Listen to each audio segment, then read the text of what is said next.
Alright, I'm back. I was trying to do... Who's in here now? It's me and James, I'm pretty sure. Alright, how are we doing? Alright, I'm back. I was trying to do... It should be. Alright, I'm back. I was trying to do... Streaming now. Who's in Tell here if it now? works. Who's in here now? James, I'm It's pretty streaming sure. it, but It's me and James, I'm pretty sure. how are we doing? Yeah, it's... Alright, how are we doing? Alright, I'm back. I believe they're on Feature Match 3 or... No. Streaming now. Who's in here now? It's streaming it, but who's in here now? James, I'm It's pretty streaming it, but It's me and James, I'm pretty sure. how are we doing? Yeah, let me go to Alright, ours. How are we doing? Alright, I'm back. I believe they're on Feature Match 3 or... No. Streaming now. Who's in here now? It's streaming it, but who's in here now? James, I'm It's streaming it, but It's me and James, I'm pretty sure.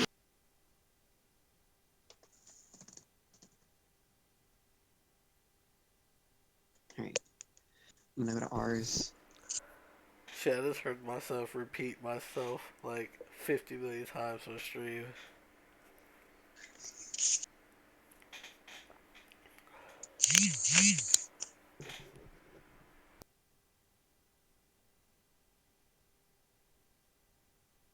Alright.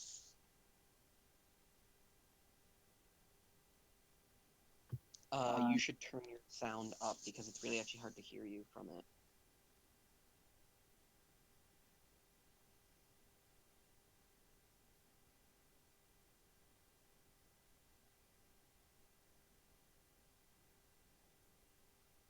Damn, that Charlotte is huge.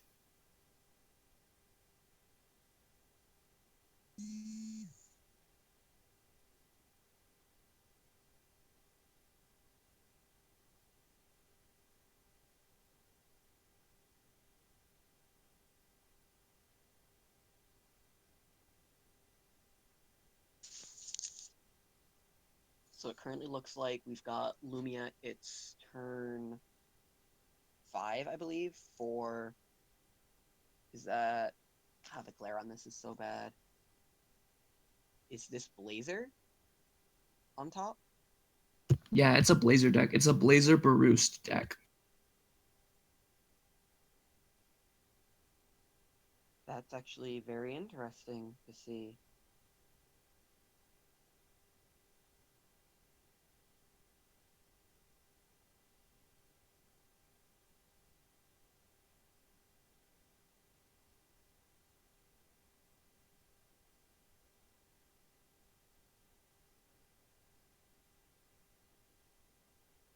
One thing that bothers me is we can't see their hands, so we just have to go with what's on the field.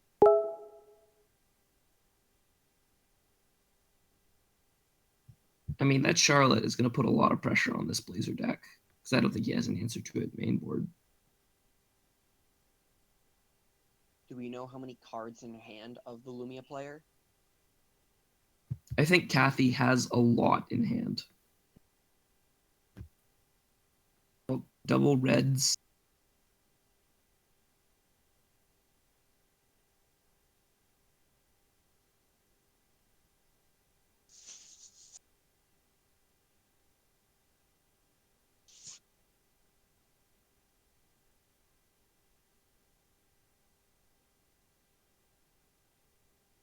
I think what's going to really matter here, though, is how quickly the Blazer player can find Baroost, because this Lumia deck, while it is going to be putting on a lot of pressure with that Charlotte, isn't going to be able to do much if he can start ripping apart that stone base.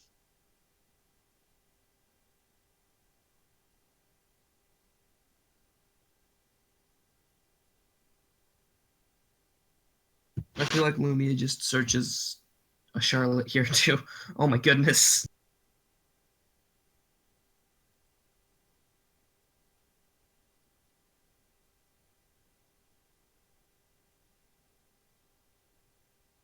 Yeah, if they go double Charlotte here, that's a lot of pressure.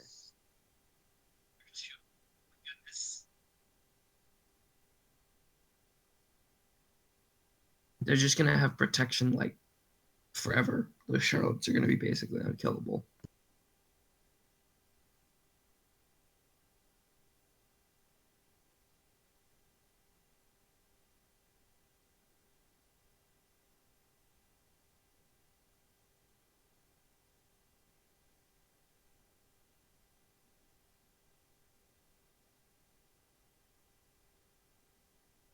We haven't really seen what this Blazer deck is trying to do so far.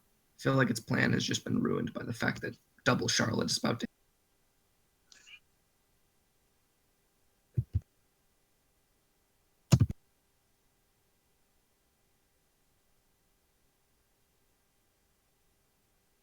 That's very true.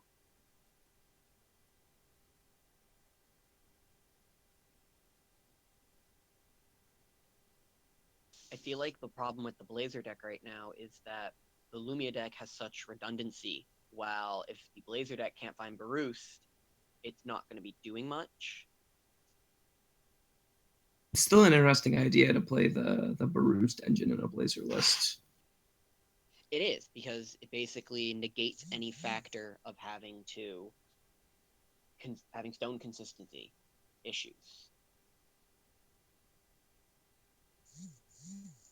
Oh, that's a big Athena. Oh, that will be a Please have very double big. Wallow Wind. Or Keen Sense. Yes. This Athena is going to be huge.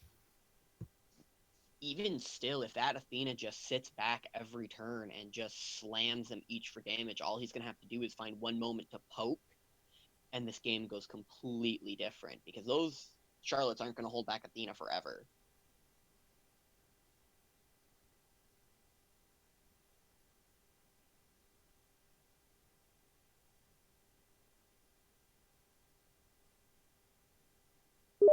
So I think we're going to do commentary on this match, and then we'll switch out for some other people to have multiple people on the team try and give commentary. So that attack there seems really awkward unless we know how many cards the Athena player or the Charlotte player's in hand. That's very true. I wish we had a way to find out how many 1, 2, 3, 4, 5, 6 it appears like. So it appears to be a 12-12. So that Athena can just pump over and kill it. Very much so. I mean, oh yeah, this Athena is gonna go way over that Charlotte. No, I bet you Kathy wished she had hooks again, because then she could just rebounce Athena and hope to cancel spell it. Yeah, I bet these hooks are gone right now. Ooh, a Bearman. But the thing, The thing ooh, is, Athena gives +1/+1 counters, so if he just pumps like 3 more times, they'll at least trade. I feel like trading here though favors the Lumia Or player. no, they won't trade because Bear is a 4/4 base. Oh, that is true right now. It is a 10-10. Yep.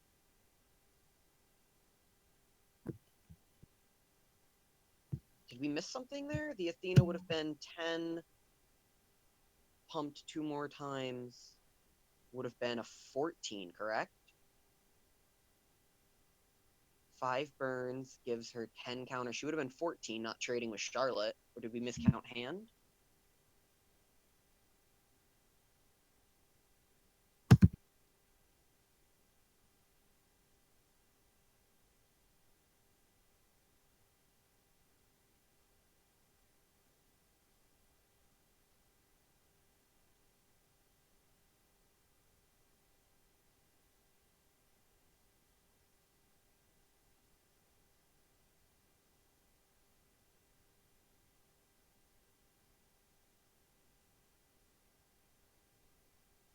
They're fixing it. They're fixing it on stream.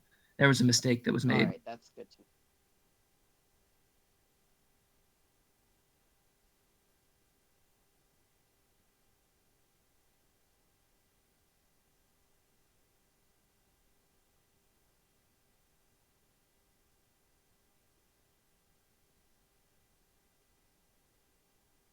Now that Athena is even bigger.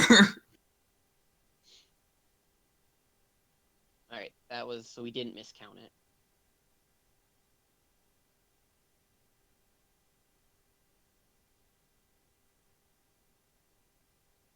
I'm gonna go make sure people know we're doing this on the US page.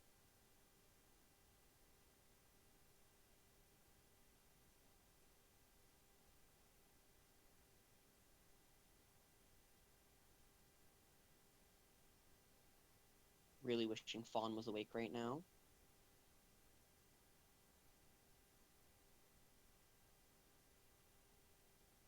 I know, right? Them hooks are kind of needed.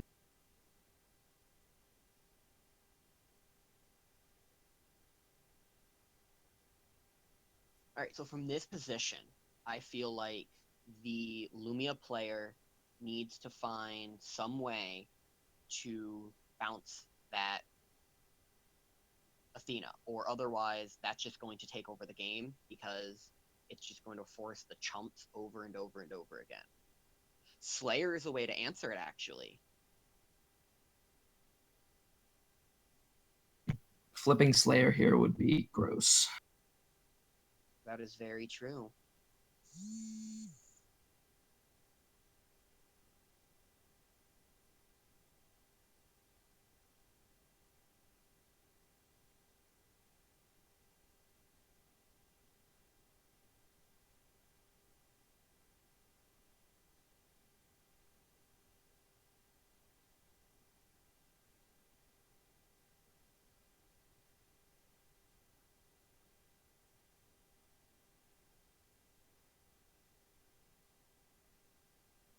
Not flipping your Priscilla feels weird for the Lumia player there. It feels even, yeah, it feels really weird in the fact that they chose to not flip there.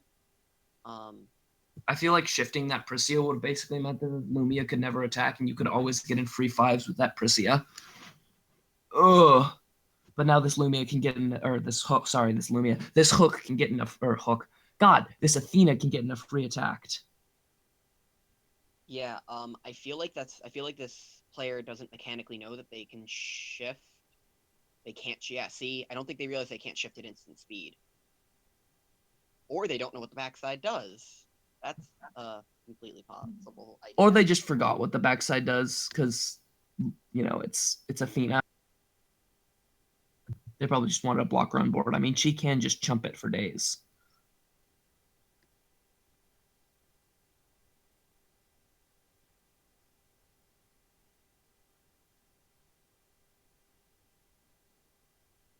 Or just Melfi it for days. The Melfi is completely possible too. I still feel like that doesn't get the Lumia player anywhere though, because if at some point the Blazer player does land a Baroost here, now you're in a huge issue if you have to deal with this Athena and a Baroost at the same time.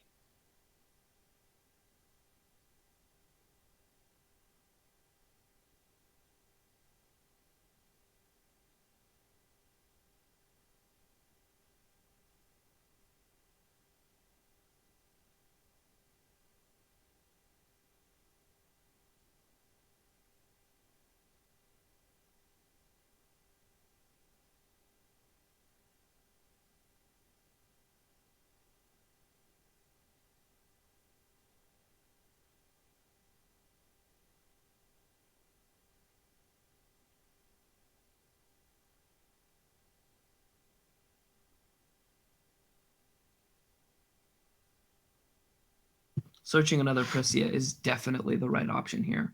I hope she remembers to shift it. Because if she Yeah, shifts that Priscilla, she can just free steal the Val, and it's so good. It's just value. that's completely true. I feel like if this player, and if now they remember to shift it, that changes the entire dynamic of how this match is going to go because that's just going to be free, like you said, 5 chips, which is going to change the life totals a lot. Um, that attack is interesting. They must be planning to shift. Or they're just hoping to get through with Charlotte and force damage, because that is a lot of damage from Charlotte. And they can chump block this Priscilla a bunch more, or chump block this Athena a bunch more times.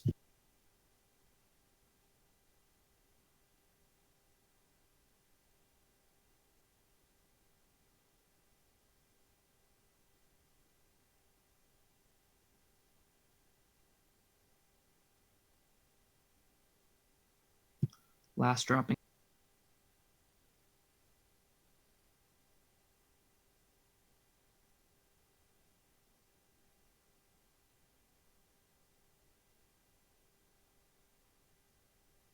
Bump your Athena a bunch of times.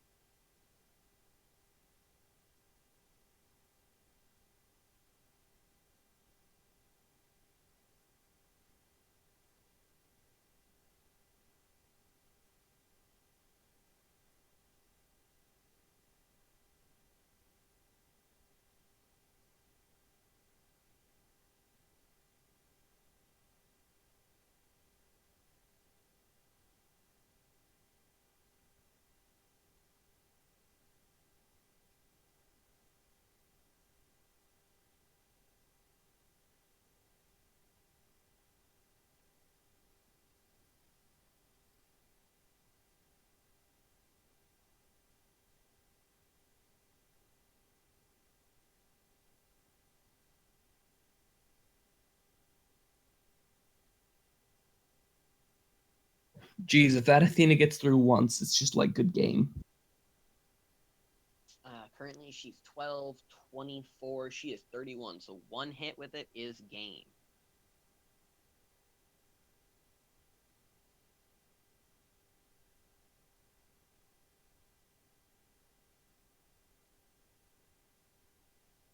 Let's see. Does Baroost only target creatures?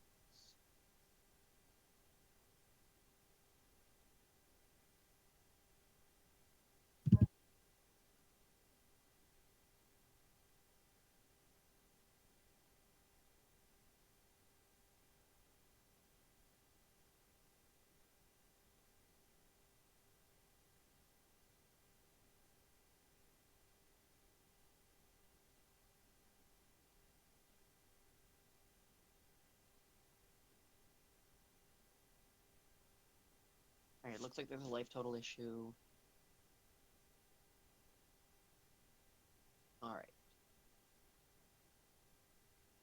I think at this point, at this point, I believe that the Blazer player should actively stop trying to use the counters ability of Athena, because if the Lumia player ever finds an opening, they can and will just hit for lethal with that Charlotte.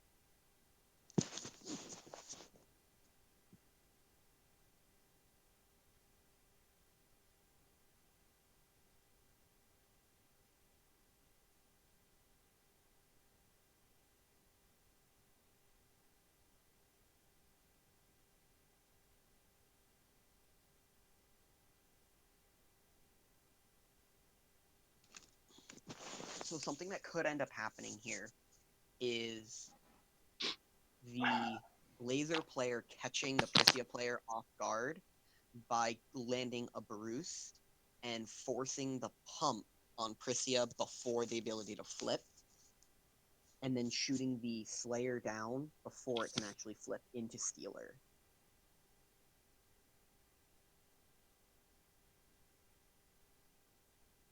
That chump block is interesting. I still don't see why the Lumia player hasn't shifted this Slayer yet. They must not know what the backside does.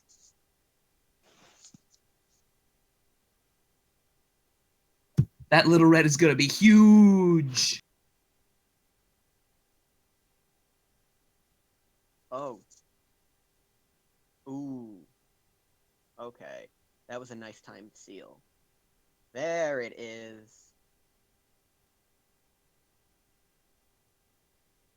And that'll probably end up going to a game 3 now.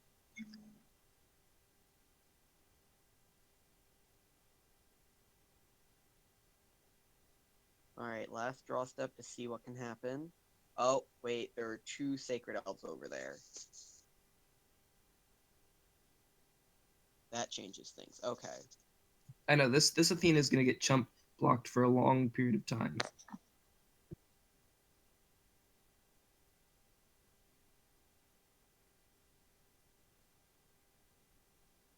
Ooh. Now that changes things. That's a reset on that Athena.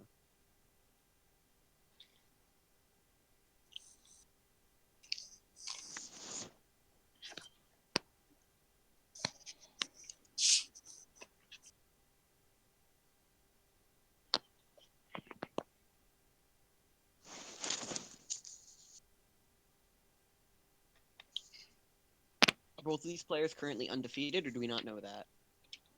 I think both these players were undefeated going into round 4. All right.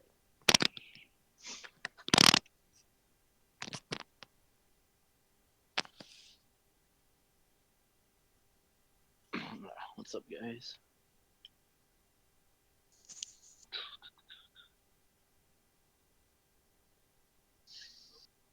So now there's another active Charlotte down, and with that Athena gone, this might be over a lot faster than we thought. Do we know if the Blazer player is running any removal in the main besides the Burn to Cinders? I think it's just the Burn to Cinders.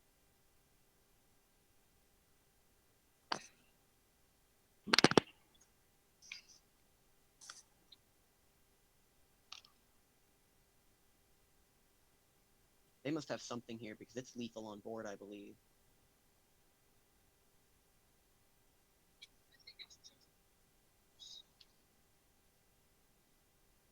Oh, there it is. That's the concession. That Nerlatep changed everything.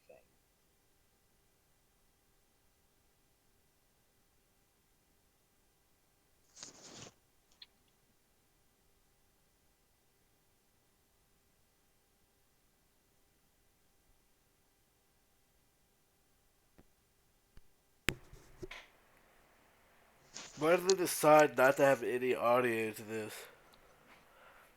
They didn't decide it. Unfortunately, there was audio that came with the tournament setup, but where they placed the feature match table is unfortunately there are not enough outlets to run the sound equipment and the lighting. They're gonna look to change it for tomorrow. Sad.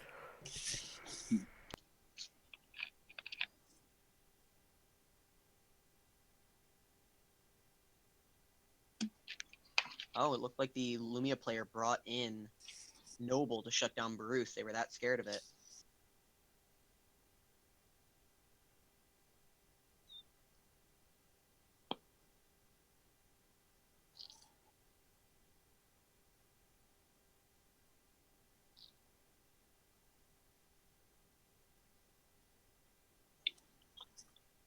I'm pretty sure Kathy completely forgot that the backside of Slayer steals because she had the active mana to flip multiple times and could have easily just flipped and stolen the Athena for game.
Hey, we actually have 8 people watching us trying to give commentary on this.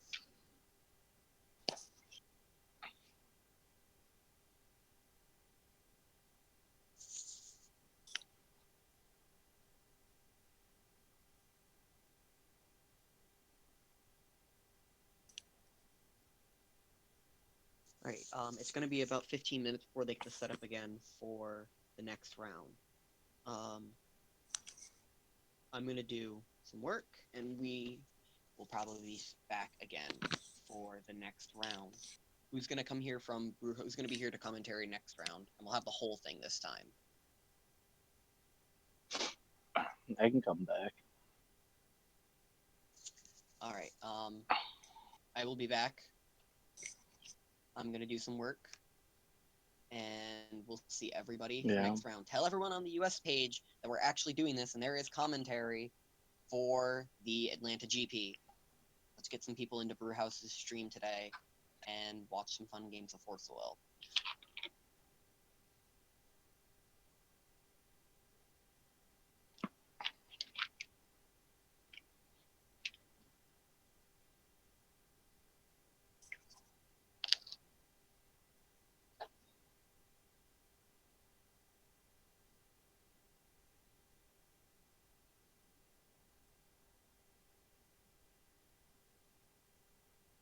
Rated M for mature.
All right, let's see if chat actually wakes up for once.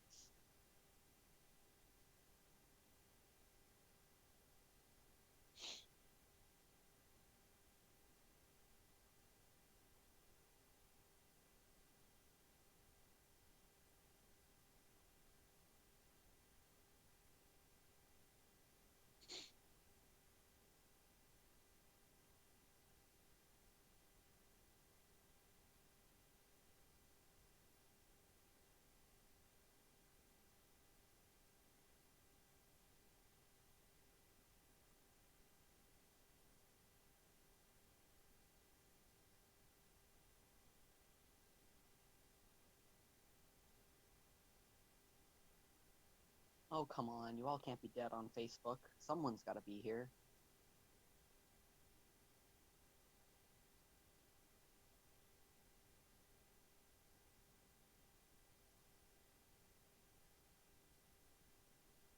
Hello?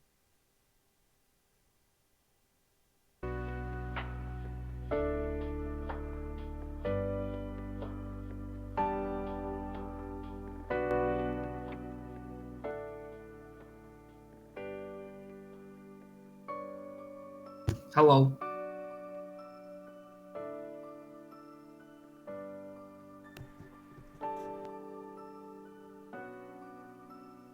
I don't know if... Is the stream still running sound for us? I can't hear us anymore.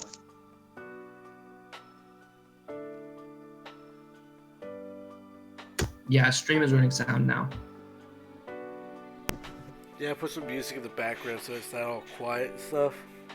But there should be sound. Round 5 pairings incoming. Prepare for some games. I'm saying...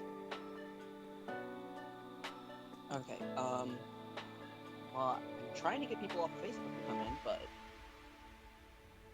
Man, if people want to It's listen to still us, really low right now. Are we really loud? Feel like you're really low. low.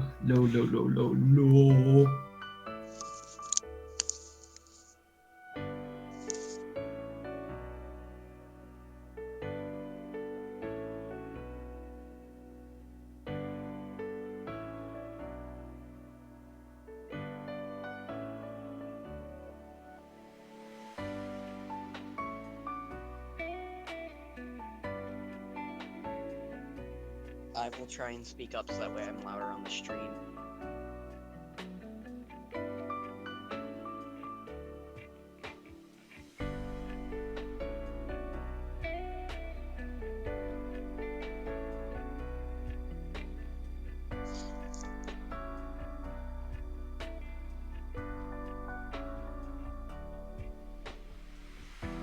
Well, we have 11 people watching, but I think half of them are ours, so...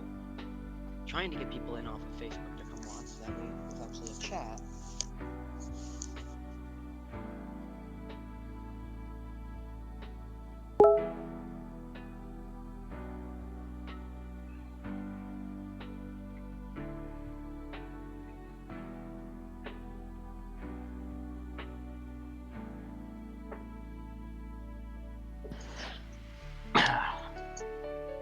Alright.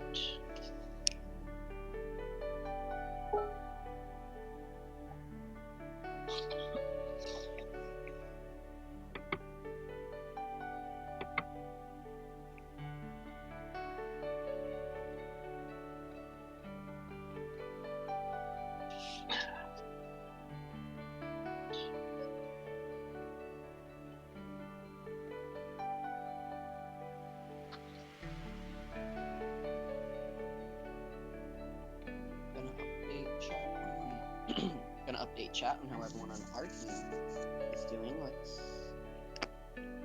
currently Ryan Miles is at 12 points with 4 wins.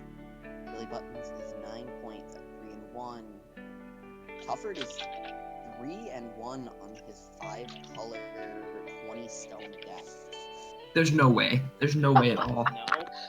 No, that is completely true. He is currently 3-1 with his only match loss being in the first round. He's at a 9-point win. He's won 2-0.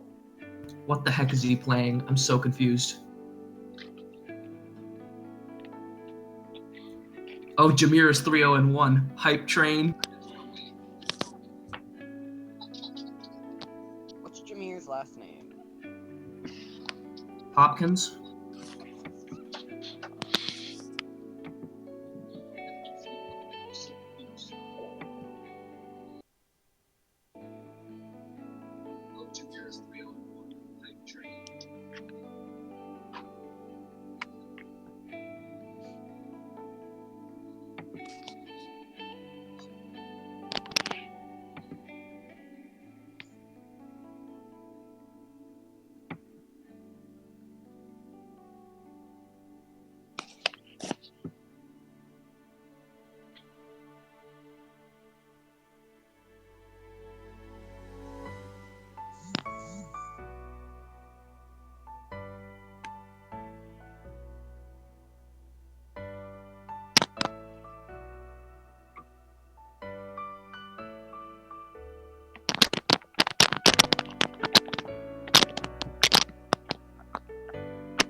What's Jack's last name? No idea. You From the spelled my post, name. it's Jack Fletcher or something like that. You spelled my name Brain Warren on your post, Taylor.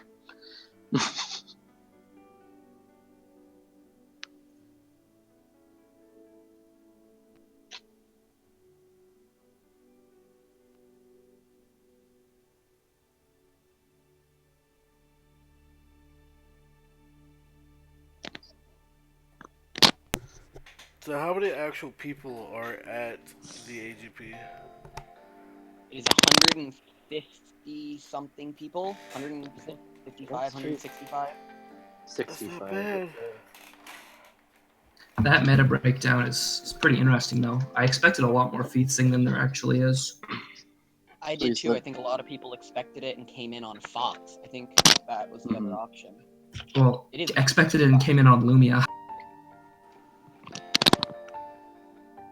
What is Please let me Delaney's see last the name? Valkyrie Alice. Bristow?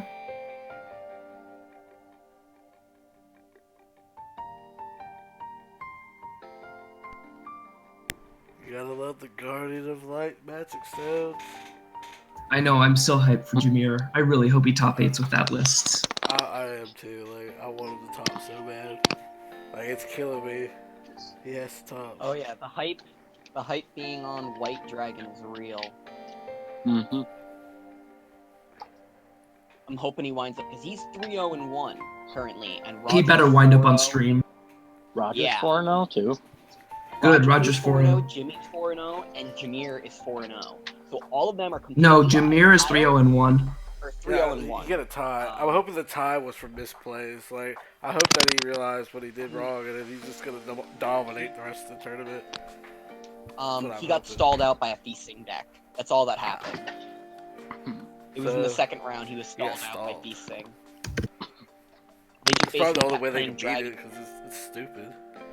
It's a great deck. Well, basically what ended up happening was, according to him, was that they ended up using Death Scythe extensively during the match to thin their graveyard, and then toward the end of the match were constantly horning back about the same 10 or 12 cards, and had an active win on the field, and they were constantly playing dragons.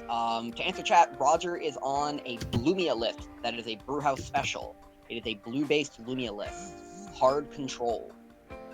Specifically, it's just running the giant. That's what's mainly different about it. I helped him build it. It's just running like a bunch of little things. It's like your basic Lumia hook with some really interesting techs. Seems to be He's doing undefeated very right now, well. right? Yes, he's 4-0. Jimmy is on a white fox list that is actually very resilient to being hooked. Had some And nice to being removal in it. Abdul's, because he's running removal. But Yes, and he's also running removal in the main.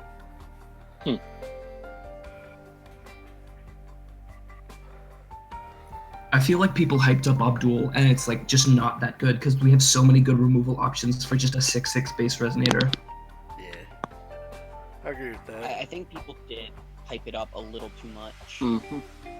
Definitely. Come on, chat, ask questions. We're here. We know the decks that people are playing, and we've got some nice people at topping. So, any questions on any of our 4-0 or 3-0-1 players? Kyle is still in it for top 8, being at 2-1-1. It looks like the numbers to crunch in at top 8, the number of ties in the field, is more than likely going to be 6-1-1 with good breakers. Probably about 2 or 3 of them will get in.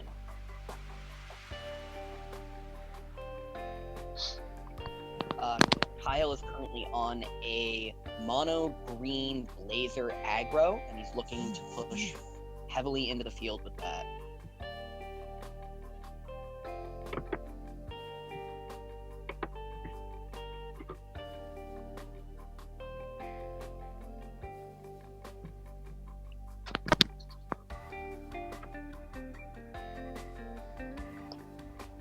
So what do people think about this meta game breakdown with, we knew Feasting was going to be top, we knew Lumia was going to be in there, but what do people think about more Fox than Val after Collinsville's top 8? I mean, kind of makes sense considering They everyone they thought were the Feasting top was- deck, and people are just adding more tech to it. More stuff came out that helped them, like Sid Freed with feet sig and stuff.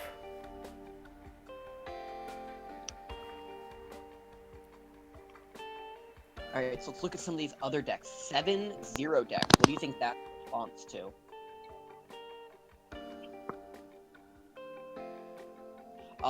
No. The metagame breakdown is actually correct. There were 7 Val 3 decks. Stephanie did not add the Val 2. There are 11 Val 2 decks. She updated the post now. You can see on. Yes, let me. Yeah, that was link one post thing. in chat. That was one thing I was surprised. Like, there's 7 Mikages and 7 Bell 3. There's more Dark Control than I thought. Like, it seemed like it was kind of falling off.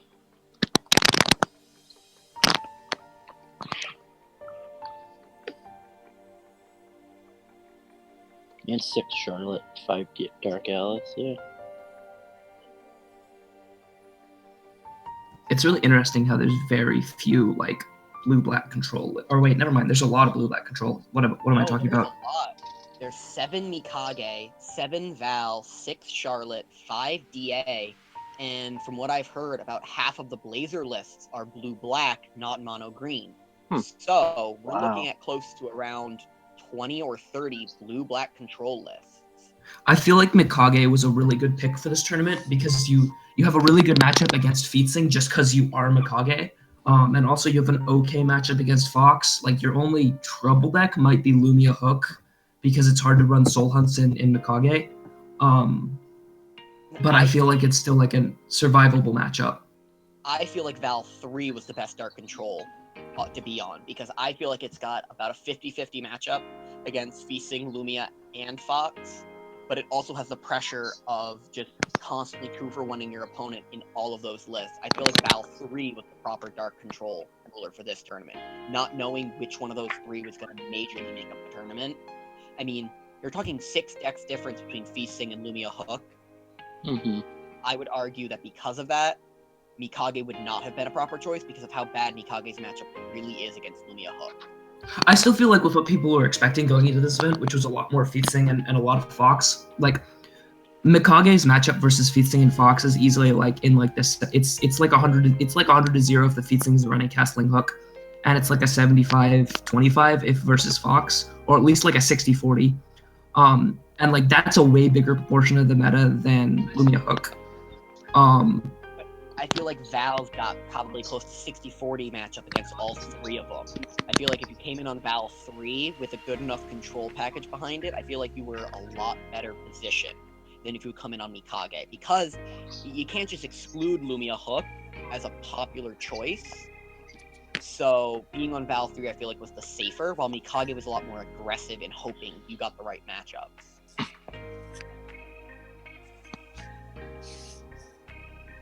Do we think people are running Unseen Pressure heavily? Yes, definitely. With all the little, like, with Guinevere's and little mana producers and just everything is little. It's either you're playing a bunch of little things or you're playing one big thing. Like this metagame right now is all little things ramping into big things.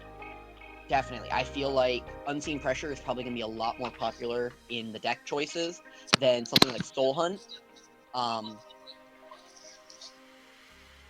That's just from a meta standpoint, being able to react at instant speed is very important right now.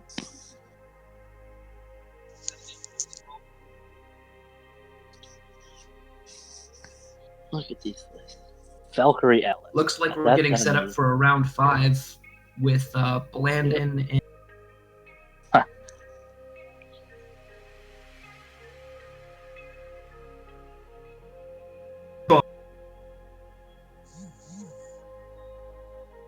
Oh, it's Blandon v MacGyver. I'm not sure who I'm rooting for in this matchup, actually. Alright, so does anyone know, does anyone know what deck lists they're on yet? Or are we going to have to wait till we see Ruler Flip to know? I think we'll have to see Ruler Flip, but I'm expecting Blandon to be on either Featsing or Val. And I believe the Rebirth team came on Feasting. Well, Kathy is on Rebirth and she's on Lumia Hook. So I think Kathy and Ken might be on Lumia Hook, and then the Arizona. No, it looks like MacGyver's on some form of Dark Control.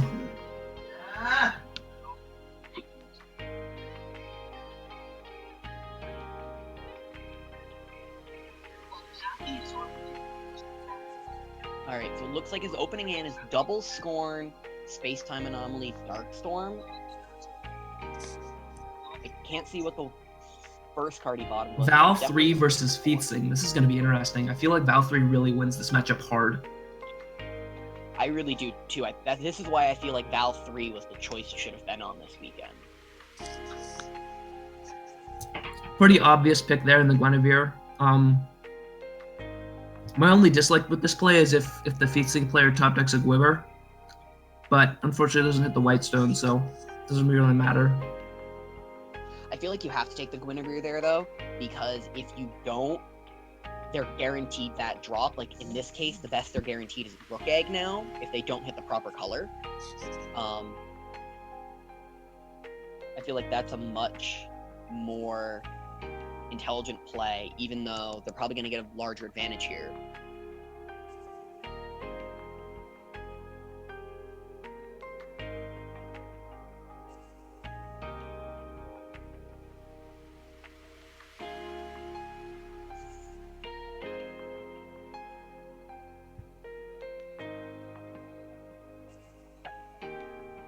Alright, the pass there is interesting, considering I'm pretty sure we know that the Val player still has Darkstorm in hand.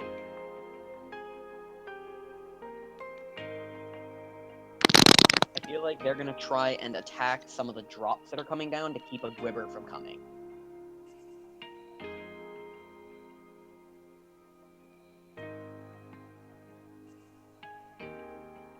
Though Blandon's still able to put pressure with Adam Brawley Tama, and I feel like if MacGyver doesn't take initiative and start removing that stuff from the board, he's just going to have problems with that. Or is that a Tama? No, that's an elf token. My bad. Or not a Tama, it's an Adam Brawley. I thought it was an Adam Brawley. There's the Adam Brawley I was talking about. Unfortunately, Adam Brawley has to ping himself here, which is really awkward because the space-time could come down and just ruin his day. I'd be very surprised if it didn't. That's a perfect chance to shoot down that Adam Brawley without having to waste too much resources. And you also get the Tama at the same time. That is very true. The other thing, though, is he may be more scared of the Gwyn resolving here. He may have to space-time the Gwyn to keep it from actually activating on his turn and voiding the removal.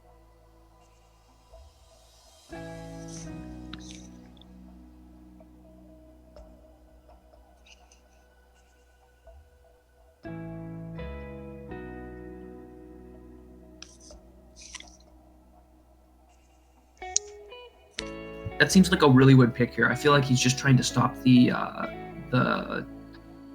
what's it called Gwibber, yeah. the Gwibber from going off, which I kind of don't like that because he doesn't look like he has a white stone, so that feels like a really awkward play. He just has to have another Adam Brawley, which I don't think MacGyver saw in the opener.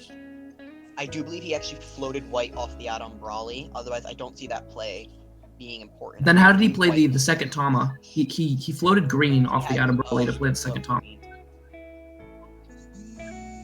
So I feel like that play might have been just super greedy, and I don't get why he did it. Because, like, if anything, he could have let the enter trigger go on the stack and then space-timed the Adam Brawley that dealt the 400 for Muck Egg and also pinged the other Tama, or pinged the Tama that was being played. Oh, no, the Brawley did not have to ping itself. Brawley reads up to one creature. Ooh, I've been playing that wrong. Yep, I just checked on that. I remember that. The Brawley did not have to ping itself. Which now leads me to believe that play was actually wrong. The Gwyn is the far more important card coming down there in this matchup. I believe the space-time should have been saved to kill that.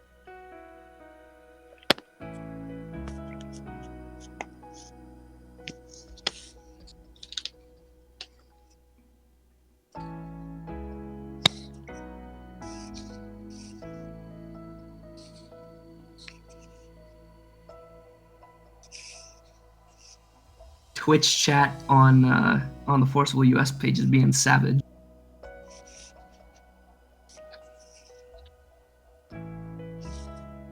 Izumo, in response to our chat, I don't think it's nerves. I think MacGyver does not generally get nervous, especially when he's playing against someone on his own team. It just seems awkward. I feel like he just made plays that were eh.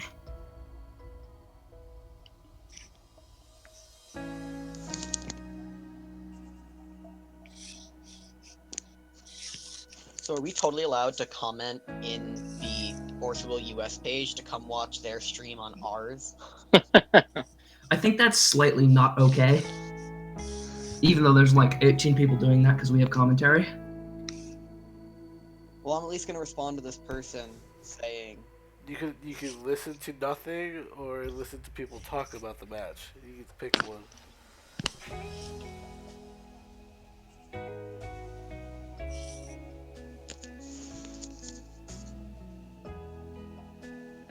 I don't know if that was... I mean, we're hosting theirs, so they still get the credit for all the views. So, it's not that... It's not that underhanded. I mean...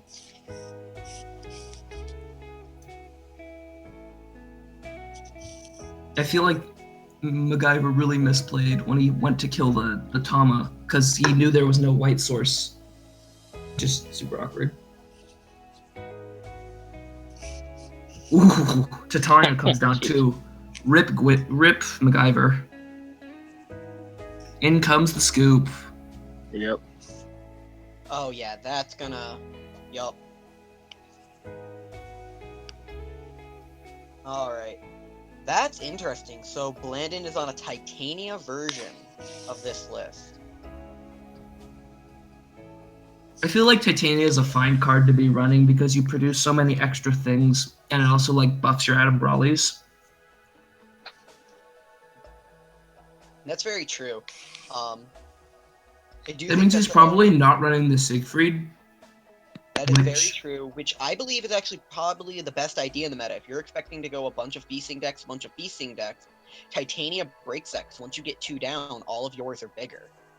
You have or just your Adam Brawleys are bigger, so your Adam Brawleys can get free swings while both players' Gwibers have to sit up there doing nothing. That's very true. Mm-hmm. Now your Adam Brawleys trade with the opposing Adam Brawleys. Your Adam Brawleys trade up, so they attack, and then the Adam Brawleys just die. Like there's no downside there. So what are we thinking MacGyver's got? MacGyver has to have sideboard. So does he sideboard Ruler here? Do you think he switches to Mikage, or do you think he has a good enough matchup? I don't know if I saw him sideboard or not. Like he's just really fast. MacGyver's playing really weird right now. I'm still shocked at that turn 2 not Darkstorming. I feel like that might have actually been a bad decision. I know you're up against Feasting and cards don't matter, but if that tempo swing early enough against Feasting can help, especially the Titania version.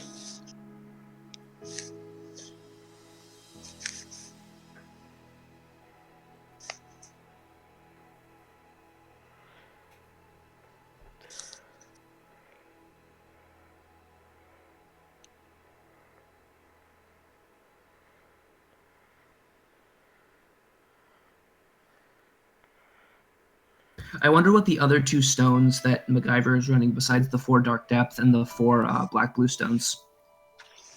The Holy 4 cow. remains. We are up to 20 people watching us. Thanks to those 20 people for being ready to listen in. Yes. MacGyver Mole's 4 here. Blandon. Okay. Still Val. Ooh. Still Val. That's an interesting choice to still be on Valentina. Oh, there's one of the stones. It's just a straight black stone. That's interesting. So if he's running a straight Blackstone there, do you not think he's running the Sorrowful Necromancers? Because I've seen a lot of these. No, it's a straight Sorrowful black- Necromancer. It's a Sorrowful Necromancer. Sorry, that was confusing.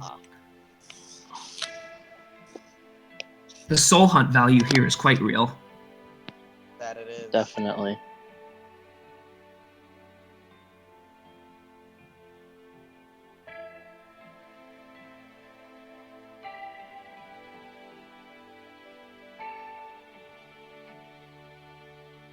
The only thing I wish is that we could see hands. What's the discard from Feasting? I can't see it. I can't either. It's completely glared over. Yeah, it is.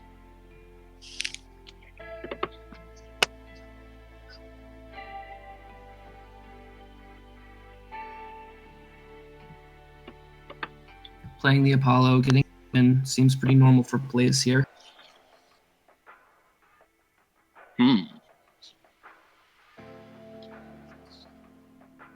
What the heck? Oh, That's that interesting. is- So he's gonna make him put a +1 counter, +1 counter on his I Guinevere. think he's doing this in response to the token trigger.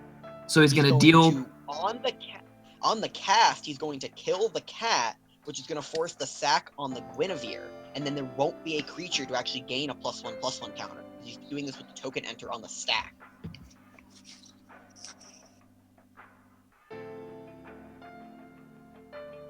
That's really smart.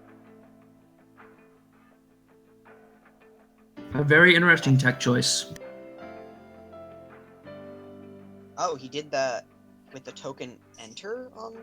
That's weird. I feel like that should have been done in response to the token trigger to get the Guinevere. Unless he's really that afraid of an add-on Brawly coming down. Or a Gwibber. I feel like Adam Brawley is a big problem for these blue-black control decks because it's just like a 6/8 and it's really awkward to remove. But Yeah, they can and you still. will 12/12 dragons, not at these little 6/8, but they can finish the game.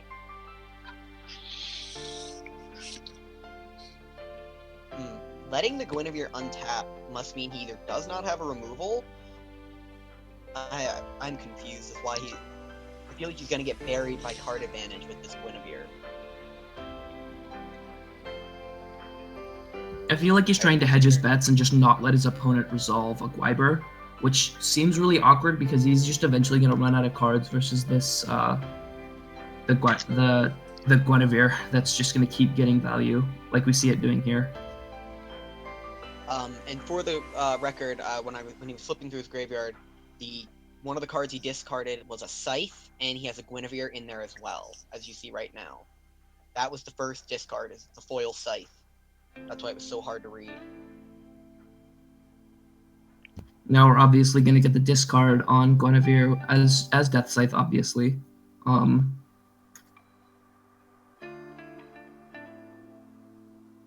of sucks that it's so glary. Oh, he The discarded discard a is a scout. That's interesting.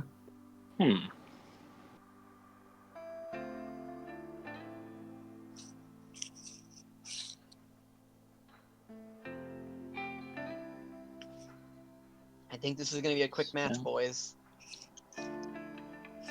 It's looking like it. I feel like MacGyver is just... I don't understand some of the... This Gwyn should be gone right now. Blandon's 4-0, isn't he? Yes, Both players players. are 4-0. Yes. The feature match area is going to be top decked players all day. That's what they said. Again, this death at midnight after the token trigger resolves is odd. Because if you do it on the cast of Egg with the token trigger still on the stack, you can get this Gwyn and kill this Scout. He must be terrified of a Gwibber coming down, but he has to have a removal for it by now. MacGyver is actually 3-0-1. And Blandon's 4-0. MacGyver's 301. Yeah. Alright, that's still close enough. Mm-hmm.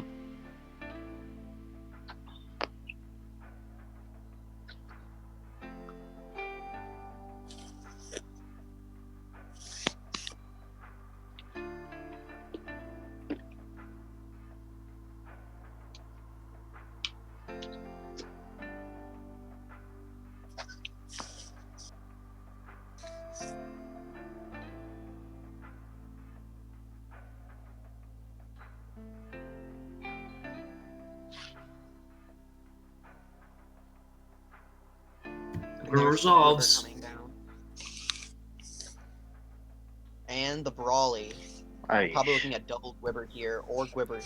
Nope, Yeah, we're gonna see a drag drag. here. It's gonna be drag. He search drag out and make a red and play it. Cause he had enough stuff go to grave, he could easily play drag. Ooh, Gwyn. No, he's definitely going to play that Gwyn here and try and get more card advantage. I feel like that's actually the smarter play here, because if the opponent does have another something like Death at Midnight, and he can get like a space time on one of them, it can definitely swing this game if he's stuck only with like an add-on Brawly. Oh. Here comes the Gwibber. I mean, I'd be surprised Now if MacGyver had Death by Midnight, because that'd be 3 and probably 4 in his deck. And he has really no draw advantage, so...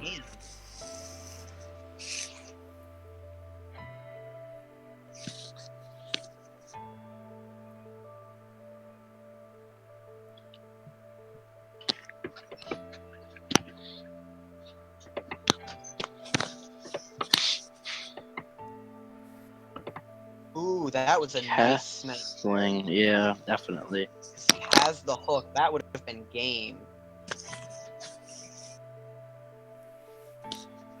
He's still gonna take a bit. He's still gonna take a huge hit from Double Gwibber and Adam Brawley this turn. So it's like, while the castling would have ended the game on the spot, he's still just like so down in life and board presence that I don't think there's gonna be recovering.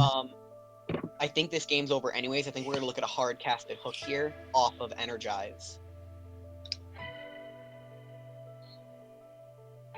I think if Blandon just hard casts this hook with Energize and hooks back Double Stone, I think the advantage is going to be too much for MacGyver to come back from.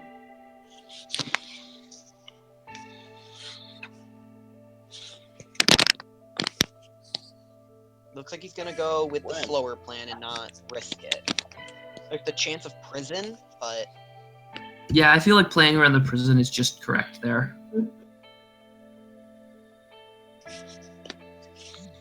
And a third Gwibber. Yeah, I feel like Blandon can just like take it slow if he wants. Yeah. I feel like no when you're rush. playing the control, like you just have to remove the early one of yours, or you lose so much in card advantage. Oh, if you don't kill the Guinevere, it's over against Chasing, I think, most of the time. I think this match came down to that play earlier where MacGyver didn't respond to the token trigger with the Death at Midnight. Kill the Tama and force the sack on Gwyn. Ooh, Endless Night is really, really, really crucial here because it lets him start the board clear. That's true. So he gets the untapped Gwibber and the Feast Sing. And he'll get Gwyn and too. Gwen. And the token will go too. Yeah. And now everything's small.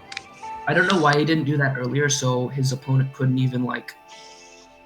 Oh, I guess yeah. Separation might be a consideration. Yeah, a couple separations here would be really good.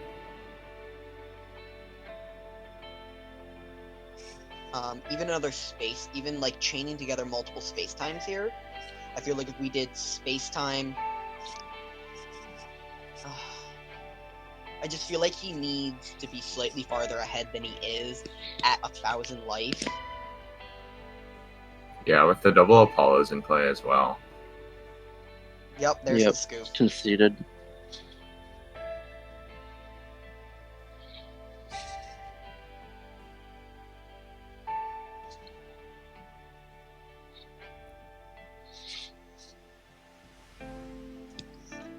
Wonder how many turbo glivers are gonna top.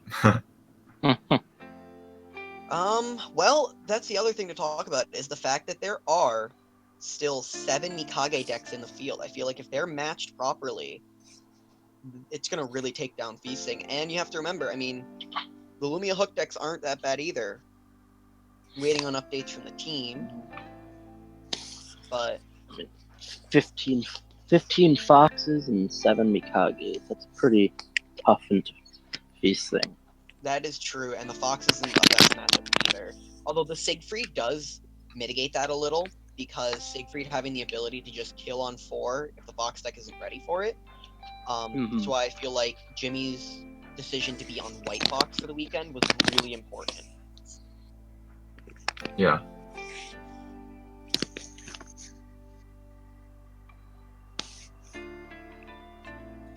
Do we know if there's any backup matches coming on stream, or are they only doing 1 match per round? I'm pretty sure it's going to be only 1 match per round. It's kind of sad that was such a slaughter fest. Yeah. We're only about 12 minutes into the round. They might have a back table move up after their game 1 is over. They did that at Collinsville, I believe. I think it'll depend on how they probably will have a back table move up.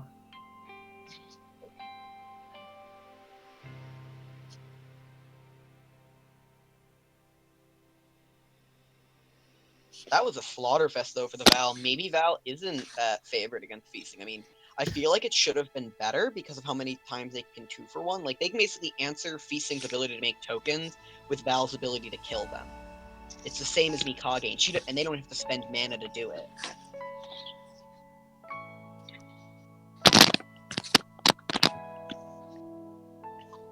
Well, now Alex is 5-0 or 5-0 going into round 6.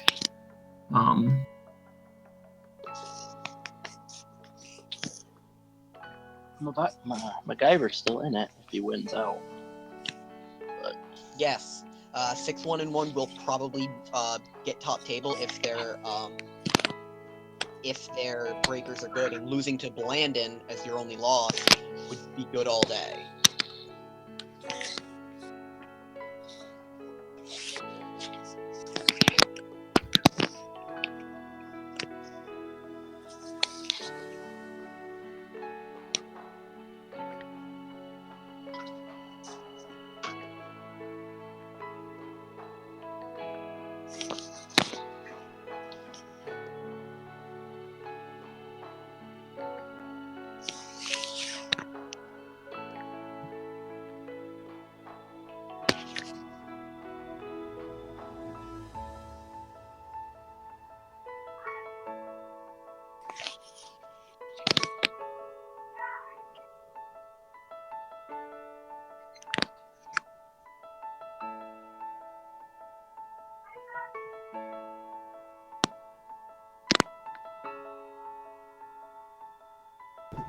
That match was just brutal.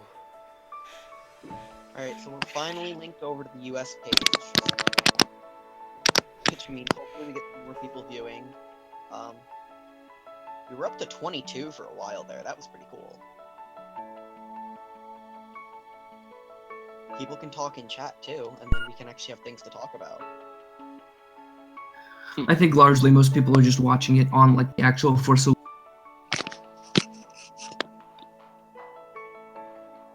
Who's ready for Blandon to get himself DQ'd out of top 8 again? I'm prepared. So No hate, no hate. Oh, I hey, thought he was I'm just just joking. Honestly, if he gets his like looking for shade mine or trip, I something. wouldn't be surprised if he intentionally gets himself DQ'd. You know, Cole, I really that doesn't sound like half bad. That's probably right. Yeah, I would not put it past Blandon to DQ himself twice just for the publicity. Because he knows if he thinks he can get a top 8 anywhere else in the season to get his invite, he probably will.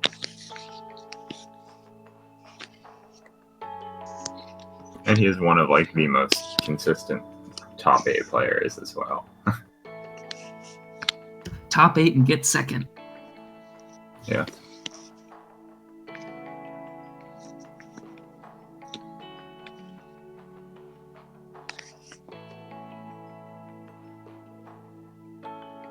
So that entire stream round lasted less than 12 minutes. That's kind of sad. Well, it's just because Val loses so hard. Apparently, it loses super hard, defeats him. It doesn't seem like it would. I just feel like MacGyver played that match really awkwardly. I do too. I don't think it should have had that bad of a matchup. I feel like some of the sequencing errors were mostly a part of that, like not responding to the proper trigger and allowing the opponent to keep Guinevere alive for way too long.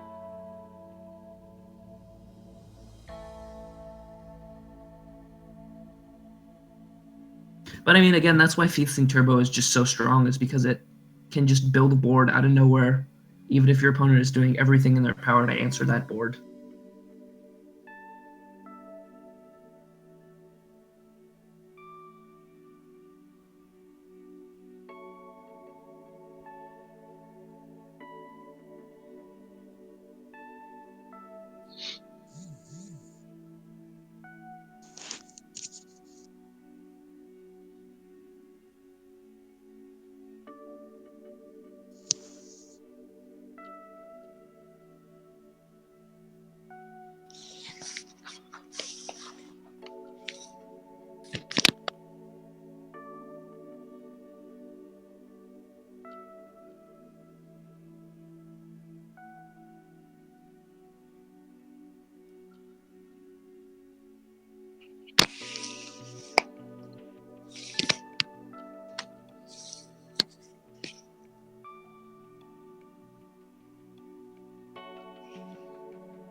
Waiting for updates here from the team, seeing if anyone has an update. Hopefully no one else's round finished that quickly, considering half of us are on control.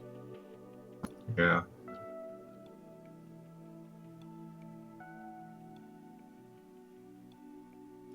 Alright. I'm waiting to hear back from Steph to see if they're going to be doing a backup match at all. We may just be done for the round, though. I feel like they'll do a backup match. They're going to try and get more viewership on stream.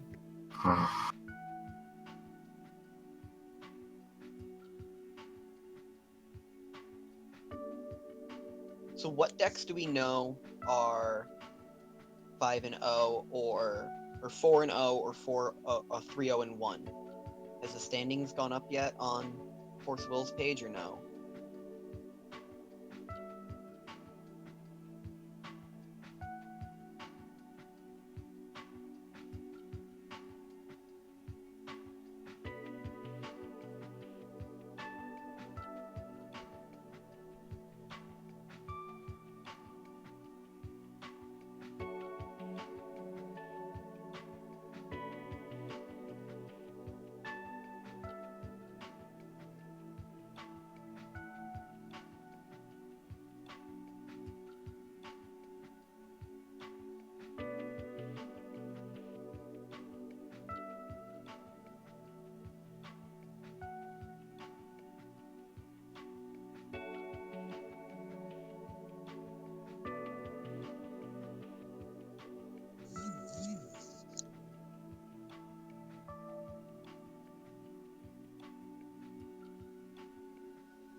Twitch died. It's down to 14 people. Sad. Oh no, 14. That's just like our average. Yeah, but we're the only ones doing this. We should have more. Why aren't Yeah, Nah, I but think like, how people many will of those watch the 14 actual people are stream. us? I think like half. Yeah. Well, actually, the better question is how many of you are logged into your own accounts? Because I'm on the Team Brewhouse, so I can talk with the chats. I'm on my own Oh, account. now we're down to 10. Everybody's leaving because there's nothing to do. Yeah, I mean, if they don't put a backup match, it's gonna be like 50 minutes till the next. Yeah, if there's no backup match, then that's really gonna stink.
So who's gonna be excited for Gribber to finally rotate in September?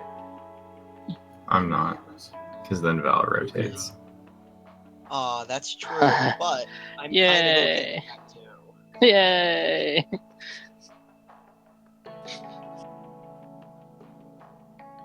You know, it's funny.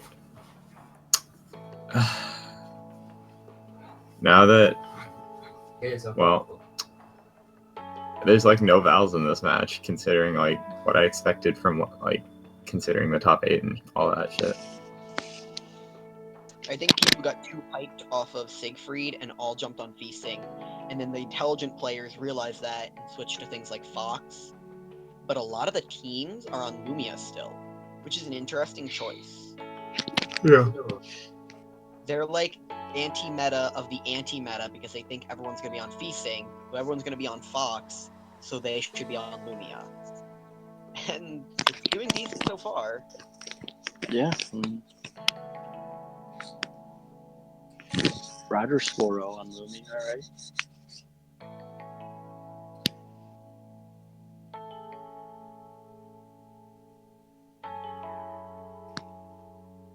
It's amazing. They still have 119 people watching on the GP thing. People are probably just leaving it up. Yeah.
So either all the back table matches are going forever, or we're just not getting a back table match.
Hello? Hello. Now the trash box. I really thought he was getting super greedy. How's your day going there, Delaney? It's alright. What's your record right? Huh? What is your record? How many wins, losses, and draws do you have? What round are we just in? We just did round 5. We didn't. What's that? 1-3-1. Yeah, that's not amazing. Yeah, a lot of people drop though too. I'm like, 30 more people just need to drop, and then I'll be top 16. Wait, 31 need to drop in your top 16? There's only 56 players left, or 47? Oh no, I don't know. I don't even know. A lot of people drop though. Like, a lot of people drop. Go up there. Wait, they just called time. They called round. What's the records of everybody on the team? How's Jimmy doing, and how's Roger Oh, doing? I don't know. What do you got, Jay? Yeah, what do you got? What's your record right now? Jay's at 3-1-1. Jimmy's 5-0. Kyle's 3-1-1. He's still playing now. Oh no, it's over. He won that one. Oh, I don't remember. I wasn't paying attention. Yeah, Kyle. Kyle just messaged me. He's 3-1-1. Yeah, I don't know everybody's. Robert's been trying to update, so once he's done playing, he'll update everybody. Yeah, we've been updating Facebook and everyone all day. What Whose deck bag are you is on, Delaney? Huh? What deck are you on, Delaney? I'm doing featsing. A very aggro featsing that's not doing as well as I wanted to do. It's Discord. It's a stream live chat. What have your matches been all day? Like, what have you been up against? I went against a Lumia Hook, a Mikage, another featsing, Persia, and I'm missing one, aren't I? What was your win against? Who'd you win to? Persia.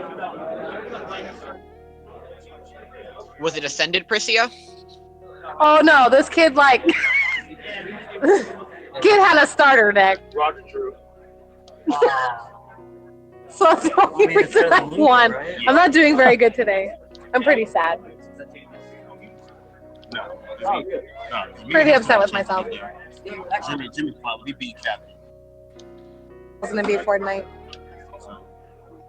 Rebound next time. And then Roger just drew this game. I bet he's bumming. I hope he doesn't bomb. Bumming. What's Roger 4-0-1? No, he's 3-0-2. 4-0. He should be. No, because he already tied one. Remember? He's So 4-0-2. no, he's 3-0-2. This is only round 5. He already has a draw. We have him as 4-0. He already had a draw. Here, he already drew one. I think Jameer's That's the one that draw. drew. Jameer's the one that drew, so he's 4-1. 4-0-1. I'm 3-1-1.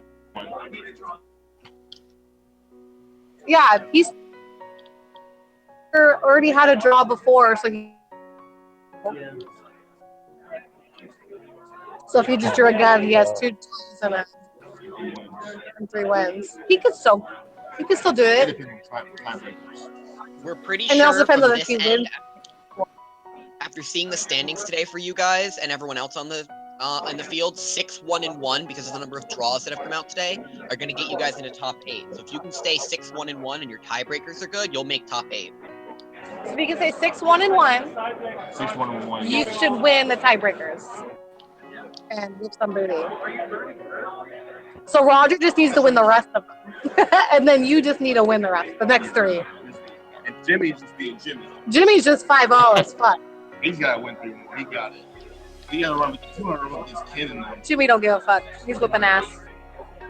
Oh, there was a C9 guy though at the restaurant last night. C9 High or whatever the fuck his name is. HEI. T9 high. Fucking 18-year-old millionaire chilling. Get that number. Just kidding. Well, it should be good. Everybody's having a decent time so far. Nobody's like throwing anything yet. I'm surprised I haven't thrown anything yet. Ryan's doing really well, unfortunately. I'm surprised. I thought he was playing with Gil Appin. What are you at? Jimmy is running white Fox, correct? Is Jimmy playing with Fox? I don't know. What's Jimmy playing? Fox. Fox, yeah. Yes, for stream, Jimmy is playing white Fox. Yeah. What is yours now? Yes.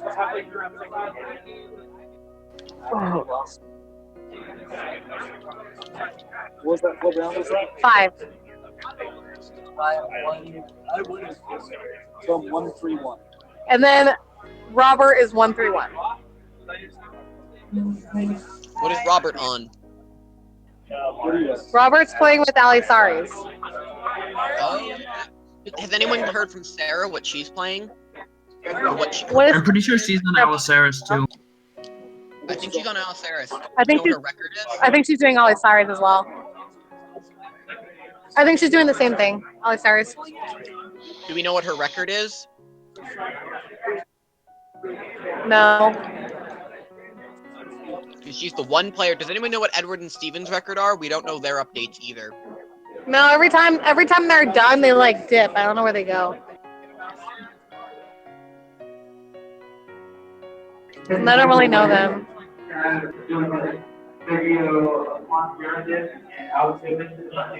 I think they're about to do next round, right? Probably. All right, it was nice talking to you guys. Kick butt. Yeah, I'm sorry that that all happened. We'll have to for the next one. Definitely the Arizona GP. You'll have to come. Yep. All right. Good nice talking to you guys. Kick butt in your next round. We'll be on stream. Hopefully one of you guys are at top table. Okay, awesome. Bye. You got like 15 minutes. No. No. So I mean they're in turn, so. Oh, yeah. They're Why in isn't turn. this?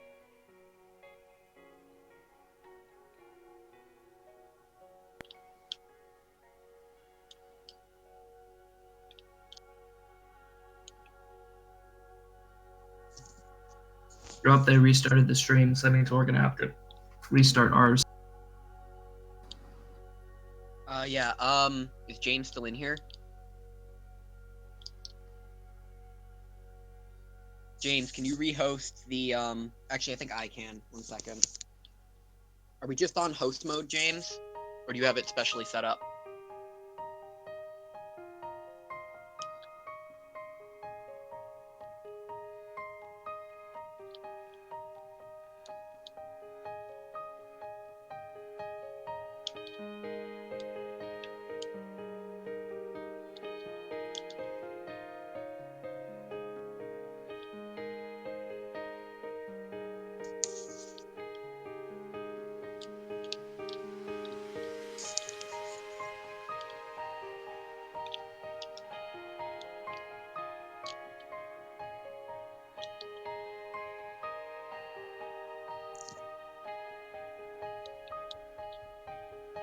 I will get a hold of Jimmy and have him reset the stream.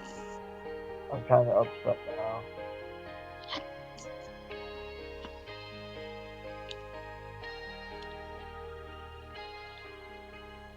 Hello? Okay. We're just having other James reset the stream. Other James. There's 3 Jameses. What the fuck? Wait, there's 3 James? Oh, yeah. Yeah, there's. No, there's only 2. Well, no, there's James, and then Jimmy. Because Jimmy's still a James. Yeah, that's true, actually. There's 3 James.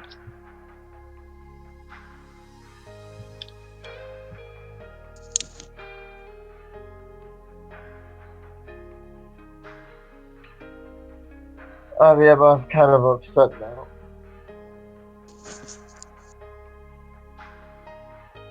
Alright, as soon gonna just through say James for different reasons. looks like they reset their stream, so I have to have James reset ours. So as soon as he does, we will be back to commentary. They don't have anyone on the table yet, so.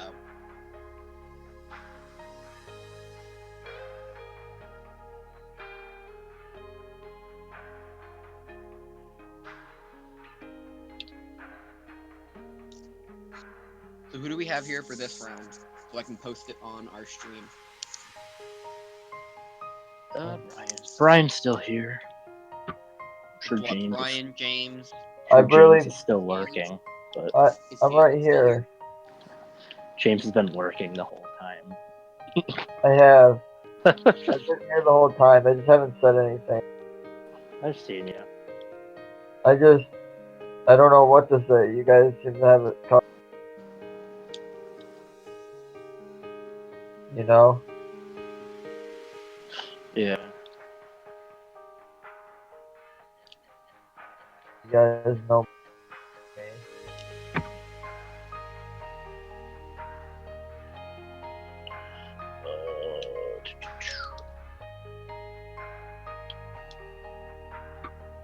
Did you guys see about wait, are we streaming it? I don't think the stream's currently up because I don't know. I'm not sure. I think he said something about it being reset. So The Force of Will US stream reset, so I have to get James to reset our end of the stream. Alright, so we are currently theirs. then I'm gonna you see about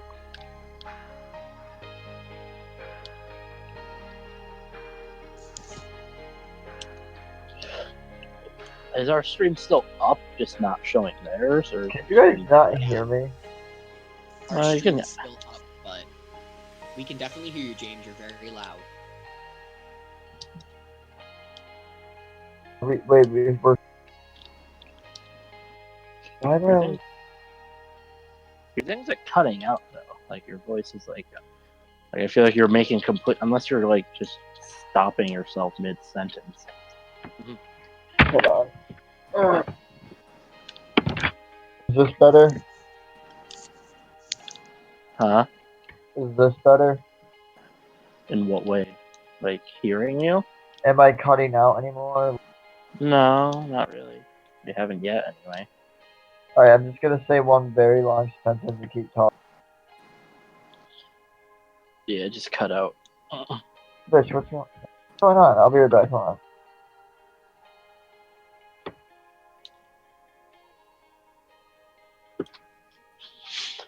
Ugh.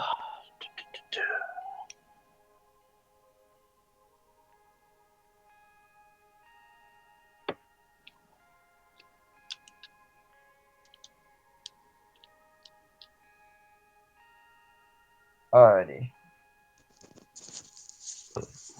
I don't know why I'm always so loud. Did it cut out again? What? It keeps cutting out, doesn't it? Not yet. I don't know why,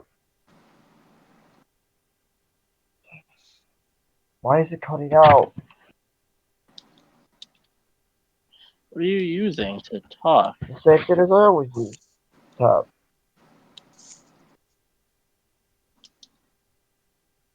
Hold on a minute. Let me show something.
Oh, this is awful. Try it. Oh no, that looks gross. We are What is currently that? You having gotta try small it. It's technical terrible. issues Thank you. I with have a very the sensitive fact palate. If you that taste the something US bad, you stream want someone else to reset try and it. trying to It's get what you do. reconnected to If you them. want to save 15% or more in car Hopefully we'll be insurance, you live switch to by the Geico. time It's they what go you do. to round 6. So it doesn't even look like they have anyone set up yet. Ryan, follow me into a different room. Alrighty.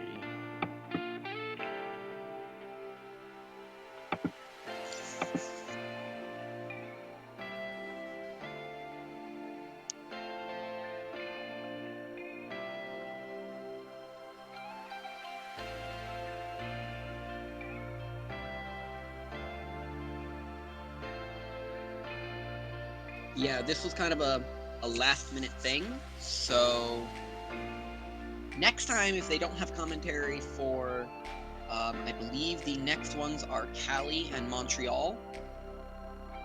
If they still don't have any commentary for those, we're going to set up next time to do this again. But we will have some in-between segments set up. And we're fixed! Thank you, James. You are amazing.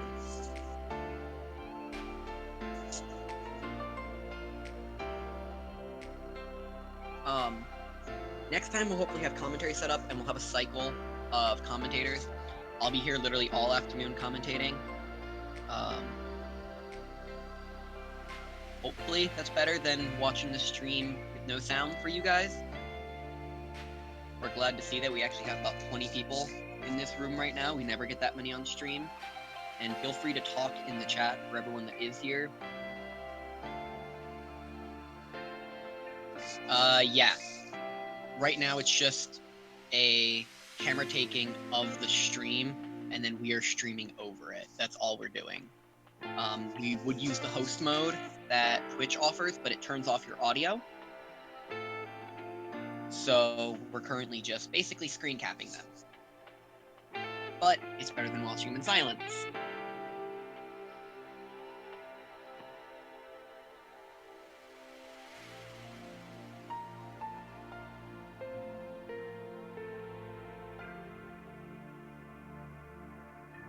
Update for anyone who cares about the Brewhouse members. We currently have Roger at 4, 0, and 1, I believe. He is on our Lumia list. It's basically Lumia with basically a Lumia list with a few tech choices, a little bit more heavy on the counters and playing the giant for the tempo swing that he offers. He is currently 4-0 and 1. We have Jimmy Nunez, who is our undefeated player currently at 5 and 0. He's on a White Fox list. And then we have our Spice Brewhouse list of this tournament, which is our White Dragon Control list, piloted by Jameer. He's currently doing extremely well in the tournament at 4-0 and 1.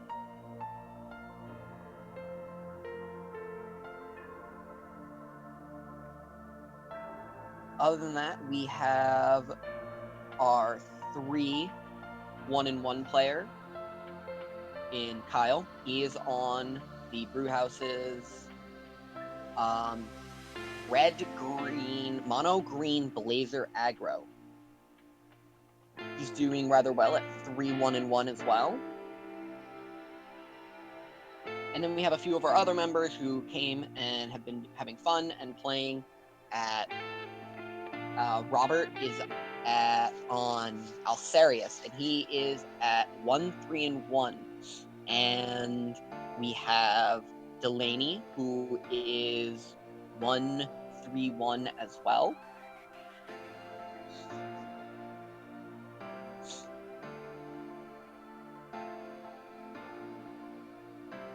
We will keep everyone updated on the Brewhouse members as the day goes on, hoping to see a few of them in top 8, especially that awesome and spicy White Dragon list. I pronounced Alceris wrong.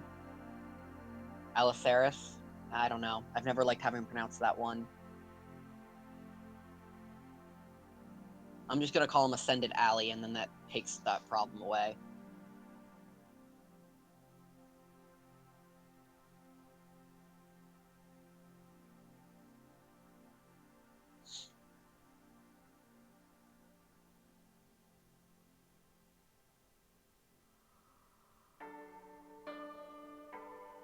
currently, the Force of Will US page hasn't been updating us with standings, so we do not know how many undefeated players there are. As soon as we do know, we will update you.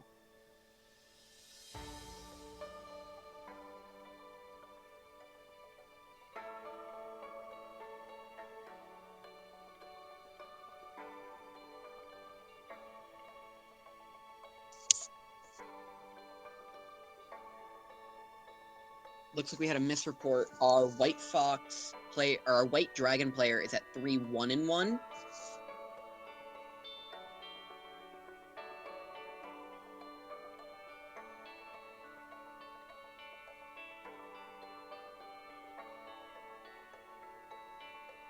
He can still play in, it looks like, by the standing system.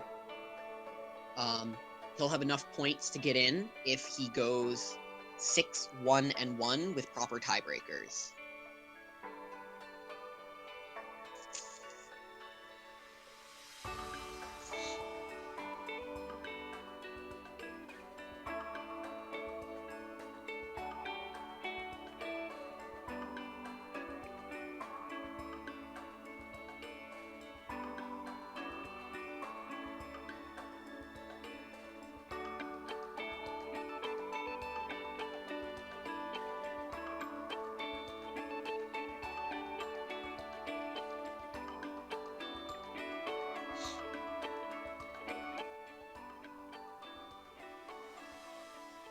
Yes, Kyle is also at 3-1-1. And thank you. We thought of this about at the end of round 2, figuring it'd be a lot more fun for you guys to watch it with commentary. We apologize for any of the long breaks that don't have anything in it. If we have to do this again in the future, we'll definitely plan some nice rotations and some content for you guys in between rounds just to keep everyone nice and amused.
Alright, looks like the next round is getting ready to go up and start.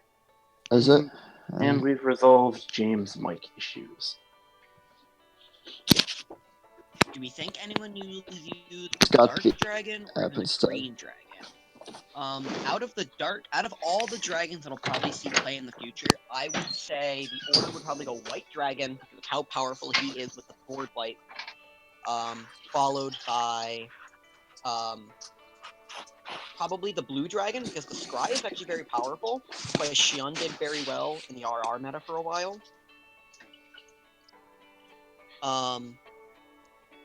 As for the black and the green isn't a very good finisher, although it does have some really cheeky plays you can do, especially with things like Sylph and Wendy.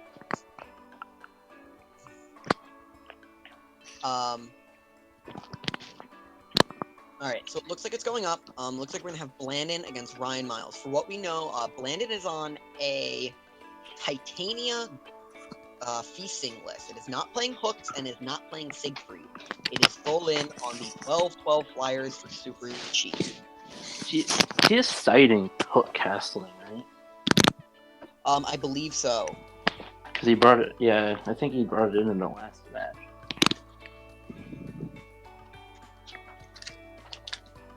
I do not know what Miles is on. I believe the entire team tilt is on Lumia Hook.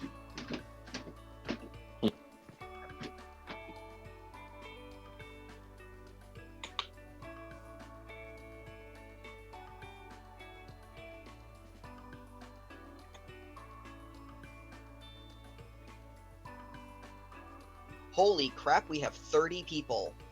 You guys are amazing. I never thought we'd have 30 people watching our stream. Like ever.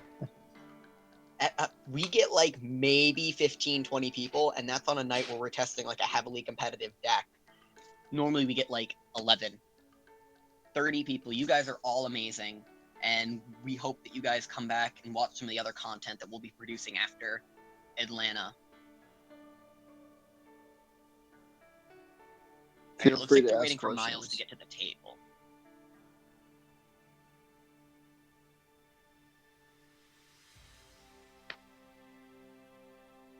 It looks like we're just waiting for Ryan Miles to get to the table. They're adjusting some of the streaming equipment to make sure that everything's okay.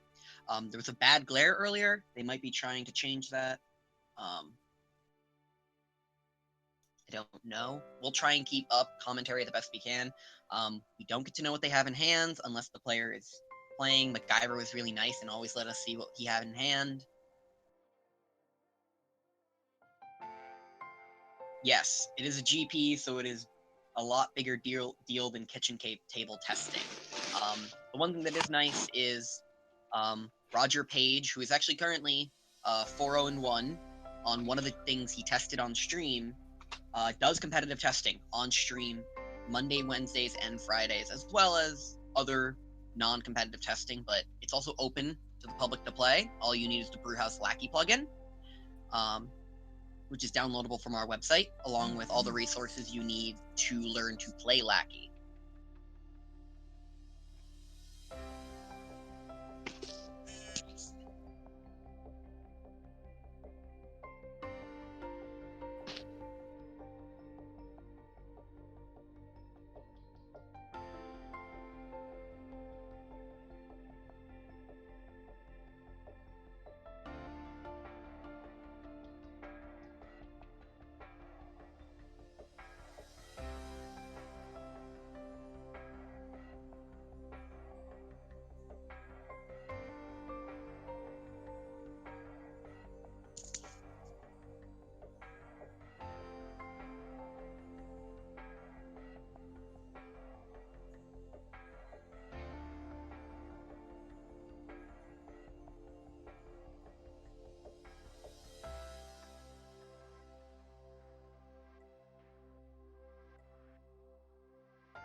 I don't know what deck boxes they're using. They may be those, I believe it's the Magic side open ones that you can get. They hold like 2 decks and a bunch of dice in the middle.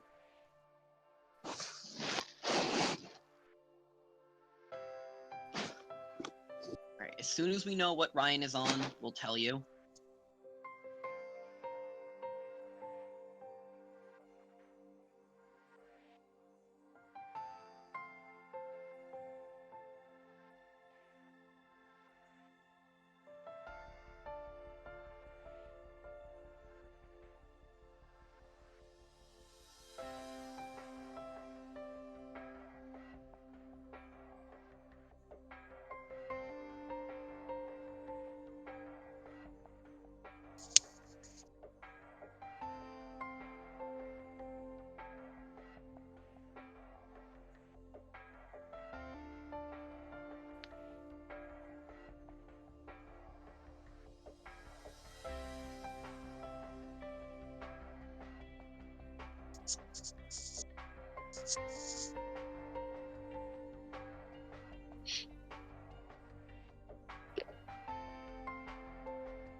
Alright, so we were right.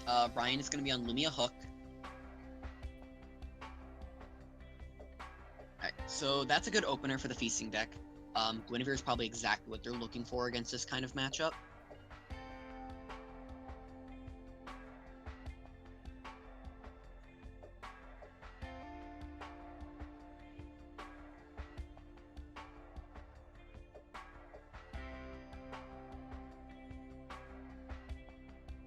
Ooh, it looks like our stream is heavily delayed from the actual stream.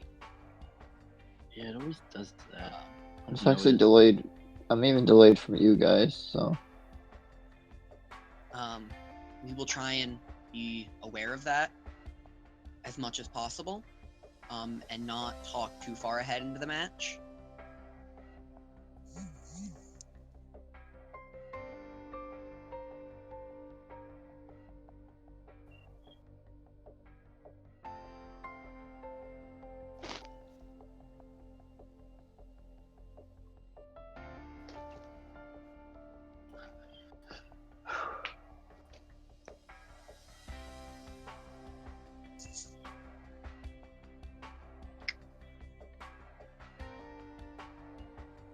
Alright, so opening up for the Lumia player on Elf is probably a pretty good place to be.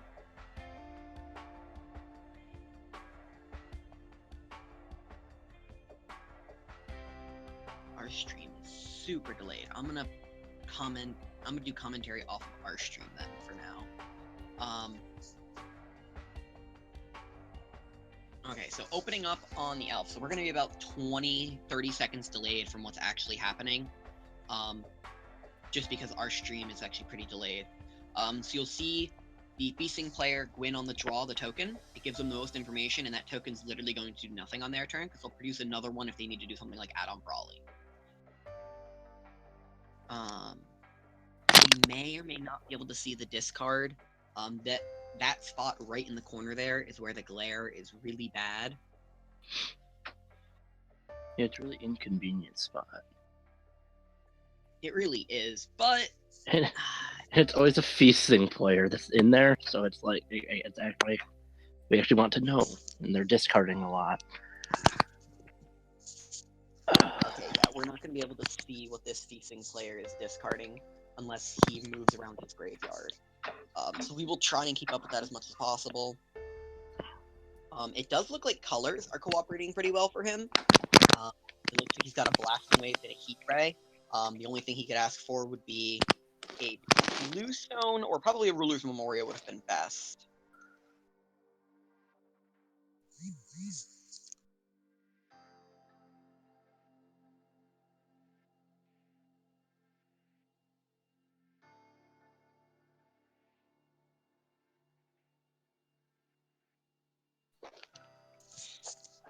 After this round, we'll try and figure out if we can work on the stream delay. But for now, we'll just comment off our stream.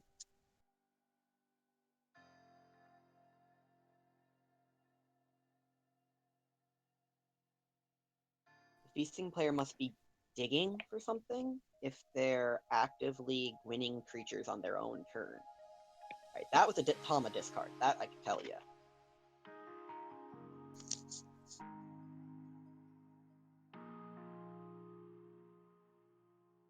Alright. From here, we could see something like a Rook Egg come down, like that. Now, the real question is whether or not the Feasting player risks the Brawly play into Wallowind. By the looks of it, they're not going to, because I believe they're passing priority at end step. Mm-hmm.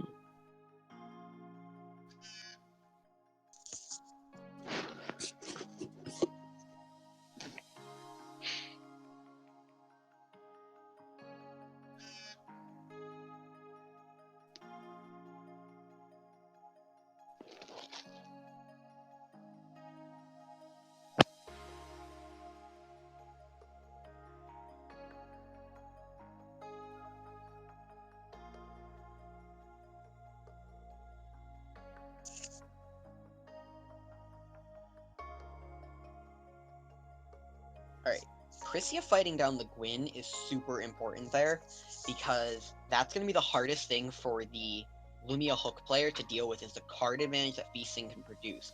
If they can out-tempo them and knock out a dragon or two here and there with some counter spells or Bearbow, it's a lot more important for them to be able to attack something like Guinevere.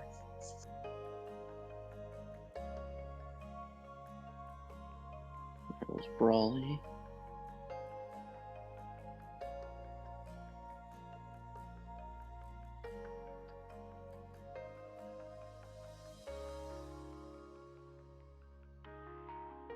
So Feasting player is going to go to draw. We're going to see what they're going to do. They've got 3 mana up. I believe they cap for Ruler's More, so I believe their stones now are Blasting Waves, Heat Ray, and Ruler's Memoria, which is really important because now that unlocks their blue spells for their 1-drops in Alice's Little Scout.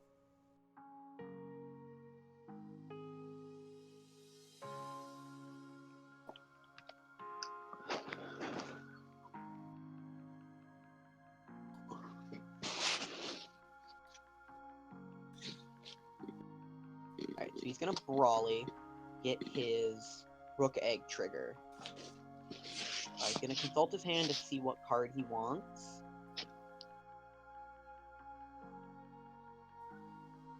Alright, it's gonna need a seal off of Energize. I guess that was just a little bit of shortcutting. He probably announced he was searching Rook Egg. Normally, you'd wait for the search to resolve before countering. This is I don't weird. think that matters much. I think even your stream, Taylor, is delayed behind mine because that Brawly that just happened like 20 seconds ago for me.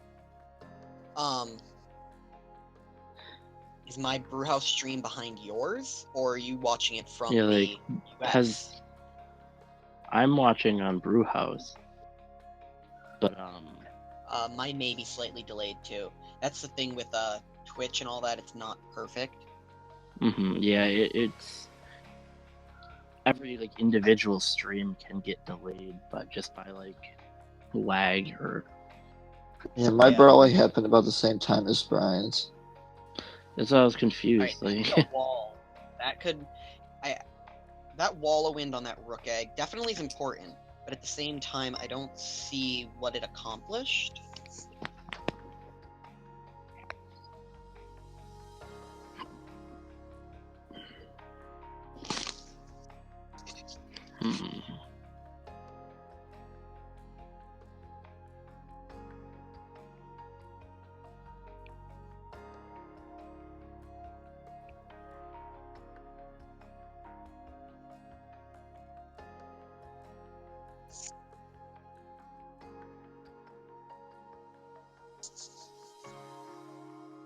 All right, Bedivere. That is a Bedivere. very interesting. Yeah. That is an interesting tech card to have in the Lumia deck. That now means that if this is a monocle based Lumia deck, that they can effectively deal with a dragon every turn for the rest of the game. So he just banished his own blade. Alright, after this stream, for all you watching, we're gonna deactivate for about 5 or 10 minutes. We're updating our graphics with a updatable stream for all of our members coming up, done by our artist Ashley. So as soon as this round is over, we're going to go deactive for about 10 minutes, and then we'll be back with some more commentary and talking to you guys in between the rounds about basically whatever you guys want to talk about. So the more active you guys are between rounds, the more active we can be between rounds. Alright, the flicker on the Guinevere is definitely, or the flicker on the Prisia to kill the Guinevere is very important. I think the Lumia player is getting to the point where the power level of the cards they're playing and the tempo they have on the current Feasting player is very important. Ryan is playing this very well. I still have to get the. Huh.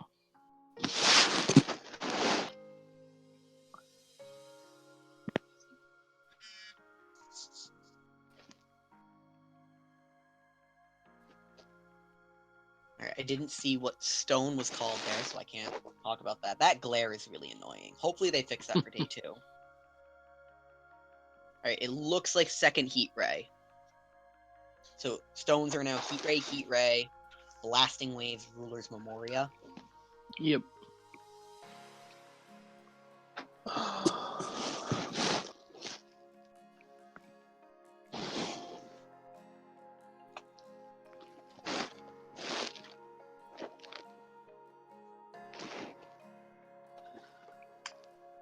Earther. I think the Earther's gonna have to take down the Bedivere here. It does, indeed. I don't know about you guys, but I'm basically just having trouble seeing anything on the top. Yep, that's the glare. I mean, I can see what's on board. Like I can see. Yeah, I can see the board, but I can't see the stones. I really can't Stone. see the board. All I see is horn up there. It's kind of hard to see. Like I can tell, like just on like vague outline. Like I know that's Uther, Gwibber. Yeah, we've got Tokens. Earther, Gwibber, token, Double. token on the top. Alright.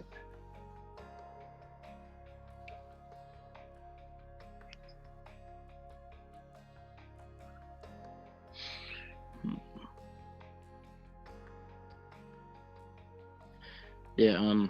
If you wanted to, Taylor, you could try if you exit the stream quickly and load back in. Sometimes that catches you up to like the. Yeah. You two handle it. I'll be back. I'm gonna reload my stream and my UI so I can do this a little bit better. I'll be right back.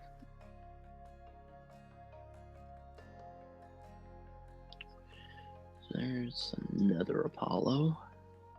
Yeah. See, I can see everything on that side.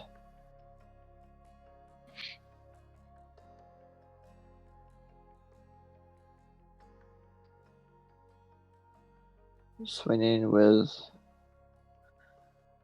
Yep, there's 12.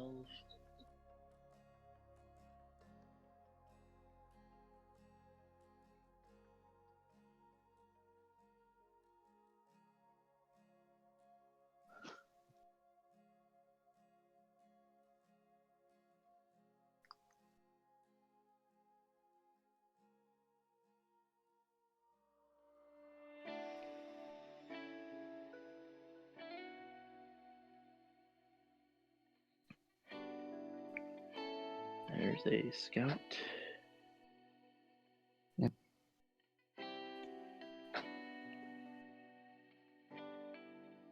I'm just a little behind you, B. Are you? Yeah. Yeah, it's also I don't know what the. It always does this to me too. Like Yeah, I've noticed it. When I try to watch like a stream with someone else, like it's happened with us before watching other streams too. Like we always get off. That scout triggered his token to come in.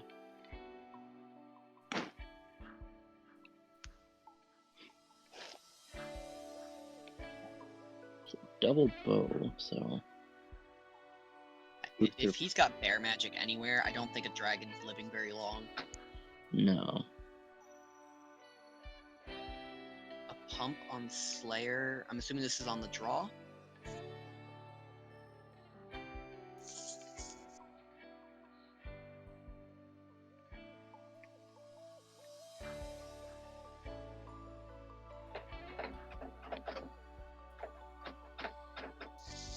So Slayer's pumped.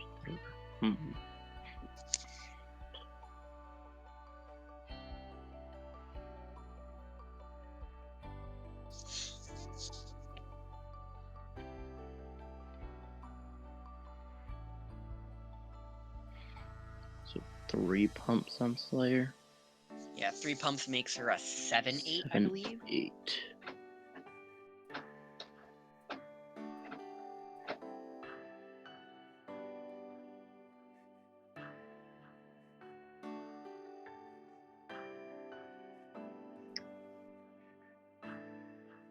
Still doesn't fight through that Earther, which is kind of important. Yeah. Okay, so If Priscilla was to shift, would she still keep the pump from that Yes, side? she would. Yes, she would. She would switch to an 8/8. Which would be more relevant, and if that would probably be something he'd have to take, or else the quiver would be stolen. How many shift resonators are there actually anyway? There are 6 shift resonators. There is Slayer, Alice, Lars, Gil Lapis, Reflect Refrain, and Lumia are the 6 shift resonators in the game. You'll shift that Lumia. Or not Lumia, Priscilla. That's an odd choice. Yeah.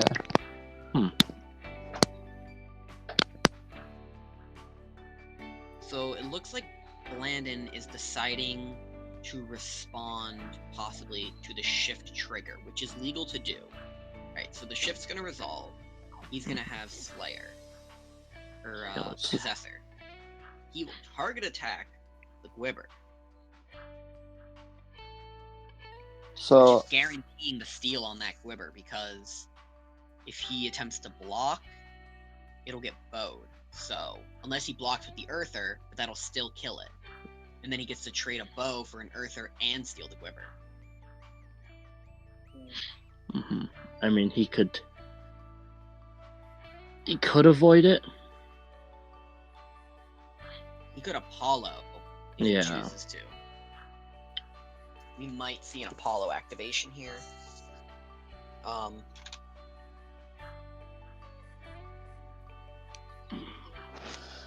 I don't think you can let the Lumia player get access to that Gwibber in the current board state, because none of your other Gwibbers are going to survive. Mm-hmm.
This is quite an odd board stall, to say the least. Mm-hmm. This match is running a lot smoother than the last match. Yeah, the last match was just a slaughter fest.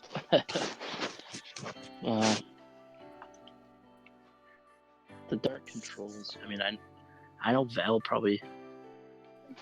I know Val should be able to do it, but if you don't, it's one of those It was situations just odd where sequencing. That was the issue. Yeah. There was a lot of odd sequencing going on there.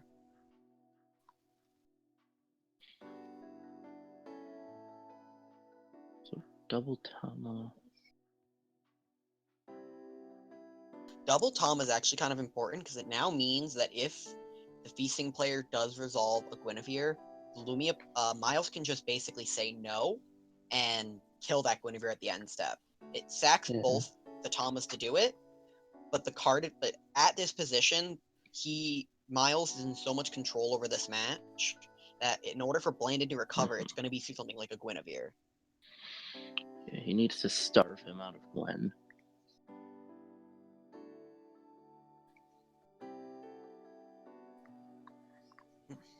I don't necessarily agree with that attack without the ability to pump it again.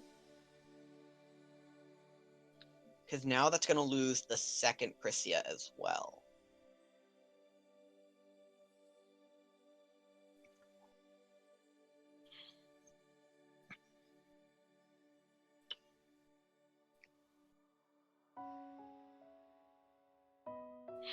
Oh, second is Thomas there. Ah, okay. So he So wanted yeah. the... So he'll take 7. Alright. That's definitely a play, but I feel like he should have saved that more for Guinevere. But I think... Yeah, I agree. I think Miles is... But here's the thing. I think Miles is okay if Blandon gets to draw off of Guinevere once, which is all he'll ever get, because he can continue to flicker that Prisia at the end of every turn and kill that Guinevere.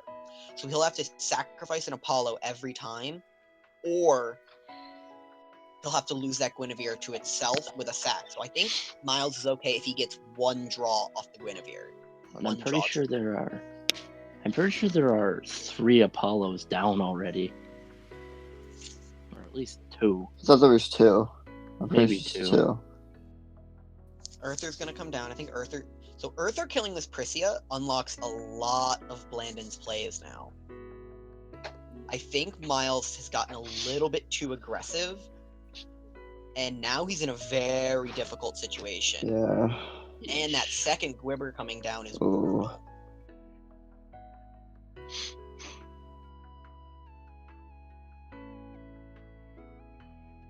We may see a concession here.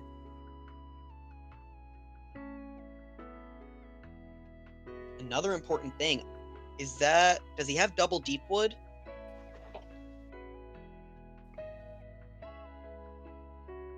Okay, it looks like he does have double Deepwood, so we could hook both the dragons back if he needs to. I don't know if that's the best play or if I would agree with that, but it's a play.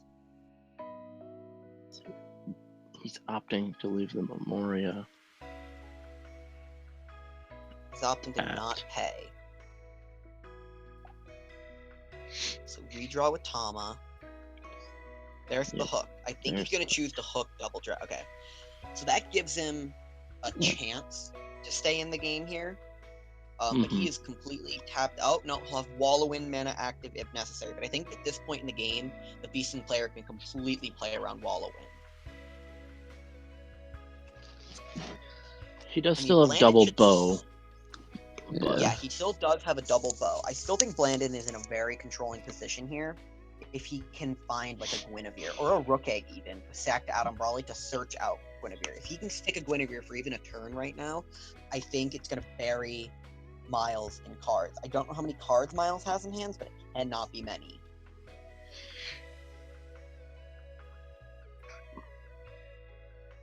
He can't have many more than 3 or 4 cards in hand.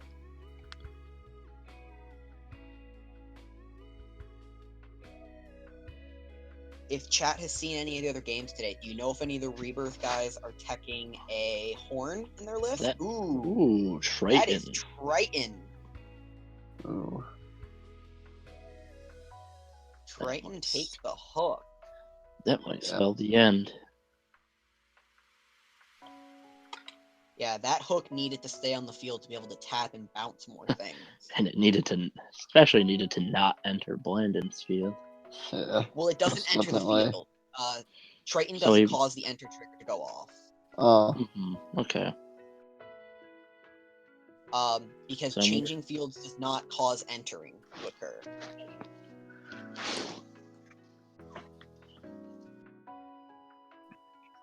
So why does he Triton here then? Just to remove...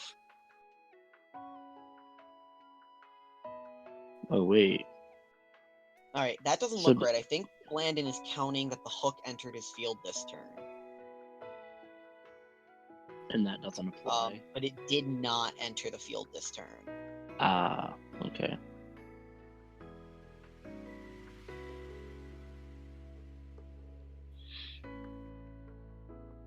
So Triton entered the field, so the Gwibber should cost 3 here, not 1. He's under the impression that the Triton stealing the hook makes it. Yeah, but Its that's enter not how ability that goes off. interaction. Yeah, but that's not how that trigger works. You would have to pay 2 more to play that Quiver.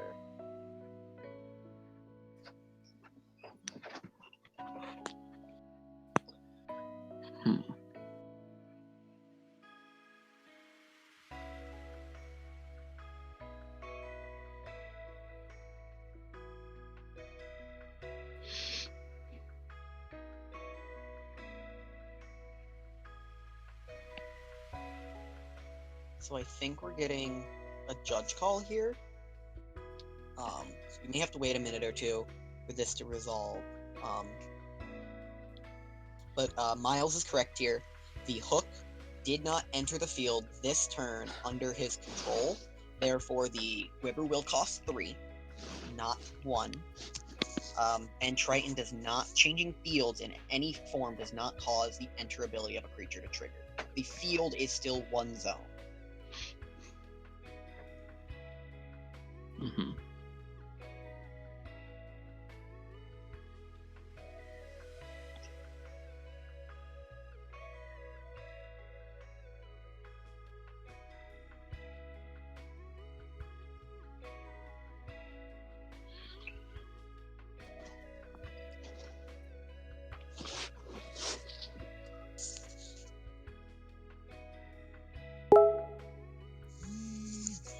So Gwibber reads that you pay 2 less for each resonator that entered your field this turn. That you still control. So that, But since Hook didn't enter this turn, it doesn't meet Gwibber's trigger. Exactly.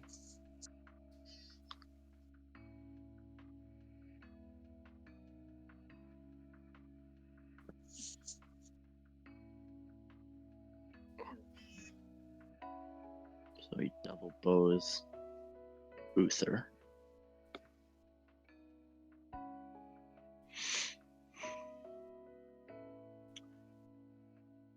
Hamad.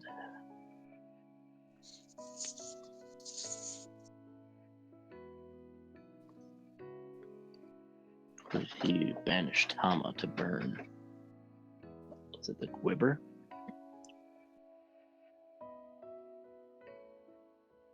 I don't know either.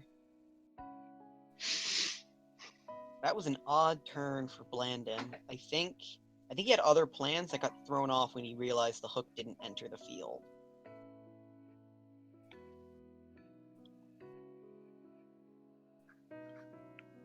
Like, just Triton just take it for a turn and then give it back? Yeah. Yes, Triton only takes him until end of turn, and there's no way to avoid that trigger. Because unfortunately, it's until end of turn and not at end of turn, so you cannot avoid that trigger anyway. But he didn't have any way to kill the hook when he took it. I believe he blocked. So he bear magicked. And it was bear magicked. And Blandon responded with a bear of his own. So now he Melfi's Gwibber. Ooh. That's going to change the game a lot. So that's a hook flicker. Let's see what he targets with the flicker at end step.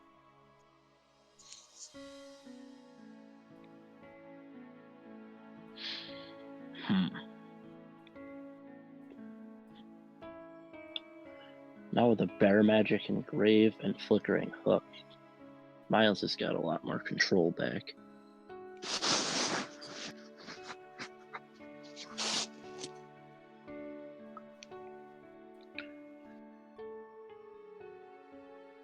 See, both these decks don't flip the rulers, right? No. The Feasting can flip. It does have the ability to. It runs the Lave to do so. As for Miles' deck, they can flip, but they will never flip with Nyarlathotep. Their list does not have it anywhere in the 65 or 55 cards. Well, I was just more saying along the lines of there's not much reason to flip with these decks. Oh, no, not even close to. I mean, sometimes you can get a few extra points of damage in with the feasting deck, but other than that, it's useless. Mm-hmm.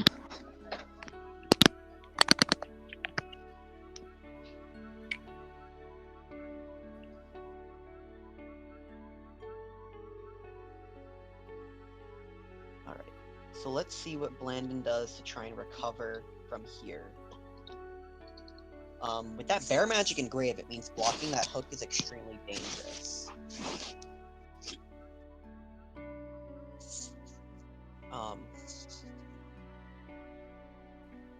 Ooh.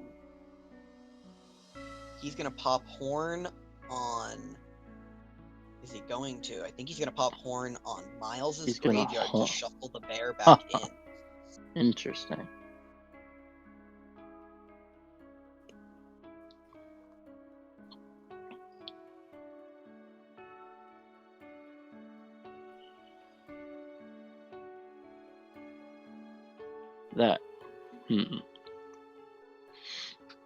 That's good because he removes the bear magic, but now he's put Bedivere back into the deck. That is very true. So if we could see something like Faria summoning into Bedivere on Miles's turn, which would really change this game around again. But I think that's a play that Blandon has to do, or Miles just maintains bouncing back all his stones. Like, I know the feasting deck is pretty resilient to it, but it's not resilient, but yeah, getting hook flickered over and over, you will die eventually.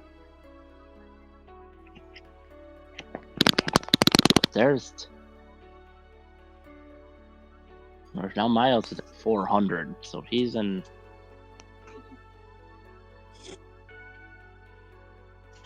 dangerous territory now.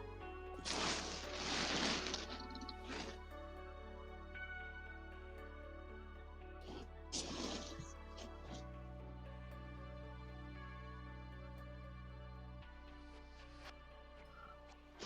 that Titania? Yup, that is the Titania. For tapping 2, so I believe it'll cost 3. No, he'll Broly.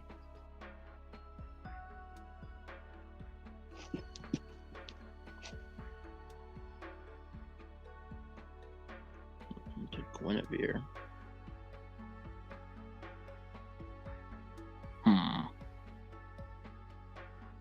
Now he's got some sort of board state up.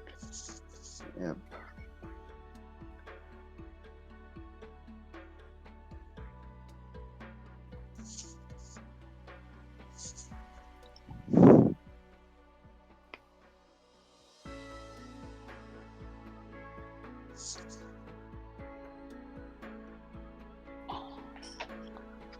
I think we're back into the position where I think we're gonna have to see but now we're in a position of if we see a flicker on that hook, it's gonna have to hook back the Titania and the Gwibber again, not the stones. And then we're back in a position where he's just recasting those every turn and now netting advantage from Gwyn. I think the Gwyn is really what's gonna change this.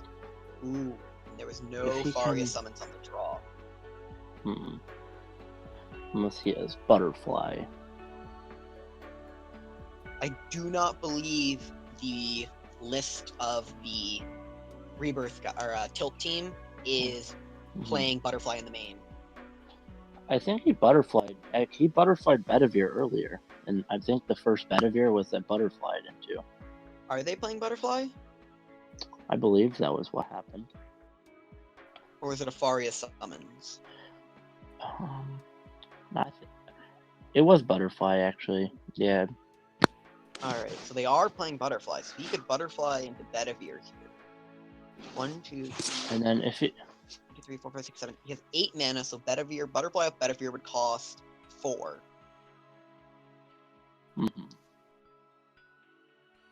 Alright, even Stream confirms it was Butterfly. So they are playing Butterfly. So if he has Butterfly... The other thing that would help is having a Melfi, so he could swing the hook and avoid the damage, so he could flicker. Well, if he actually, right now he could If he Betavired, removed the Titania, he could swing with the hook, and it would go into the Brawly, or the token, but would still allow a flicker. Unless Blandon used Gwyn's ability on the Brawly to pump it, then it would not. Then it would kill the hook. Mm-hmm. Why wouldn't he eat the hook with Titania? I said if he can butterfly into Bedivere, he can remove the killing, Titania. removing Titania. Okay.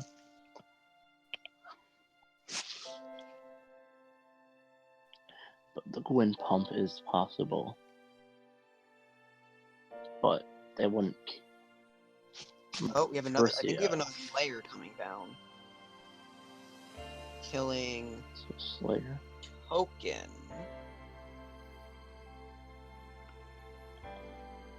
That's an interesting choice.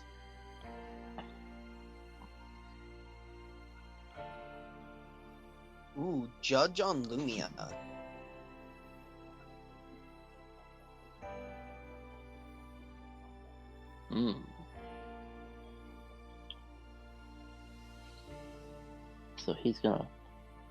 So he'll swing and flicker the hook to bounce both of the flyers. Unless he's attacking Gwibber. Which he is. So he's going to attack on the Gwibber, hooking the Guinevere and the Adam Brawly. Oh, how many do either of those bows still have counters or no? No. No, the bows are empty. So then I think the play here is to run it in, and then he's going to flip back and flicker the Slayer, and no, he can't do that. He'll still be dead. But he can. I think the play here is he's going to flicker the hook. So he'll run. Then he can flicker hook. And board wipe, essentially.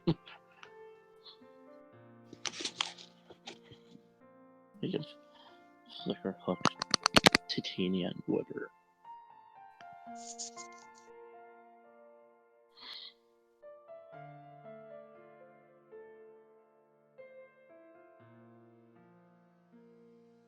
That's a complete board clear if he plans to do that. But the problem here is that now he just replays it all. Yeah. It doesn't actually really slow the deck down. It feels to me like we're in the position where Miles is just trying to stay alive, not really get ahead. Mm-hmm. If he had like removed if he had removed something off of it, or if he had removed Nerlatep off the flip, we'd be in a different position, but the deck doesn't have the ability to do that. Double Gwyn. Double Guinevere will trigger a token, which now means he can play Gwibber.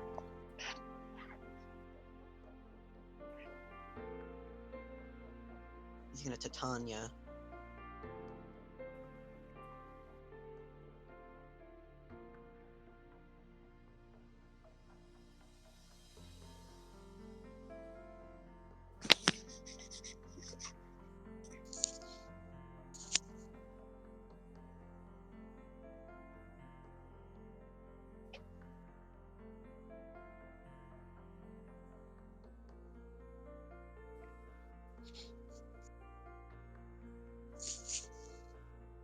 And there's Gwibber.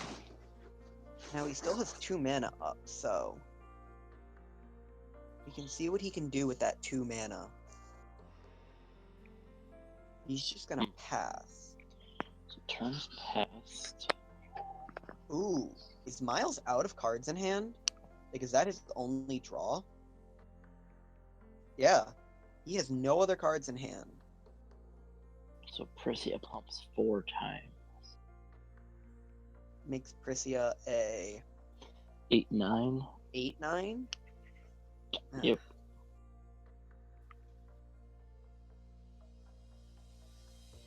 I think we see a shift here. Ooh, I have another question. Did Blandon tap for a stone and call rulers? Because I believe that Ruler's Moria comes into play tapped.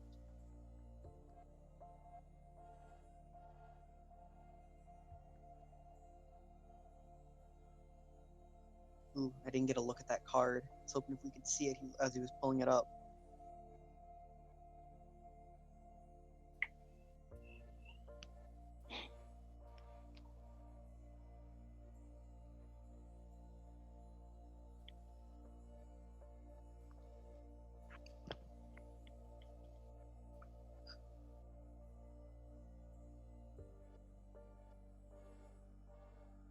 So what lines of play does Miles have here? Like, what card could he have in hand that would justify an attack with Hook here? Melfi. I would probably. Melfi, it wouldn't trigger. Melfi only played one. He's only played one spell. He's on the... Melfi. So the only card that would justify an attack is Bear Magic. Possibly.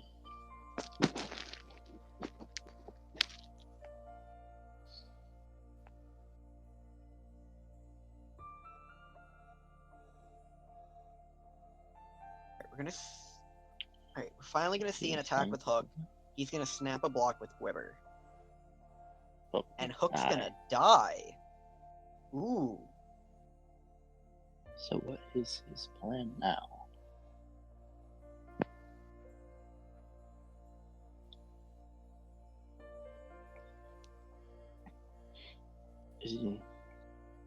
If he can play... Oh, he's gonna shift. So he used Hook. So now I think we're gonna... So now he'll directly attack into Gwibber, so he gets a confirmed steal. Yup.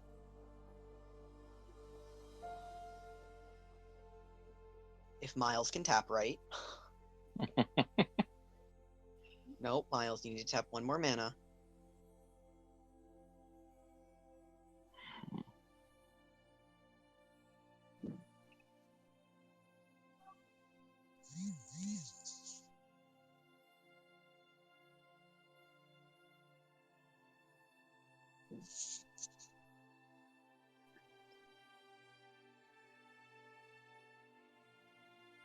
Alright, so he's gonna steal Titania and suicide the elf to kill Gwibber. Huh. Suicide the elf into Gwibber. Wow. Yeah. That kills the Gwibber. So what is...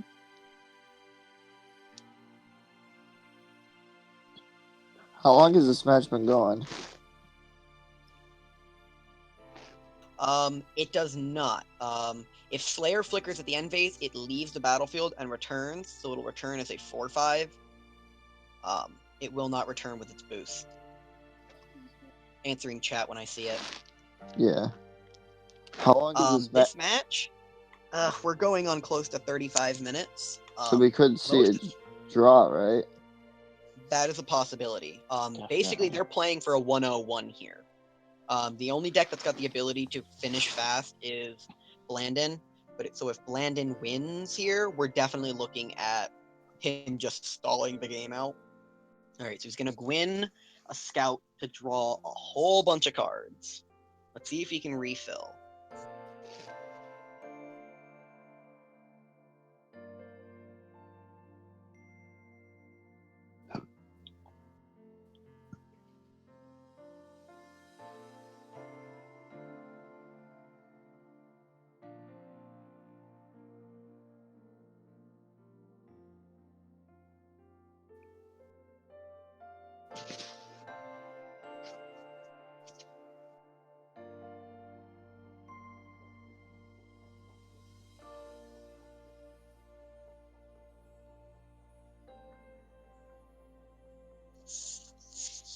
Yeah, no problem.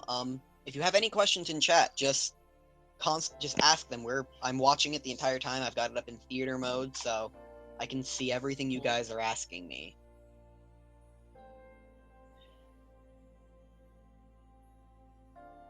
Considering he has so much mana, I wonder why is he flipper Melfi over Titania? Because that Titania will return to Blandon's field. Titania will return to Blandon's field if he flickers it. Seal the drag. Yeah, Lumia reads, remove target creature from the game and then return it to the battlefield under its owner's control. So the Titania will return to Blandon's field, which is not what he wants. That's actually why he tapped. That's why he tapped the Melfi and attacked with it. So that way he could untap it. Because Lumia is not a May trigger, it's a must. So if Titania is the only tapped creature, he has to flicker Titania, which would defeat the entire purpose of his turn.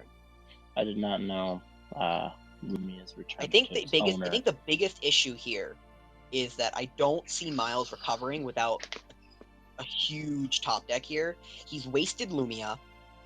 He's wasted his possible ability of Lumia Flip. He's got one card in hand, and both his bows are exhausted. He needs to basically find some way to get a Bedivere onto the battlefield and immediately, and hope that Blandon doesn't have a crackback answer.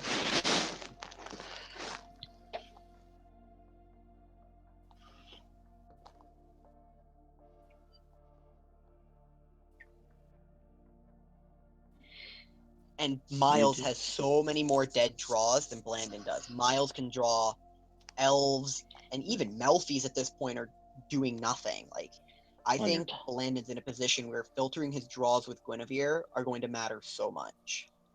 Definitely. I mean, Blandon is one Bear Magic away from winning this game. If he just bears the Titania, he can get in a hit with any flyer.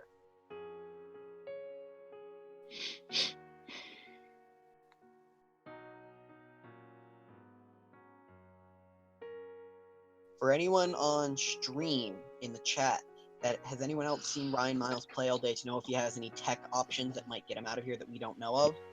I haven't heard much about the Team Tilt deck other than that they were on Lumia Hook.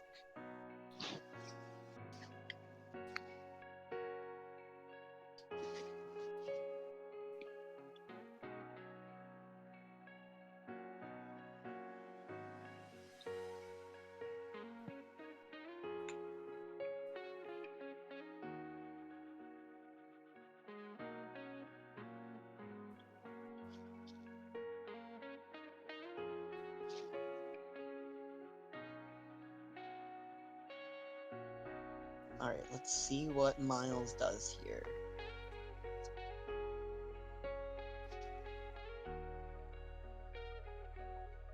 He's going to attack Guinevere with Melfi.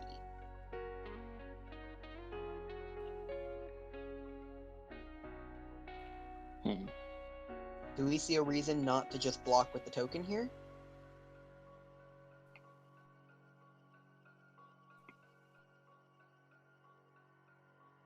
Ooh, he's gonna bear his own Melfi.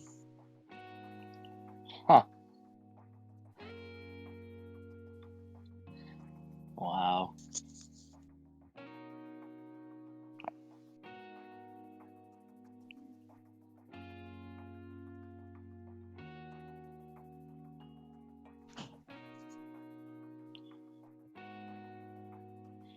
Now that's at the end of...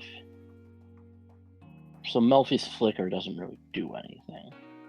No, because it will leave the field and re-enter as Melfi. But it doesn't do anything, but she still returns as Melfi, so...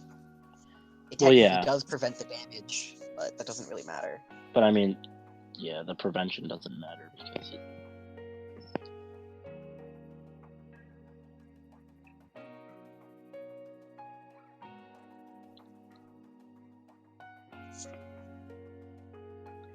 Double sight.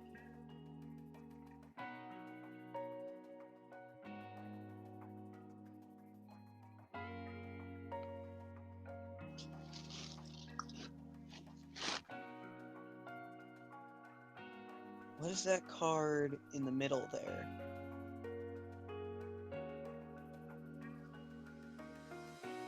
Does anyone know what that card in the middle of, next to the Quiver is? I cannot tell either.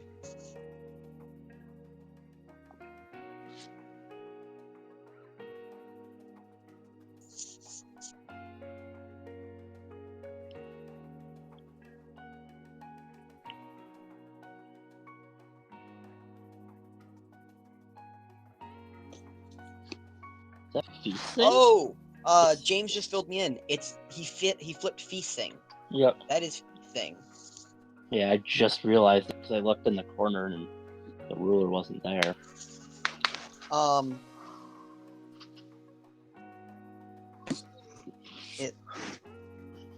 James says, yes, it is a flipped feasting.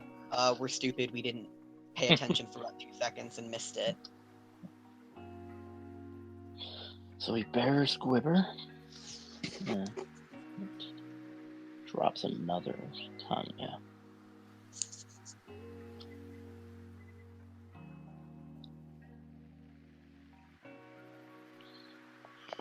So that was true.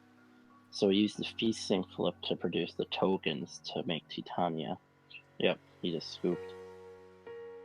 And there it is. All right, that's probably going to be the match. I believe they went on about 39 minutes or so. I'll be back. Hang on.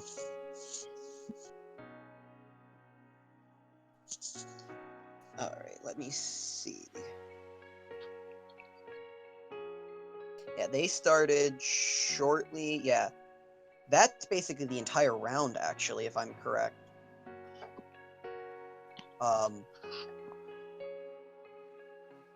I think we're at like 47 minutes or so. So I believe they will call that the match in Blandon's favor. Yeah, both players are scooping to be done. So Blandon moves to 6-0. Blandon moves to 6-0 on Titania Feasting with some really interesting tech options.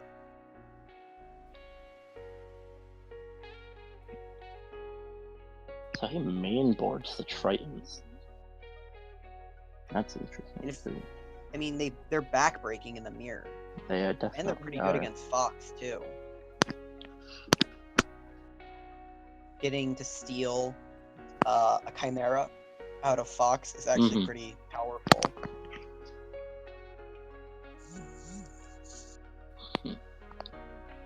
So that'll move Miles to what, 5-1? Actually, I believe Miles had a draw. I believe Miles is going into this round at 4-1. Now it means they, so this means now he's 4-1-1.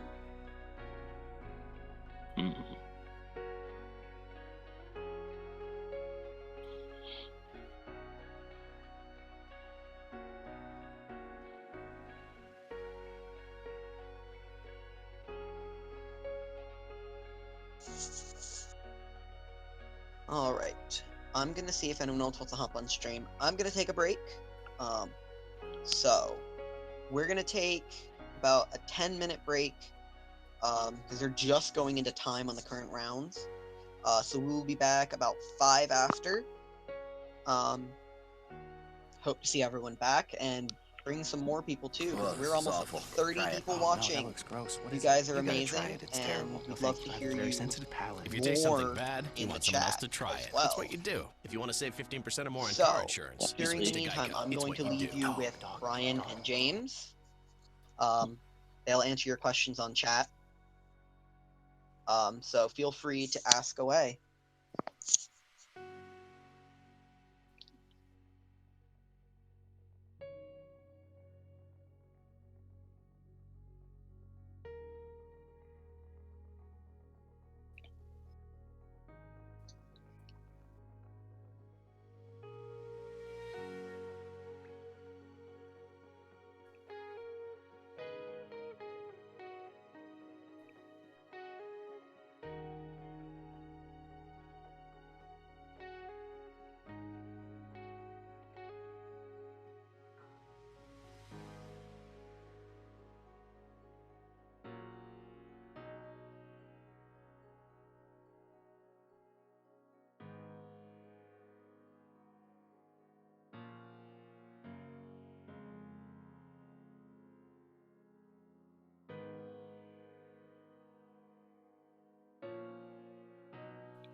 Alright, we're back. We've got a few updates from our matches. So, sadly, I'm going to start with the saddest one, and the one that's going to make people a little upset. Our White Dragon control list is out of top 8 contention.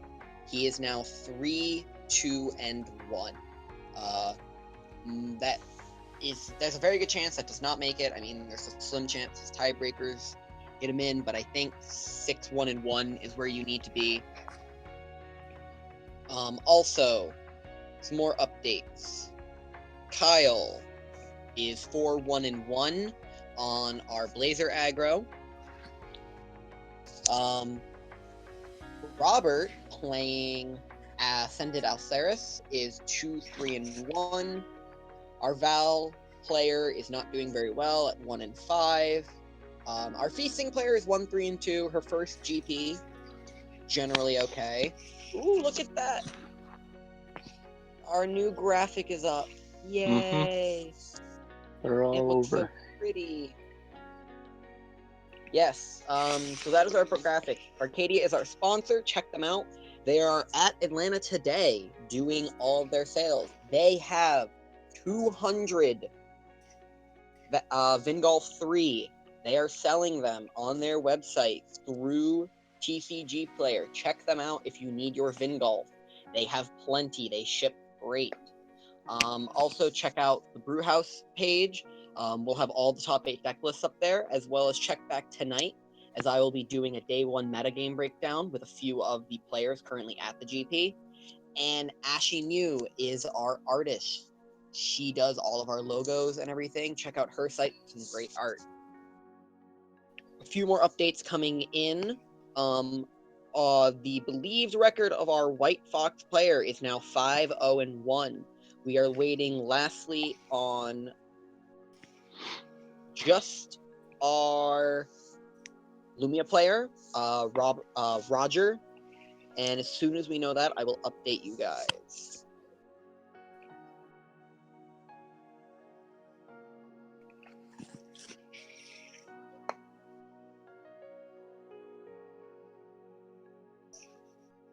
Yeah, I know, sad face. We were hoping for a top 8 with our White Dragon control list. Yeah. Everyone won. It was looking good, too.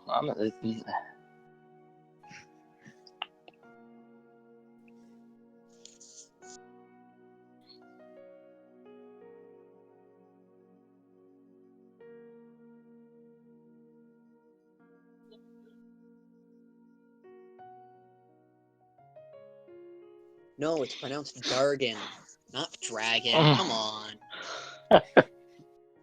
It's White Dargan control. Gil Office is definitely something that people have looked at.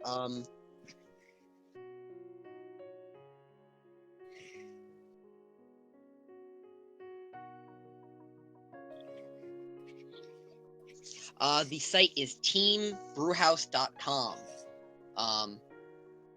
That is our page. Ashy New is a Facebook page. It is ASHYNYUU.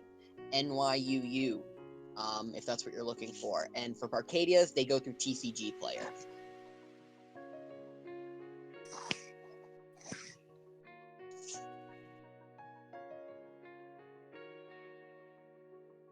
Roger is our Lumia player is 4, 0, and 2.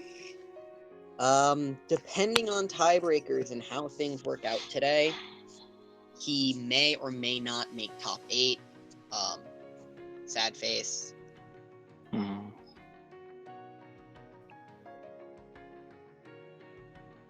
Actually, wait, that was wrong. He's 4. No, he's 4, 2, and 0.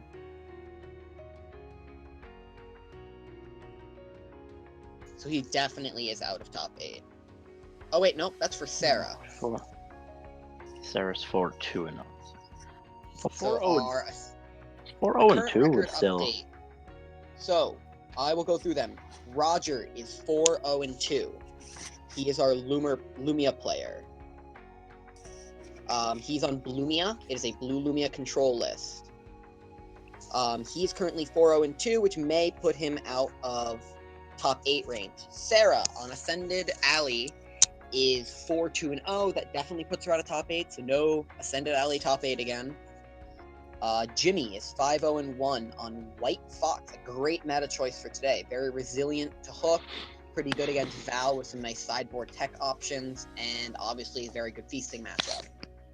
Then we have our White Dragon control list. Unfortunately, it's out of top 8 as well at 3-2-1. But our Blazer aggro list is now at 4-1-1. 4-0-2. 4-0-2 is better than 4-1-1, yes. But it also depends on tiebreakers. That is the other problem. Because that implies that someone else in the tournament is at 4-0-2, it starts fudging that line of whether or not 6-1-1 gets in. It may change. But that's still pretty solid. I mean, if 6-1-1s don't make it, and 6-0-2s do. That is true. 6-0-2. It depends on the tiebreakers. Match yeah. points change a little on draws. It's weird. But Roger's still got a decent shot if he can keep winning. Yes. The other of the list that is still in top 8 contention is the White Fox player. As we said, was 5-0-1, and the unexpected one is Kyle, who is on our mono green Blazer list, is currently 4-1-1, which means as long as he wins out his next 2 matches, his tiebreaker should put him into top 8. Other than that, we actually have 3 in top 8 contention, so that's actually pretty good. Roger, right Kyle. now, as of what we know, they've got 3 Rebirth members in top 8 contention, and surprisingly, Tufford on his 5-color 20 stone deck that no one actually knows what it is still in for top 8 contention. As soon as we know what that list is, we will update everybody on stream. I'm going to see about maybe getting him on the day 1 metagame breakdown later. So as soon as I have any update on that, I will definitely tell you if I can get him on there later. Other than that, the other updates we have are for some of our players who've been out of top 8 for a while. Robert Orzov is on Ascended Alcerius as well. He's 2-3-1. Our Val 2 player is at 1-5, and our Feasting player is at 1-3-2. So they're definitely out of top 8, but that's okay. We still got 3 in, so we will keep everyone updated with that. I'm going to go to Tilt's page. Jimmy's looking good and see today. what theirs are just for some updates for you guys.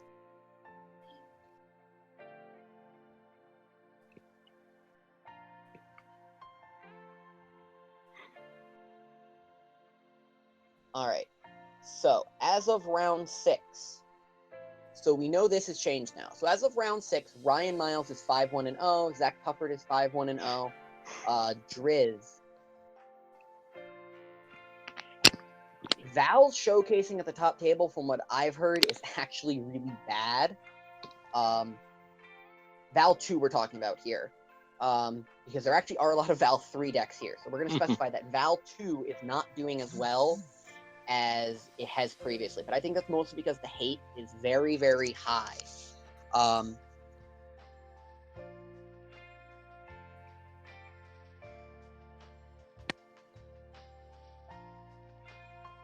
So, other than that, it looks like at GP Atlanta, Ryan Miles at 5-1-0 and Zach Tufford at 5-1-0 would have been in top 8 contention, but Blandon knocked Miles out of the top 8. So, Miles will be going into round 7. Miles will be going into round 7 at 5-1. So he's still in top 8. Zach Tufford is at 5-1. He is still in top 8 contention. Driz is at 4-2. He is no longer in top 8 contention. Billy Buttons dropped. during round 5, and Jimmy Osborne is 3-2-1. So that is the update from Team On Tilt Gaming. Let's see if Rebirth is doing their updates. They have been. And see. Let's see what I've Rebirth been- is doing for you guys.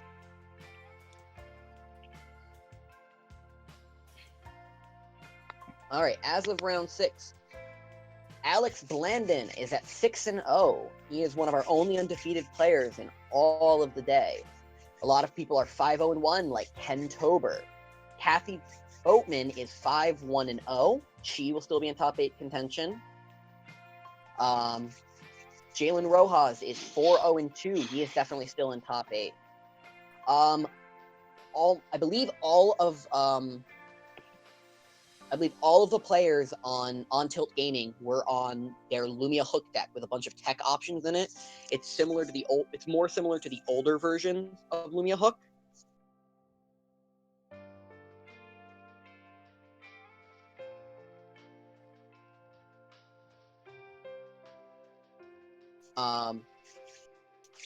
So it looks like Rebirth is doing actually pretty well. Rebirth has 5 live out of their 6 that went for top 8. So we might be looking at a nice Rebirth sweep depending on how the rounds match out. Other than that, that's the 3 major teams that are playing there today. We do know that Landon is on. Ooh, all right. So Is it this looks like we have our tougher? next one going up. So, here we go. I think We'll we get to have find it. out what We the have infamous Zach list is. Tufford. We have Zach Tufford playing against. Oh, hey, look Let's at see. that. Who are we up against? Up, that needs to be moved. There we go. Against. Oh! Alright, those are our standings currently for anyone who cares.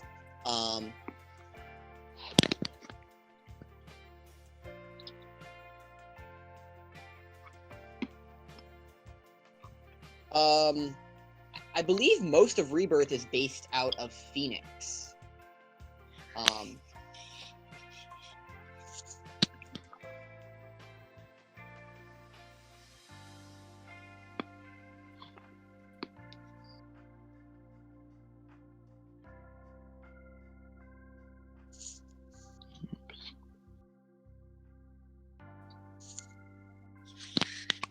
All right. So it looks like we've got Zach Tufford versus Steven Wiglet. Steven is a Rebirth member, or actually a member of Brewhouse. We haven't gotten his record update all day. As soon as I find out what his record is, he has to be doing well to be at the top table right now. I also don't know what he's on. We haven't been able to get an update from him yet today. And there is a mistypo on here. Robert is on Ascended Alcerius, not Ascended Alice. I will get that moved as soon as I can.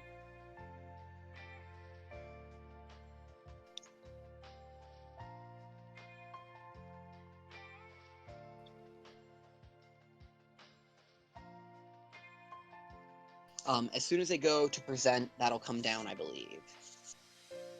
Still working out some of how we're going to be doing this on stream. And that graphic right there is also done by our artist, Ashley. She does some great artwork. She will be designing a lot of all of our stuff that we'll be doing.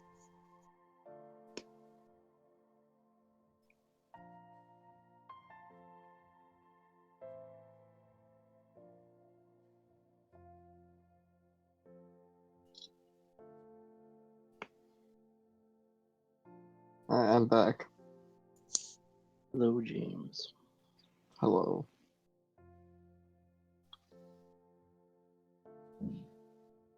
Alright, as soon as I'm going to try and get that graphic down.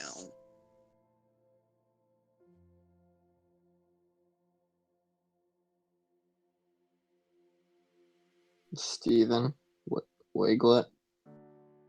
Yeah, he's actually one of our members. I don't know. So we're going to... Oh, there we go. Okay. Yeah, they've kind of been off the map. I don't know what Steven's. Thank you. Actually, the layout is to our tech. His name is James.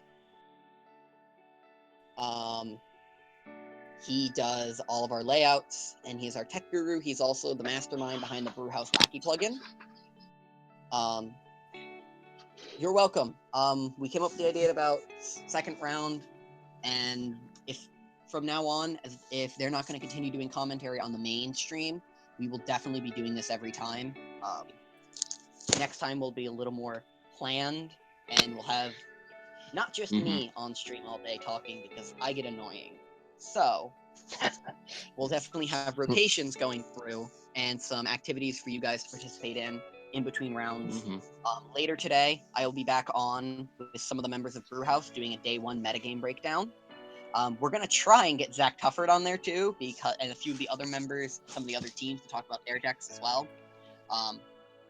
Definitely just something to grow the community and talk about. All right, so it looks like Steven is on Lumia. I do not know if he is on Lumia Hook or if he is on Brewhouse's Lumia list. Cannot see Zach Tufford's ruler. I cannot either. If anyone knows who Zach Tufford's ruler is, that would be amazing. Ooh, he looks like he is on Mono White Lumia. Oof.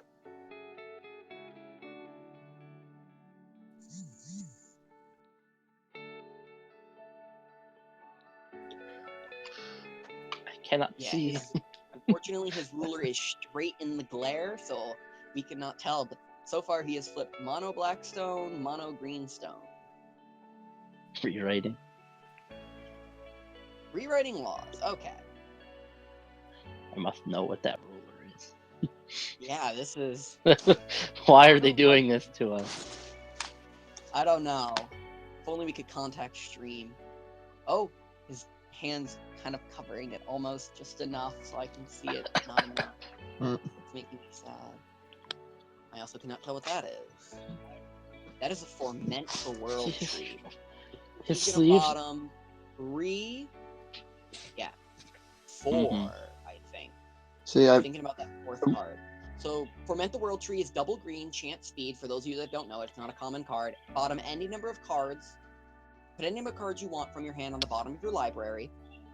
And then draw that many cards, +1, so it replaces itself, and then it gains you 800 life. Just for anyone in stream that does not know, it's not a very common card. It's really never seen play.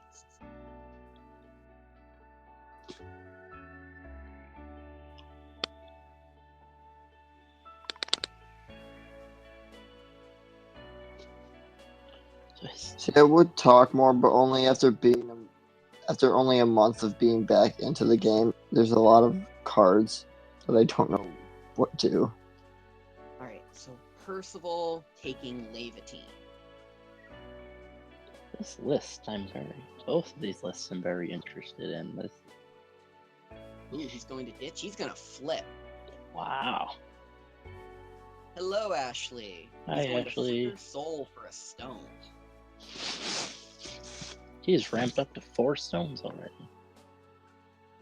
He is gaining a huge stone advantage right now.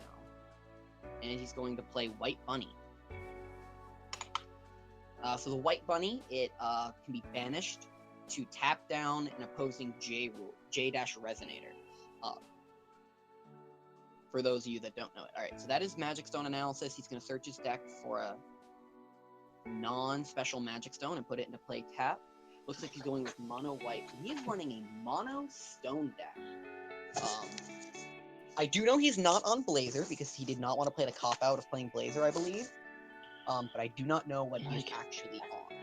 For Zach Tucker in this case. I also do not know Steven's deck. I will try and get a hold of Steven as soon as I can after this.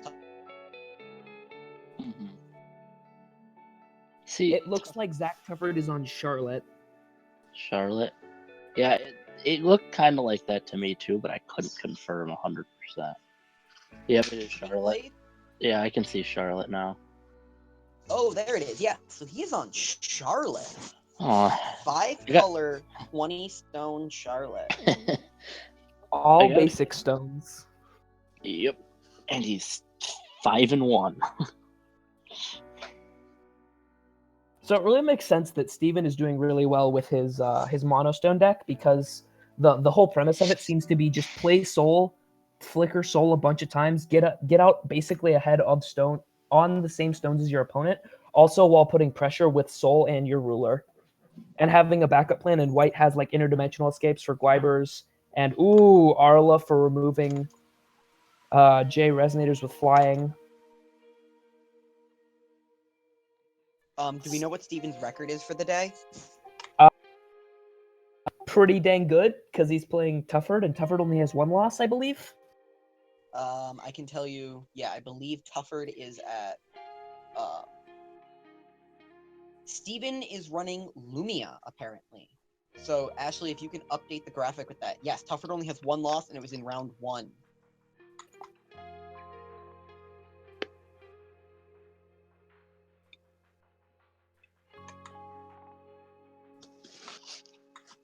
So Tufford is 5-1, which means Steven is probably like also 5-1 or close to that.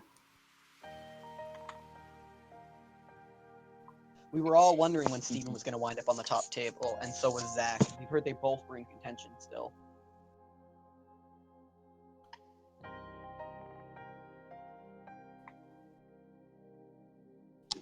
So it appears, though, that Tufford's stone deck is base green. It looks like. Paying 5 for 5. Yes, Ashley, we believe he's 5-1-0. He could be 5-0-1, maybe 4-1-1. We don't know exactly, but put up 5-1-0 for his record. Tufford with the spicy frig. He's gonna get back a spell and a resonator. I don't think a resonator's gone to his graveyard yet. Our player's gonna Shining Strike it down and then go face for a bunch here. So I do have to admit, I like the combo of Frigg with Charlotte. Having the ability to tap down the opposing resonators and then bring those cards back later actually seems pretty cool. But he is about to get massively destroyed in damage. He's going to come across for 2, 4, 7, 9. How big is Soul? He's a 4/4. 4. So Arla is an 8, so he's coming across for 6. And then he sacks all 5 with Lumia for the game. Yup. That was fast. Wow. 2,000, sacking all of them. Yup, that is game. Wow. Steven gets that quick game 1. Holy crap. That was aggressive, and if that's the game plan for him to do every time, I can see why he is at the top table right now. I guess He's also in base white, so that means he has access to interdimensional escape, which is a really strong card, versus Guibers and Foxes. This is nice. And for chat update then, Steven Wiglet is also a Brewhouse member. We have not been able to track him down all day, but we found him at the top table, so we have 4 people in top 8 contention. We do have another player hanging out there somewhere, Edward. We do not know where he is or if he's dead or not, but there's another player. Dead or not. These two have been like, I don't know what they were doing. Like they've been like they play their matches and they like ghost out every time. Well, we tracked them down, so we have 4 players in top 8 contention. On what looks like another spice. Steven's been talking about this mono whitelist for a while, actually. This is super awesome. Like that We'll was definitely see if I can track him down at some point today and find out what his list is and update people on stream. I'm going to shoot a message now to the ATL guys. I bet you this is why Steven hasn't been reporting to us. It's because he's been finishing his games so fast. He's like, okay, I'm going to go do something else now. Basically, I mean, no one's even seen him after his games are done. Like, they see him go to his games, and by the time they're done, he's just gone.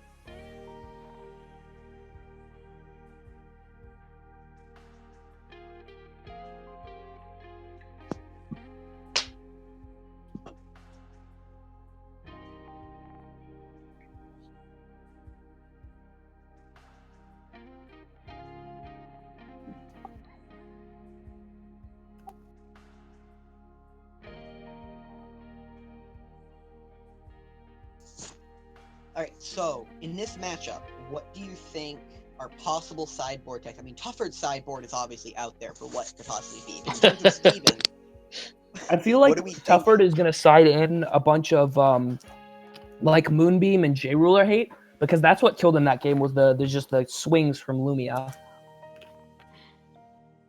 Yeah, I mean, he had but that was a super aggressive hyper carry off of Steven. I mean, that was powerful, to say the least. It was. I mean, Soul going straight Ooh, into... it looks like Tufford sided into Tree. Huh. Oh, he did. Wow. Just as an FYI, Galen, are you watching it from our stream or from Twitch's, the Forcible US's stream? Yes. Because ours is about 30 seconds delayed off of theirs. All right, there's the Soul ramp off of Energize. That seems really strong.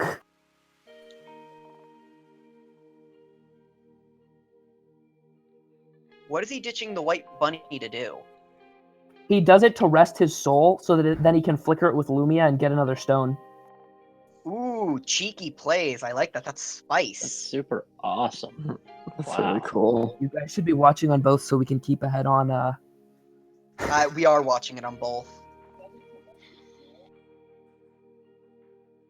Alright, so Magic Stone Analysis fetches the White Stone. I think it's going to be the same game plan for the Lumia player here. He's going to attack with Soul, get a free 400 damage in, pitch Lave, flip Lumia. He has to find the second Lave here. But he had it in hand. Pitch. There's the Lave pitch. There's the flip. Wow. Coming in. Is that an No, that's a Horn of Sacred Beasts. Flickering Soul, getting another stone. That is Horn. Yeah, that is the new promo Horn that they got for the tournament. Oh, and then he's gonna use Lumia to remove cards. Oh no! Oh, and your ruler only has the name Lumia in it, so he gets 3. Oh, and now he's up on card advantage too. Oh, this deck is awesome. Wow. Someone's got to track him down for me. Yeah, I really want to write up what's going on with this list. This list is awesome. I'm gonna have him on my I'm gonna have to have him on the metagame breakdown later. Someone's gonna have to track him down for me. Yeah, definitely. This is awesome. I feel like he's just gonna slaughter this game too, even though Tufford switched into Tree, because he's just gonna flicker the Alice and then just go for a game with his Resonators. Yup. Also, I saw in Tufford's hand that he has the actual Alice in his hand right now, so he might be just kind of stuck on no cards in hand. Question is, does Tree put them straight from the deck onto the field, right? Yeah, he puts them straight from the deck or the hand. Oh, So it does he's- do hand? Oh, looks like we're costing a 4-drop. What is that? It's a Lumia's... Ooh, Purification. That's really strong. Ooh.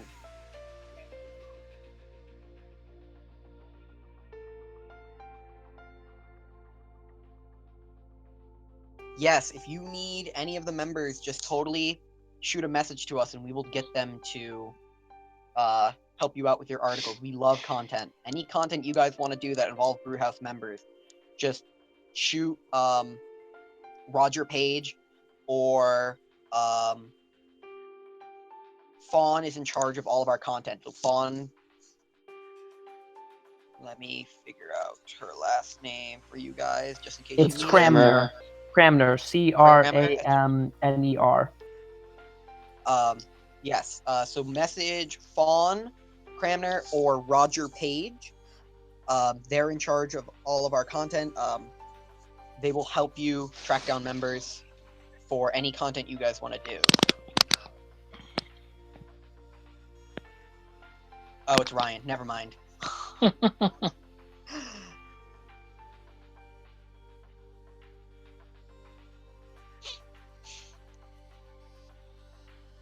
We're being corrected. I don't pronounce things correctly. That's why I'm not going to do all the content next. I'm going to do all the streaming next time for this. Because I still can't even say Alisaris right, or however you pronounce it. I just call him Ali. Ali, yeah. It's Alisaris, right? Not Alisaris or something random. I mean, I still say Mikage is Mikage because I'm a white guy. Mikage. I got people on our stream when I did it. Mikage. Ooh, the Amaterasu to buff his Lumia. Wow. Ooh.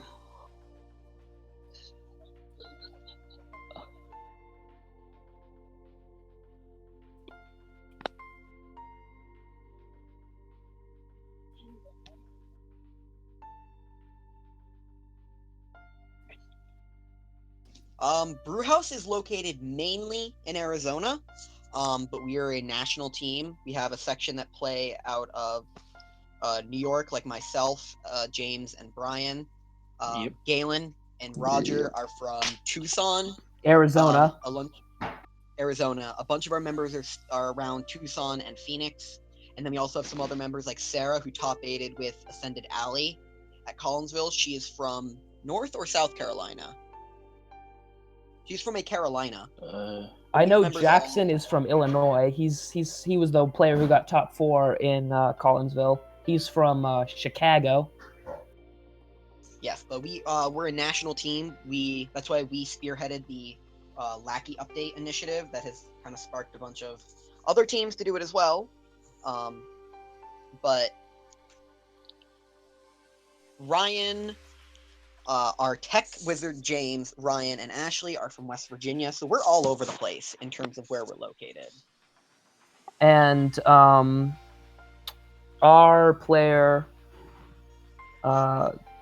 Jimmy Nunez, who is currently 5-1, is from California. Oh, yes, Twisted Fates. If you guys want to do any collaboration with us, message Roger Page after this weekend, and he will totally help you out with that. We love the idea of collaboration. We've tried to do it with some of the other bigger name teams. They're just not necessarily fans of us for some reason. So, if any teams want to get together and do collaborations, we'd love to. Some stream time play, some content together, it'd be great. I think Steven made I didn't read the card error and may or may not be able to cast that Shining Strike that's in his hands. Yes, that is Reflect. Huh. That is Flip Reflect from Battle for Matracia. If you guys don't know what he does, it is Ataractia. Ataractica, whatever. It's Ataractia, please. Ataractia, okay. However you pronounce it. It's from BFA. It is a 0/2 for 1 green that cannot be the target of spells or abilities. And for 1 mana, it adds a magic counter, and then it shifts for 2 white, 2 colorless, or 2 white, 3 colorless. Let me pull up the database. Alright, that is an Apollo. That is a flying Lumia. That is a flying Lumia to knock you down to That 400. gets Amaterasu's Foresight so that it doesn't deal damage. Yup, alright. Yep. Fogs them. So we're gonna get exact wording on Reflect for you. Alright. It flips for 2 white, 3 colorless. For 1 mana, it adds a magic counter, and on its flip side, it is a 7/7 For 2 mana, put a magic counter on this card, removes 4 magic counters, and it destroys all additions, regalia, resonators, and J-rulers. So that is what that card does.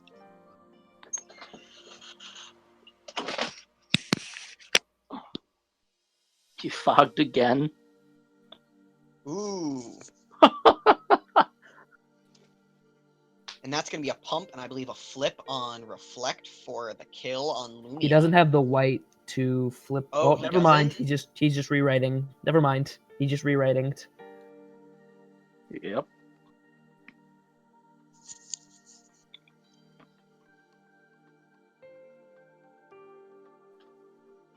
I feel like if Steven's Lumia dies, he's just dead here. I'd agree. I don't think he has. I know. Although if he's teching Shining Strike, he may have a way to he can just tap the Alice for 3 mana and try and pound through damage.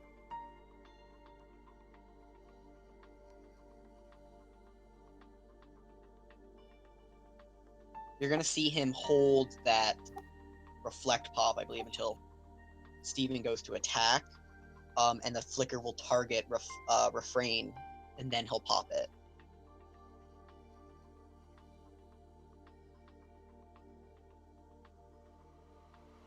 He's gonna Shining Strike it.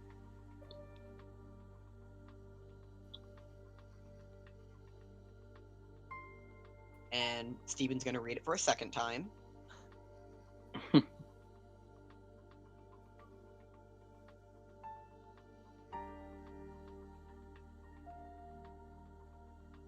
Yep, we see the Refrain pop, and that's one very dead Lumia.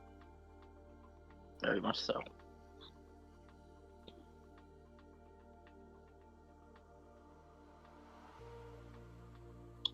Bedivere. Bedivere targeting absolutely nothing.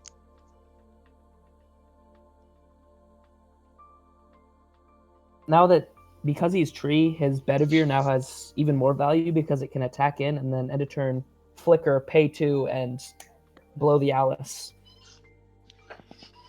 Yeah, as long as it doesn't get blocked by the Alice, though. That's the problem. He has to find some way to get the Bedivere to hit or tapped. But he runs a White Bunny, so he can always White Bunny, tap it, and flicker it.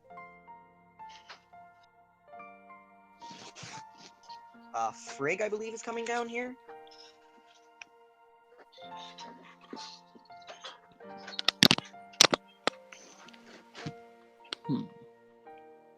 This is amazing. We have 37 viewers. You are all amazing. We never get this many people.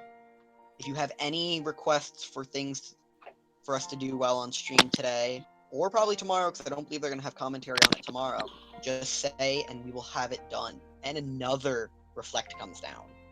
Wow. I think that was picked up off the Frigg. He's going to get an Apollo from his Percival. There goes a White Bunny to the bottom, though.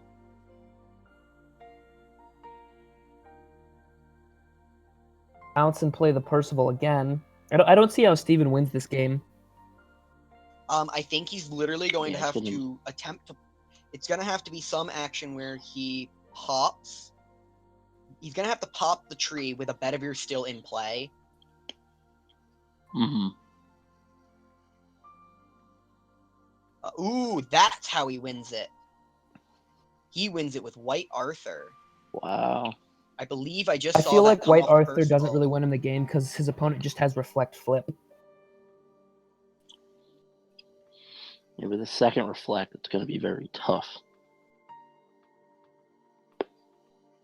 The top player, that is Zach Tufford on a 20 mono stone 5-color deck. We will hopefully have him on a metagame breakdown later to talk about his deck and what he did and why he chose it. There's Gwibber. There's Gwibber. Did we miss the end of turn flicker trigger with... No. Yeah, I believe he missed the Bedivere trigger, which would have been forced to remove the Gwibber, correct? So I think that's just a misplay. But it's not a misplay. It's a GE3 because it's a GE3. Yeah, that's what I meant. It's a miss trigger is what I was trying to say. yeah, if they play too far, they might have to. It might give Steven a game loss if they play too far.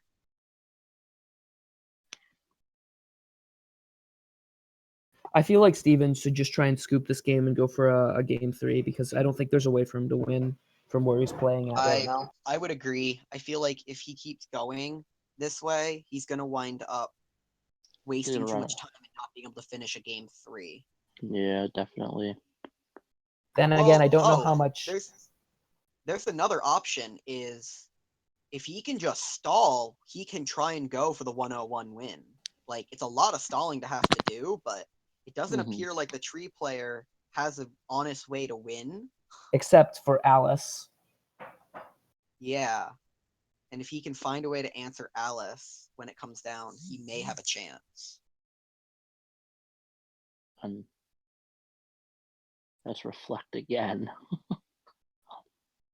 Another reflect.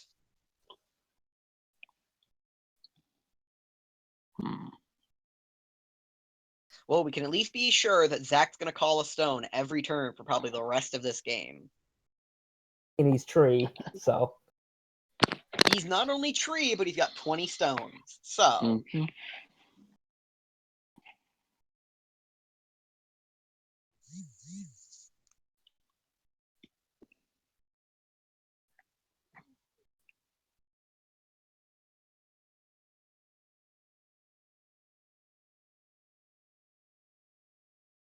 Ferment there. Now that probably will get him into whatever he's looking for. He looks like he's going to go for a ferment for 3.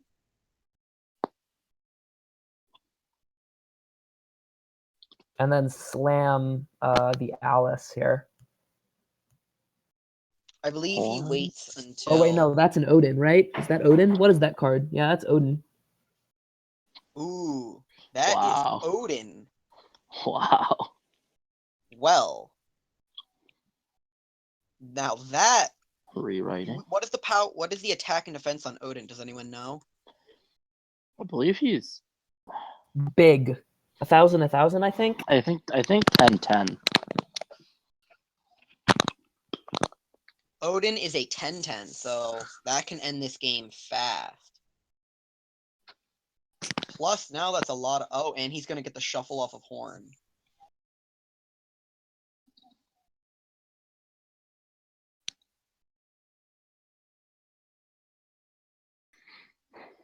And then picks a rewriting laws and just keeps going off. This is basically a combo deck. We unfortunately do not know how much time is left. There is no timer anywhere that we can see on the stream. In the future, that's something I would actually like. I'm going to see if James can get that up there for at least round 8. I don't know if we'll be able to get it because we'll be slightly off time. But this turn for Zach is basically going to be an semi-infinite combo with Odin and... yeah, the chat on the US page. This is basically solitaire for the for Zach here. Basically, until he finds whatever he's looking for.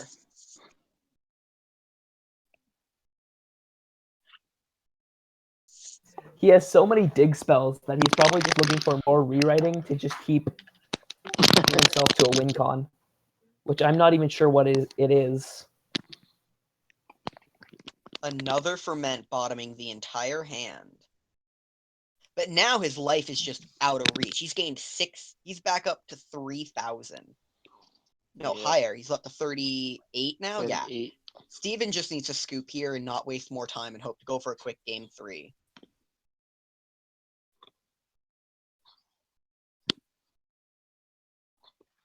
Oh, well, look at that. Zach finally passed. Shining Strike the Odin. Maybe. Yep. Oh, and now he's just going to go for the stall game because he has all those rest effects. It's completely possible. I mean, we don't know how long's on the timer.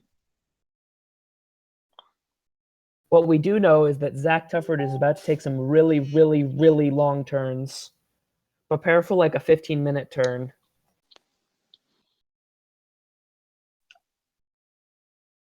But that just perfectly plays into Steven's plan. Here's my Mhm. issue, though. I don't see how Tufford, with all these rest effects, I don't see how Tufford wins. Actually kills him.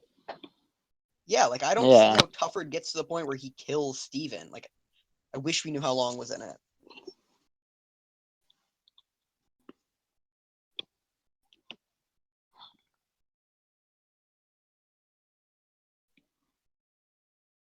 So Steven takes 7.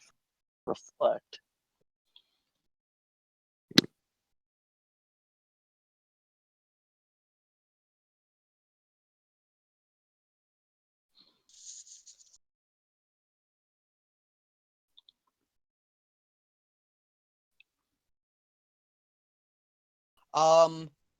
Most of the team is going to Cali, except for me, except for myself, James, and Brian. We will be at Montreal. Unfortunately, Yes. Montreal and Cali are the same Yes, weekend. I'll be there. So most of the Phoenix guys and Arizona guys are going to Cali. I don't know about the Midwest guys and the Southeast guys and gals, but myself, James, and Brian will be there. You should probably explain that there's 2 different Jameses. I call James James the tech guru. Yeah, we have useful James, and then we have useless James. Cool. I definitely love that title. You sound like you do, buddy. So... Oh wow, he just took a lot. He's I down don't to see why Steven 100. hasn't just scooped this game. Like he loses up very obviously. Definitely.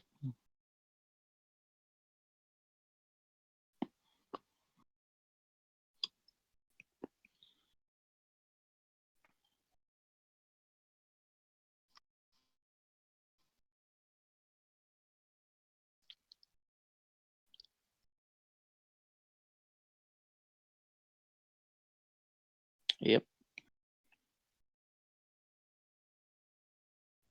There's the scoop. All right.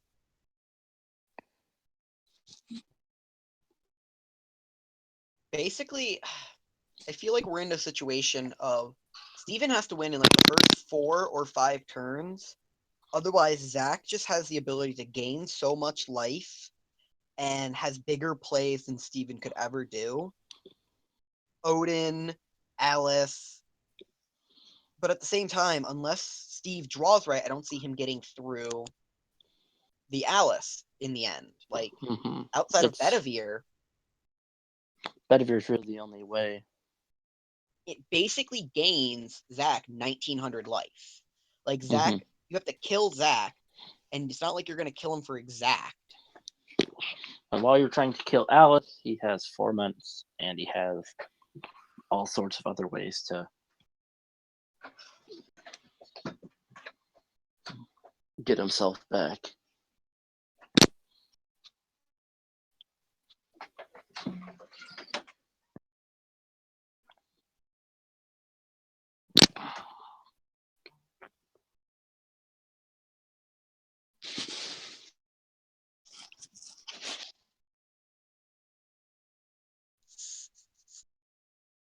If Twisted Fates is going to be in Montreal, we'll totally have to hook up and do some testing or something while we're there.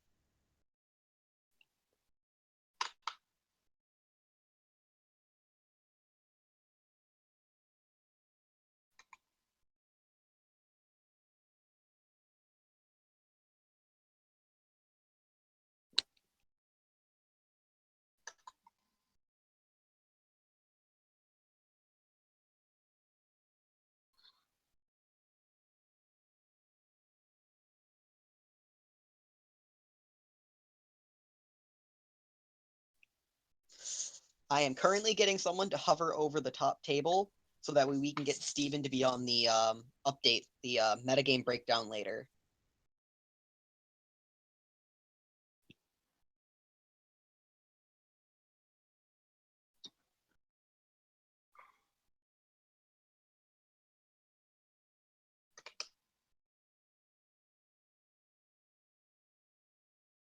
All right, sounds good. Tell me what Roger says about it.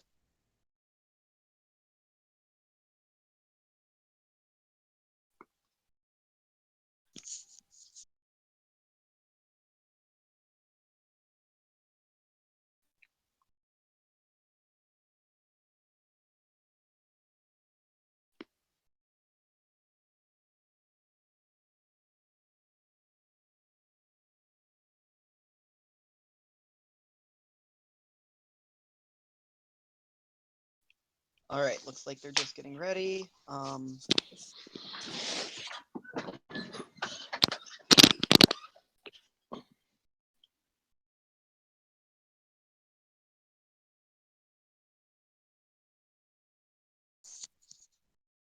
Looks like Tufford's gonna mull 3. And so is Steven. Looks like they both stayed on their plans. Obviously, Steven's still on Lumia, and Tufford is still on Tree.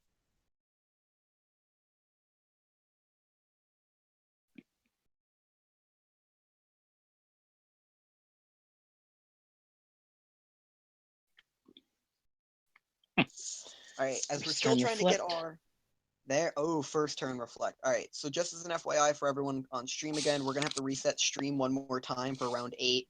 We're still trying to get this whole UI set up for when we do this kind of commentary.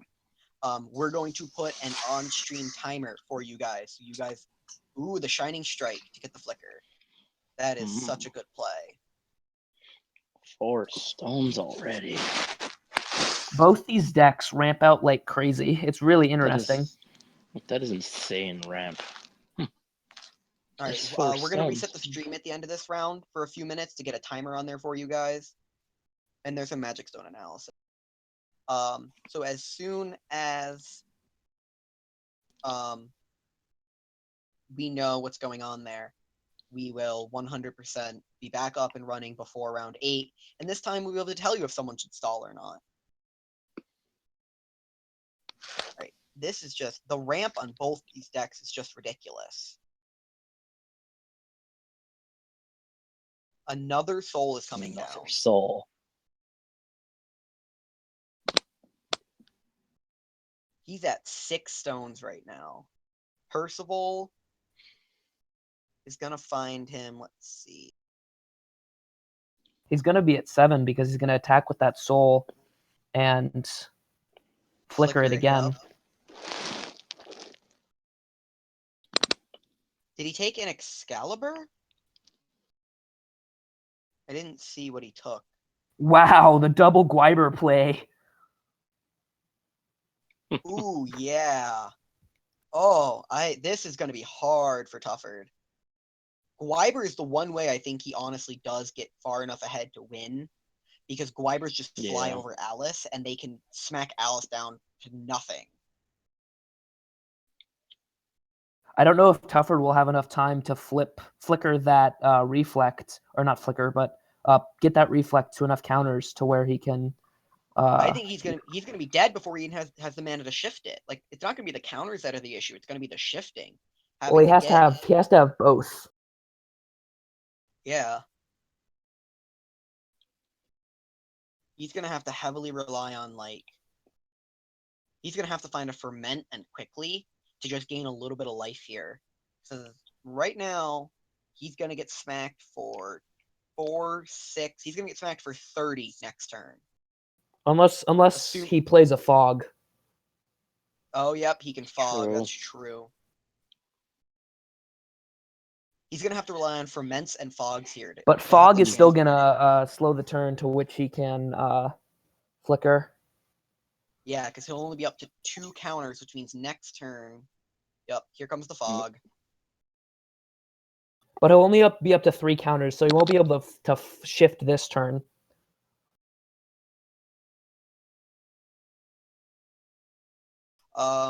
No, he'll be up to 2 counters, correct? Yeah, he'll have 2 counters. Call stone. Yeah, he won't be up to 3. He'll be 1 counter short of flip board wipe. Ooh, Lumia found Apollo and Lave. He's just gonna bounce Oh it my. and play more cards. Nope, he's gonna get a stone and a card.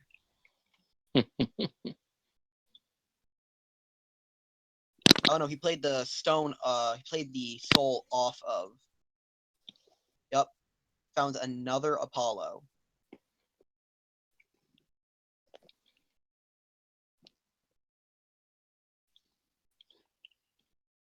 Yeah, that reflect is going to be one counter short of flipping.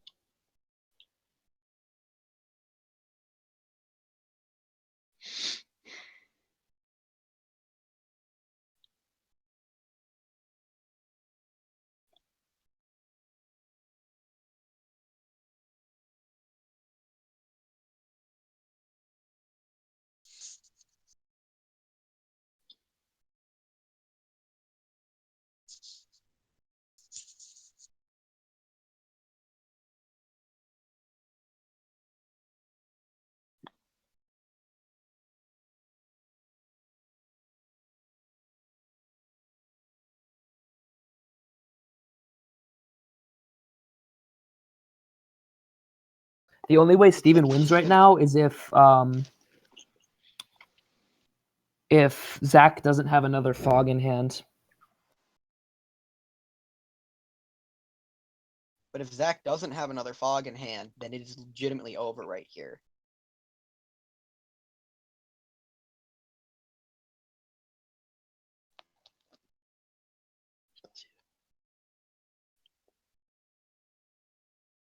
Do we know if Steven has any other way besides ditching a lave to flip Lumia? I don't think so, no. Wow. He's just double rewriting. Summon from Memoria. He is digging hard for a fog.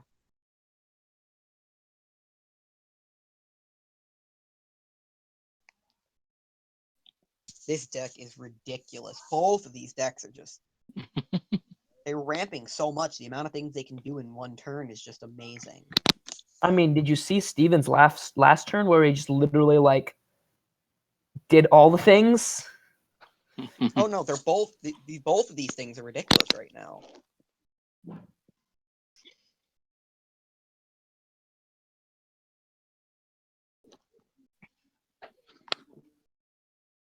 I mean, Steven's field is ridiculous, but I feel like he just loses to Fog here. Yep, Jeez. there it is. That's game. Yep. Wow. It looks like they're going to draw based on time. Yeah, there's no way Tufford wins from here. And there's no way, because now that reflect is just going to flip. He's going to pump it, 2 more counters, flip, and blow the board. And I don't think Steven recovers from that. Well, the only play he'll have left, I mean, he'll still have Lumia, but it won't. But he'll have to find double lave then. Yeah. It's going to blow both his laves, and that's 2 laves down. That's true. So he would have to find double lave to flip. Mm-hmm. I mean, he can Apollo back the Wibbers, but That's very true. And the way he's ramped, he probably has enough. I mean, ooh, Earth's down.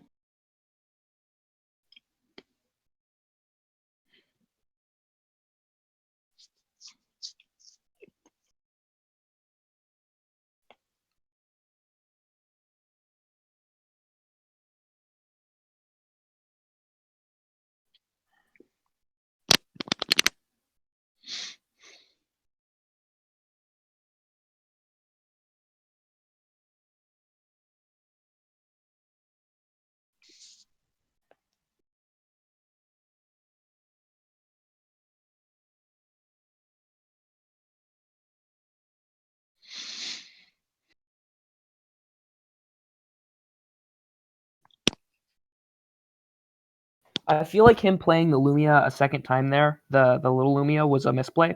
He should have just saved it and then been prepared to cast it during his next turn when he has more advantage. what I'm trying to figure out is why he played Arthur.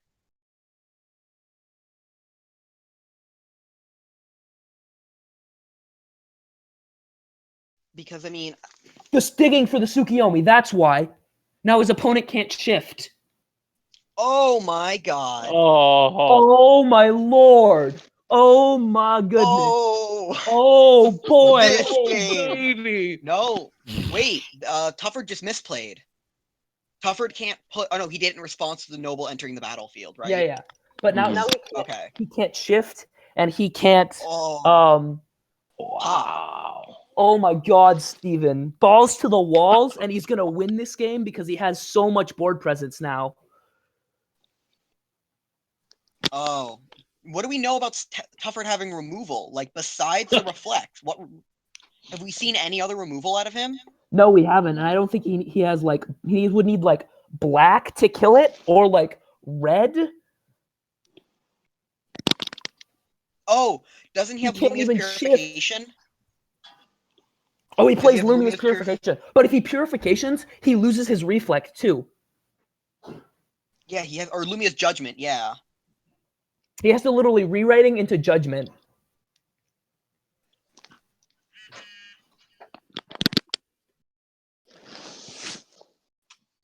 Steven can never flip his Lumia because all his Laves are played. Oh, that's completely true. Do we know if he has a horn in deck, or have Yeah, he has one horn. I saw at least one horn.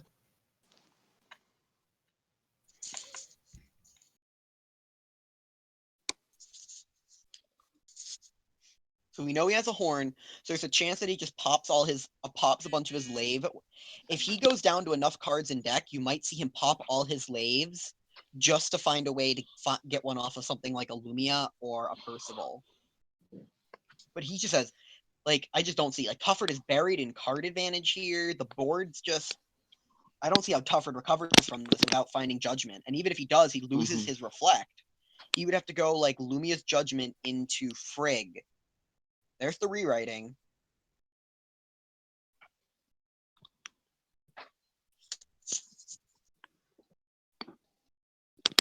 Looks like he's paying 4 for a...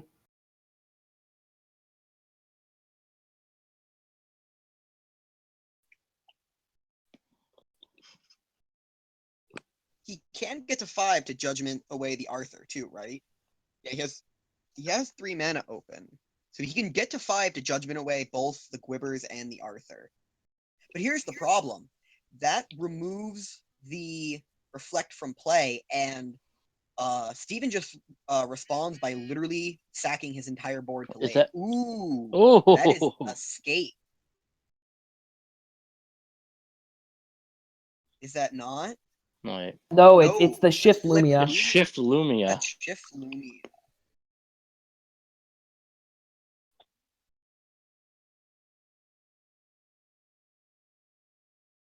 But does that save him? It looks like the Lumia player is going to have to win this turn. Is he shifting it as well?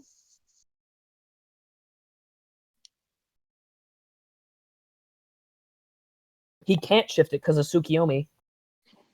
That is true, but is he... No, it looks like it's on the front side. Yeah, it looks like... But here's the question. Does Tufford just have third fog in hand? He's keeping the 2 mana up like he's threatening it. I feel like Steven just can't play around that card. He just has to go ham. It looks like there's a judge's call on something. Did anyone see what the judge's call was on? I don't know what it's on, I'm but not I think sure. we'll find out.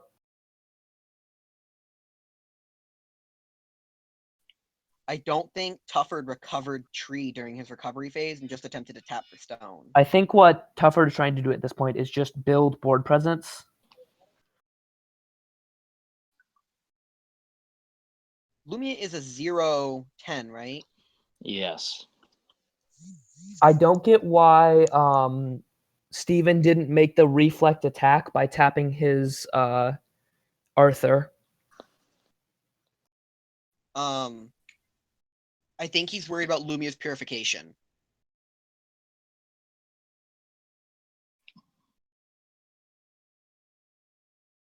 So he should totally do it when Tufford attempts to move out of main phase.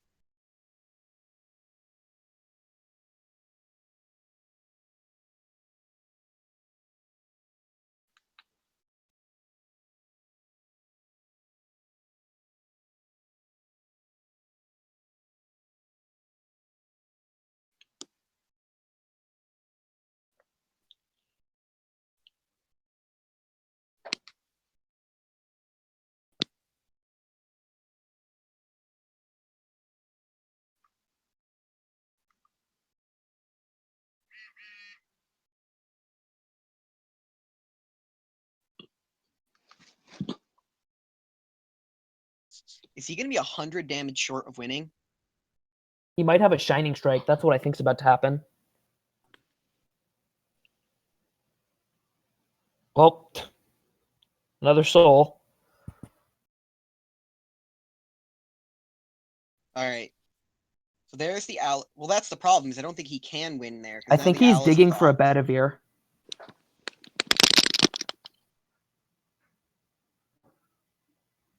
This Percival is digging for a Bedivere. I think Steven just got it. Because now he pays 5, plays Bedivere.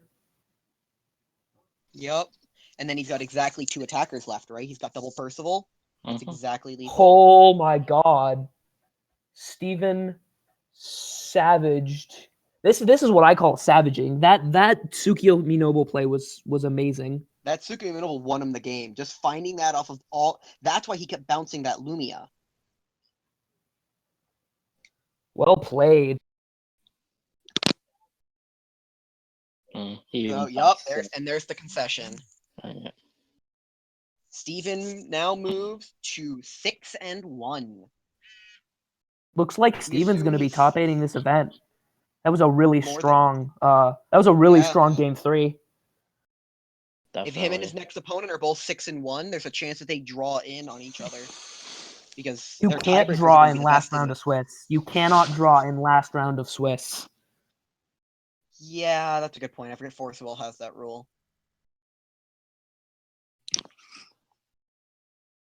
This mono white Lumia was really the right call for this event. I'm keeping thinking about it, and it's like all the plays that you have with Soul and Tsukiyomi's and all that and Guibers is just so strong. All right, I'm gonna leave the stream box. Alrighty. All right. I'm gonna message James. Our stream is gonna go down for about 5 minutes, and then we'll be back. We're putting up a timer for round 8.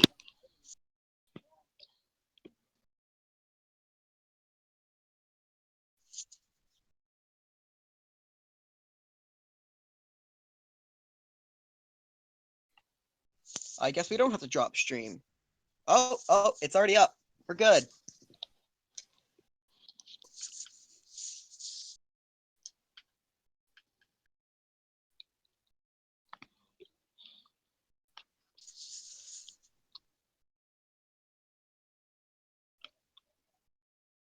All right, so in a few updates for the end of that round, Robert on Ascended Alley is 2-4-1. Delaney on Feasting is now 2-3-2. And Jack on Val 3 is 2-5.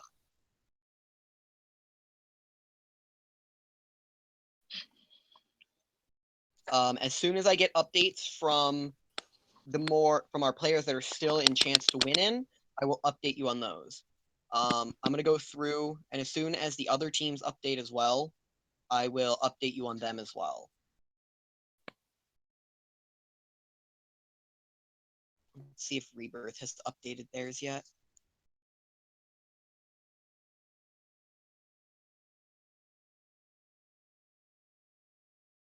Rebirth has not updated yet. It'll take a few minutes for everyone to get their updates up.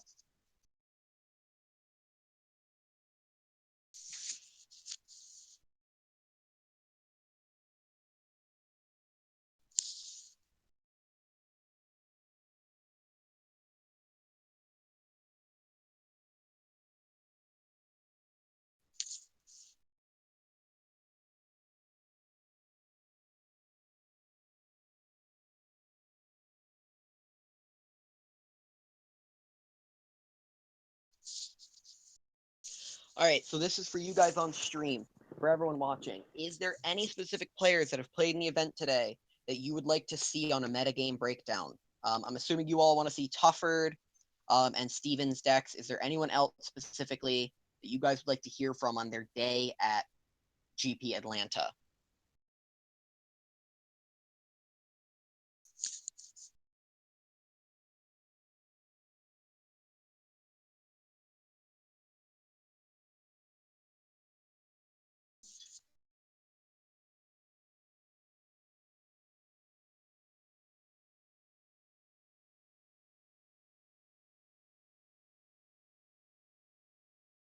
Look at this, a Silicon Valley server farm. The vault to man's greatest wonders. Selfies, cat videos and winking emojis. Speaking of tech wonders, with the Geico app, you can get roadside assistance, digital ID cards, or even file a claim. Do that. Yeah, that should work. It's not happening. Just try again. I think I found your problem. Thanks. The award-winning Geico app. Download it today.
All right, so this is our current graphic. I have a few more updates for you guys.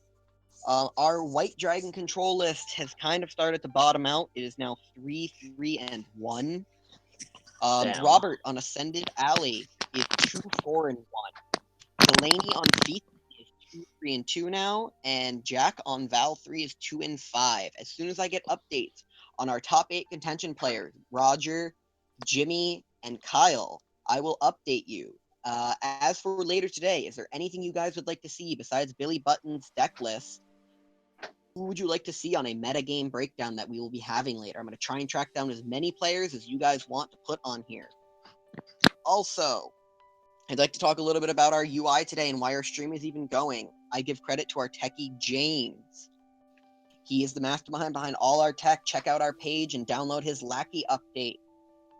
We use that to test on stream all the time that you can play with us.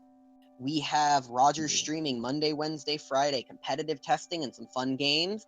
And we have our casual corner on Tuesdays and Thursdays to play. Our graphic today goes to our beautiful Ashley. Check out her page at AssieNew. It connects to our page, TeamBrewHouse, so you can check it out through there.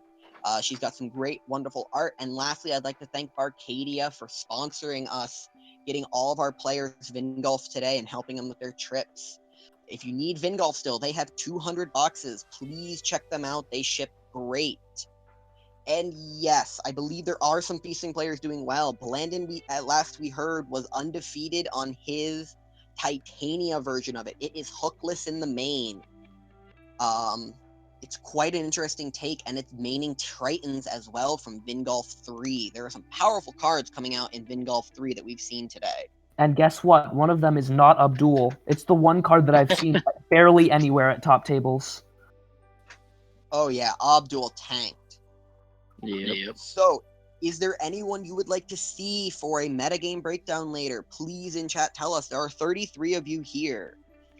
I mean it. If you want someone on a metagame breakdown later, tell me and I will try and track them down, but I need to know by the end of round 8 so they all don't go back to their hotels and ignore me. If they're not on the team, try and get me on this break, and we will totally try and track them down. I'm already trying to track down Zach Tufford and Billy Buttons. Other than that, I would like to know if there's anyone you'd like to see.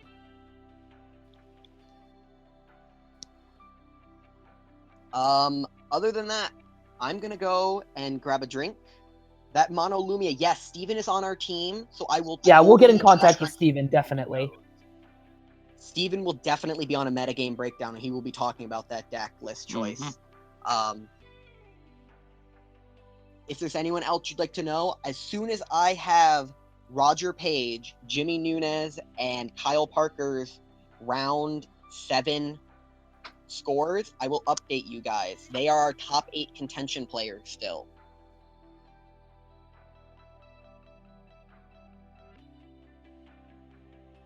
I will be back in about 5 or 10 minutes. I'm leaving you with Galen Page and Brian. They'll answer any questions you have on stream chat, and I will be back ready for round 8.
Yeah, Roger's playing he's playing our special Blumia, a hard control version of Lumia, but it does Blumia with some text from the new Vingolf. pretty much, yeah. I just called it Blumia because it also runs another blue-green card that's really spicy and people don't expect. Mm-hmm. It's mostly Lumia Hook, but has some interesting text that makes it more hard control than.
All right, I have some more updates for you guys.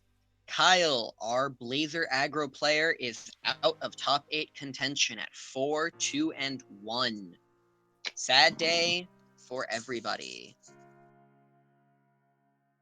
Rip, Kyle. It appears that On Tilt Gaming has updated their standings. Ryan Miles is now 6-1. He's still in top 8 contention as he won his last round. Tufford, as we all know, is officially out at 5-2. Driz is officially out at 5-2, and Jimmy Osborne is officially out at 4-2-1. So On Tilt is now looking bad for top 8.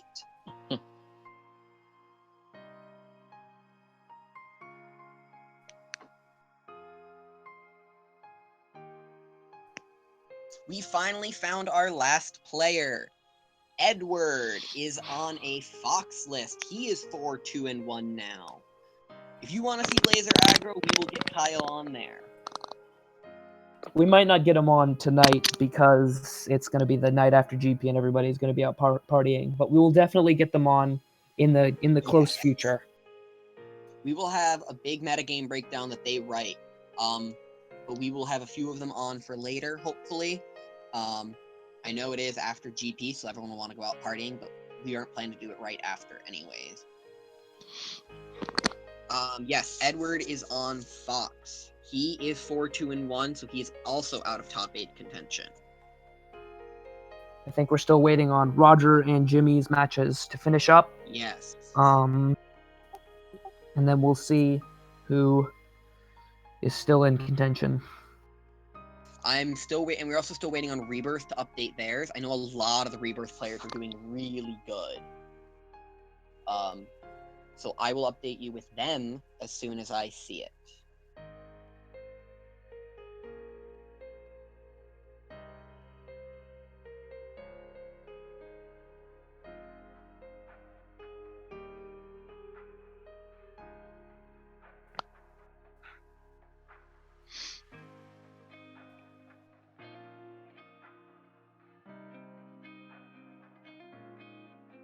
An update that Zach is posting about his deck is, if you want to play the deck, play it like I played it game 2.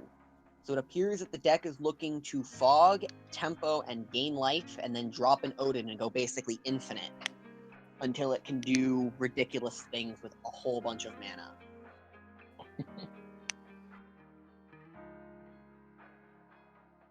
It's a very interesting list, and I'd really like to get the inner workings of that. Yeah, I think we're still waiting on a few games. We are definitely still waiting on a few games out on the floor to go off of time.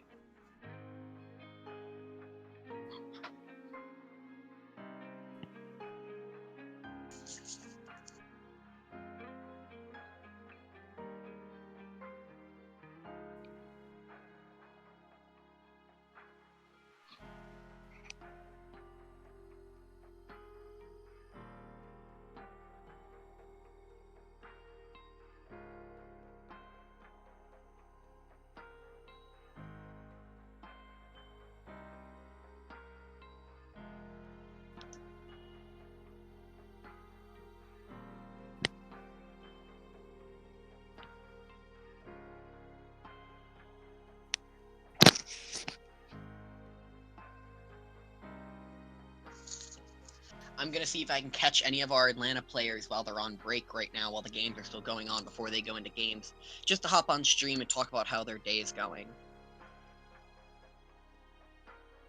Would love to catch one of our in contention players, but I don't think that's going to happen.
So by the looks of it, 6-1-1 with good tiebreakers is still definitely going to make people into top 8.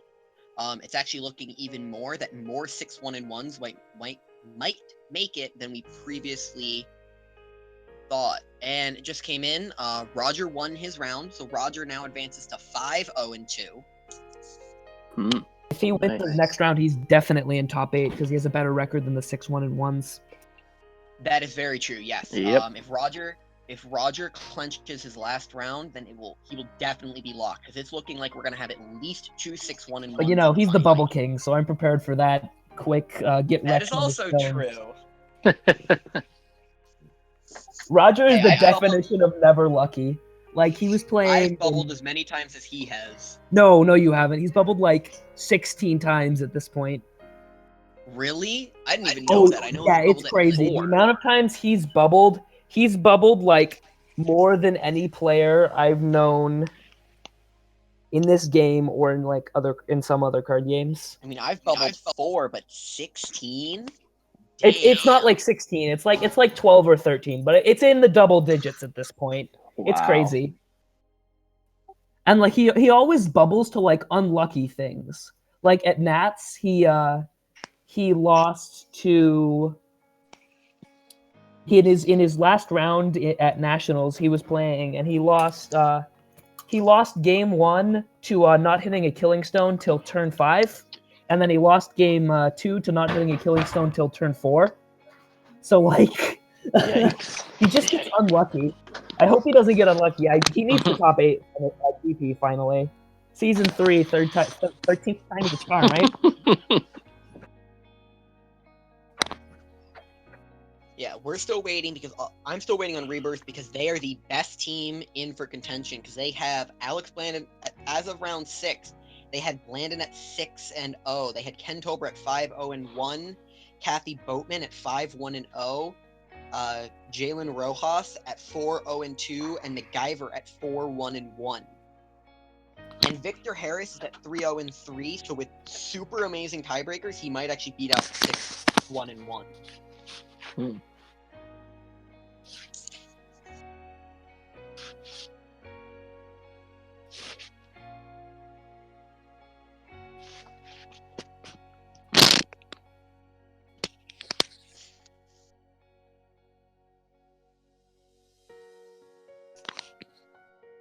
Oh, the wonders of sitting here and refreshing Rebirth's Facebook page over and over and over again until they update.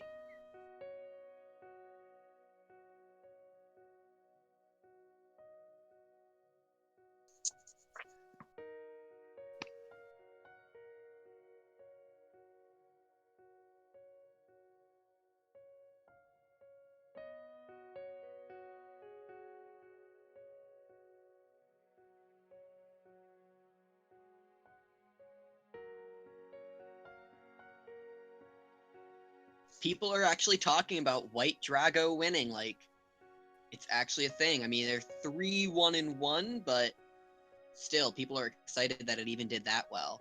And it's basically only a first or second run for the deck. It could see some serious power in the future. Mm-hmm.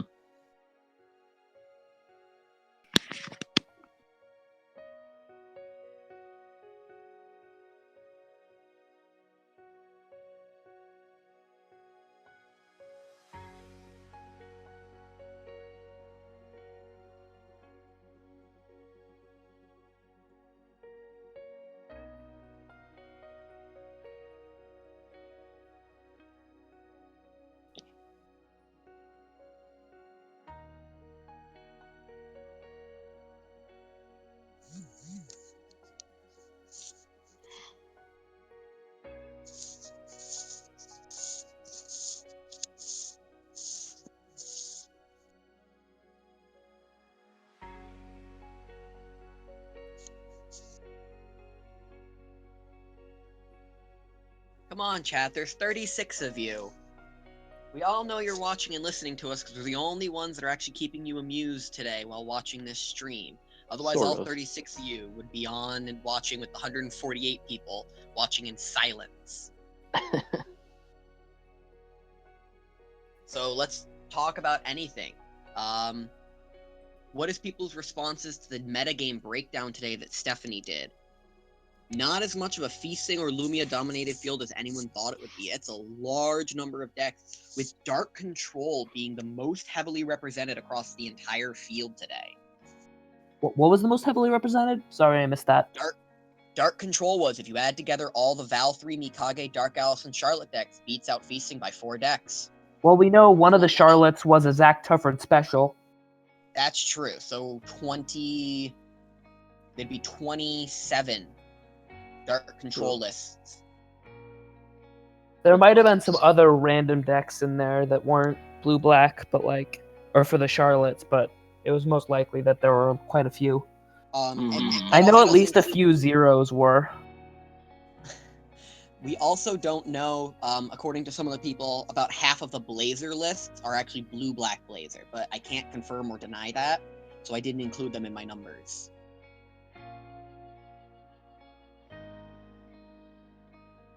So if anyone knows if there's blue-black Blazer running around the GP, you should totally tell us, because then we would totally be able to tell you how many Dark Controls there actually were. But by the looks of it, Dark Control is not doing well for the second GP in a row. It was not a very good choice to come on today. I feel like Dark Control has this really is in this really awkward position where if it gets control of the game, it wins. Like if it gets control of the game versus like Featsing or Fox, it just wins wins the game. But it has to get that control, and it's very hard to get that control versus Featsing. It's much easier versus Fox because Fox takes a turn or two to set up, whereas Featsing is just from out of the gate playing 12-12s. There are just so many different threats. Like there are just so many different things you have to try to cover that it's really hard for Dark Control to be prepared to handle everything. That's the biggest issue with it right now, is the field is such an open meta. It's not like I can put these 5 control cards in my deck and have a good match. doesn't work. Unless you're on Lumia Hook and then you put in Seals, Wall of Winds, and Prisia, and you basically answer everything. Yup, Prisia and that's Bear. why Lumia Hook. Oh yeah, Lumia. That's why I would say Lumia Hook is more of our control deck of the format than anything else. I think if you're looking to tempo out the game and control it, you need to be on Lumia Hook, not like Stealth Package. Yeah, I don't think Blue-Black... While it's still a strong deck, and it's still a good thing to be playing, I just don't think it's as strong as the Lumia list. Yes, so SBP 0522. Blue-Black Blazer is a powerful deck, but from a good meta standpoint, it's a hard deck to justify bringing to a GP. So MacGyver just posted Rebirth Games' records for the round, and after round 7, Alex Blandis is 6-0-1, Ken Tober is 5-0-2, Kathy Boatman is 5-2-0, and MacGyver is 5-1-1. So that means Kathy is most likely out of top 8 contention, and MacGyver needs to win his next round, and so does Ken Tober to be in for top 8.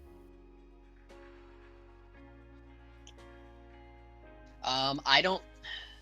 Yeah, so with this new standing, so I would say that from what we know about the field, I would say 6-0-2 is actually where you want to be instead of 6-1-1. I think MacGyver is out more than likely. I also think that any of the I other feel like a few 6-1-1s will get in with some good tiebreakers. Maybe one, because I feel as though with knowing Steven is 6-1-0 and Jimmy is either 6-1-1 or 5-1-1 or 6-0-1, depending on how his match goes. I think you're really looking at locking out those 6-1-1 players if we get a lot of players that have that either the 6-0-2 record or better. Because we know at least Roger's got 6-0-2. We could have 6-0-2. He's got, Roger could have 6-0-2. Ken Tober could have 6-0-2. It's going to be awkward. Maybe one gets in. It also depends on how the top tables tie out, too. If, like, Blanding gets another tie, then you're definitely not looking at 6-1-1s getting in. If the top tables win and lose, then you're definitely okay for 6-1-1s getting in. That's the biggest issue.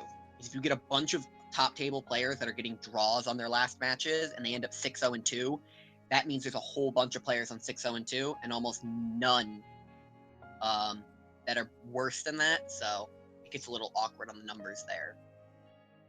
But this is a lot of draws for a big tournament like this. Our meta right now is horrible for draws. It really is. Let's go back to Baja Blast. There were never draws back then. Alright, can we not? Fine, let's just unban Reflect. That seems fair. Yeah, sure, let's go with that. Yeah, welcome to season 1. One of my first top 8, or one of my first times at a GP was played when it was Abdul control versus Scheherazade control, and I can tell you the number of matches I won, either 1-0-1 or tied, were horrible. We all know RR did everything wrong. Actually, no, that's the issue. RR didn't do anything wrong. RR did absolutely everything right 100% of the time, and there's the issue. It couldn't do anything wrong. There was no such thing as a bad RR deck, just a bad RR player.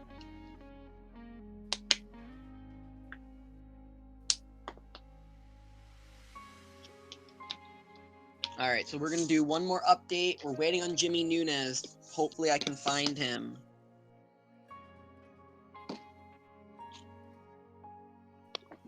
So we know everyone but... Jimmy. Sarah and Jimmy. Sarah. We have not figured out Sarah. As soon as I know those. So, just to update. Roger is 5-0-2.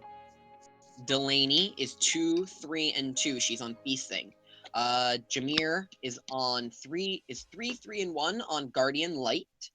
Jimmy is unknown for his last round, but he is on White Fox. Kyle Parker is on Brewhouse's Mono Green Blazer Aggro. He is 4-2-1. Sarah is on her Ascended Alley deck. She is 4-2-0. Robert is also on Ascended Alley. He is 2-4-1. Jack is on Val 2. He is 2-5-0. Steven is on Lumia.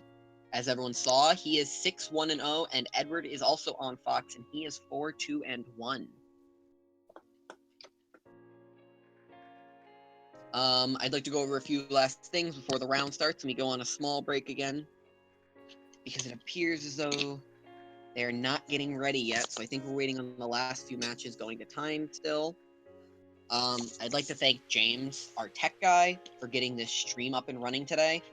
He's been absolutely amazing, talking about helping us with every issue we've had, putting a timer up for us, getting us a better graphic for it, making our UI look absolutely amazing. And our graphic today goes to our credit to our artist, Ashley. Check out her page, Ashy New. She is linked through the Team Brewhouse page. She did our graphic today. She does all of our art.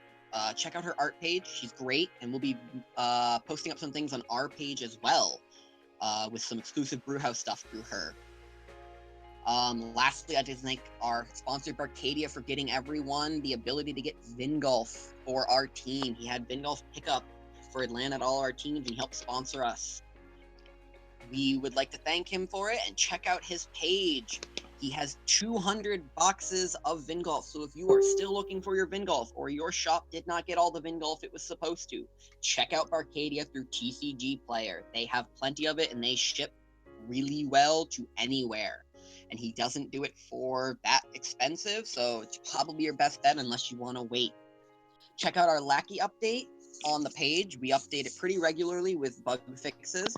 It's got all the Vingolf spoilers, and it'll have RDE as soon as the entire set is spoiled. You can play Roger competitively Monday, Wednesday, and Friday, and you can play on casual corners Tuesday and Thursday. Bring your jankiest decks. It's great to watch them. We'll probably be doing commentary tomorrow. I'd like to thank the people who've been doing commentary with me all day.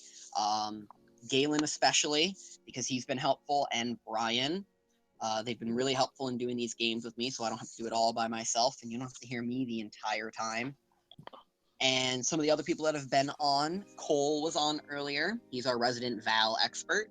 And we had our other James on here. We've got two James. One's very useful, the other one's quiet. Yes. Take that as you wish. So I'd like to thank everyone for coming out. There's 37 of you. We never have this many. It looks like they're getting prepped up for the next round, so we should be ready in about 5 or 10 minutes. As soon as we know who's playing, we will update you and figure it out, and we will have commentary through this entire match for you. Check out us tomorrow. We'll be doing commentary for the top 8 as well. If you would like to see a deck that you've seen today or have heard about, find me the player name and post it here in the chat, and I will try and track them down for a metagame breakdown. Last but not least, if you have anything you would like to see for future commentary, please tell us. This is the first time we've ever tried to do this. We need feedback from you guys before we can make this commentary better. Shoot myself, Taylor Cocky, a message, or Roger Page, or just post it in the chat while we're active here. We'd love to hear from you guys. It's great when we get a feedback from the community. We're not one of these normal teams. All right. As soon as I can get this, as soon as I get in contact with James, I will get this UI back to the game, and we will be playing. It appears that it is Jamie Lunn versus Steven Holshizer. Yep. I don't know either of their decks. I don't know their records. As soon as I find out, we will tell you. And we are up. As soon as the game starts, we will start our timer so we can actually tell you how long the match is going for.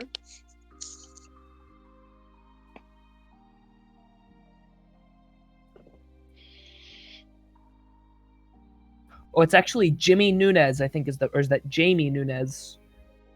I don't know. I'm trying to figure out if they can't figure out the name, because it's a little close. I believe Jimmy won. Yep, it is Jimmy Nunez. It is they have it as Jamie Nunez, but it is actually Jimmy Nunez. He is on White Fox. Dirt.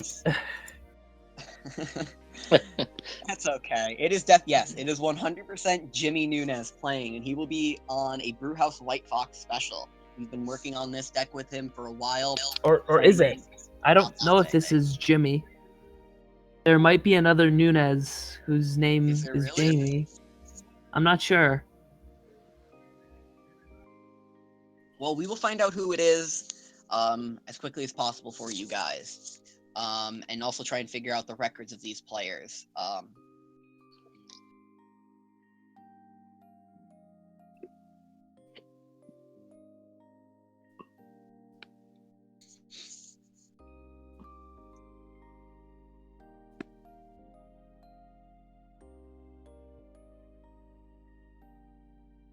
I wish they kind of did standings like they did for Collinsville, because then I could tell you their records, their points, and how likely they are to top 8. That's the other thing, is points matter a lot for getting into top 8 too. Especially on those tiebreakers. Like whether or not you won 2-1 versus 2-0. Yeah.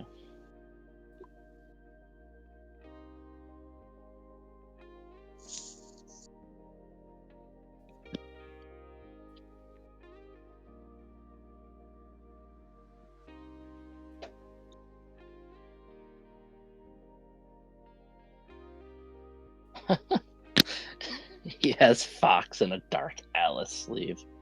The irony of that. The irony. I do believe this is Jimmy, actually. So, I do believe they just have the name wrong. I believe this is Jimmy Nunes on White Fox.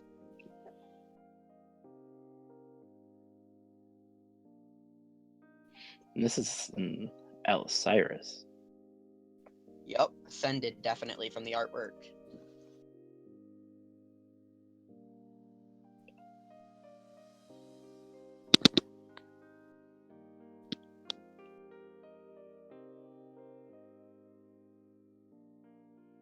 Thank you that Rakashia, thank you for the compliment. I've done commentary for other things before, but in terms of doing commentary for Force of Will, if that's what you would like, we would totally do a straight play-by-play. We just assume that most people know some of them, so we think it would get a little bit of tediousness to it. All right, so it looks like the opening was a turn 1 Killing Stone for Fox into Tama to draw a card. The Alcyrus player played Time Travel Emissary. For those that don't know what it does, it taps, removes the top card of your deck from the game, and burns for 200. You'll probably see that go off here. And then he played an Ifrit. That removes the top card of his deck from the game, and has the ability to pay double red and pop it to return any 2 cards from his removed area to their hand. Yes, it is Ascended Alley. This deck has actually become very popular thanks to Brewhouse's player, Sarah Heck. She piloted this list to a top 8 finish at Collinsville. It is very good, but very difficult to play. So, as I would suggest, if you were looking for this kind of list, definitely play with it. And it has a lot of different variations to it. It is a white-red list. But most people play mono red. It appears as though this player is playing with Heat Ray. They're passing here, most likely holding up either Crimson Ray or some form of removal. The deck plays a lot like a control deck. It looks to value tempo the opponent and then kill with a huge Ascended alley flip. Giving your creature swiftness, first strike, and target attack is very powerful. Down comes a cat. Off of Tama. Yes, this is definitely Jimmy Nunes' White Fox list. Unless there's another Nunes named Jamie also on White Fox at the top table. This Time Gazer Emissary is really putting a wrench in the Fox player's plans. He can't seem to get anything going through that shooting for 200. Oh, and a second one comes down. Wow. But it meets a seal. If you're wondering why we're slightly ahead of the stream, the US stream is about 30 seconds before ours because we're capturing it from there. So theirs is delayed from us, which is going to be delayed from you. so it's going to be a little interesting. So we'll always be a little bit ahead. That seal, if that second time gazer resolves there, I think it's basically over for the Fox player, because that's too much card advantage going into the removed area for the Alceris player. So if I'm not wrong, doesn't having Alceris as your ruler reduce the cost of popping Ifrit? No, it does not reduce the cost. It brings back an extra card. If you pop it Brings back without an having extra Ali as your ruler, you only get one card. If you have Ali as Okay. your ruler, you get 2 cards. Alrighty.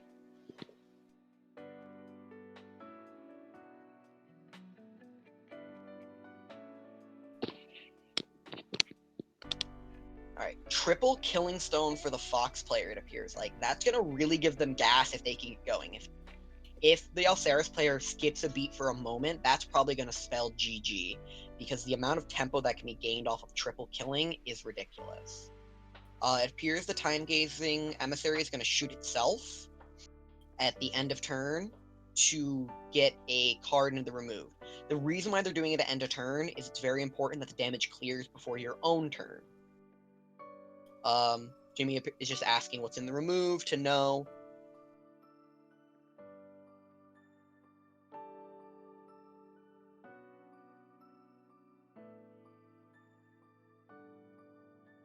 Looks like a Scood's gonna come down. Whether or not Steven chooses to use the ability here is gonna be a questionable thing, because once he uses it, he has to declare a target, and it could kill itself. Although the Alceris deck keeps a low mana curve, it can possibly kill itself if something like an FKS is flipped here.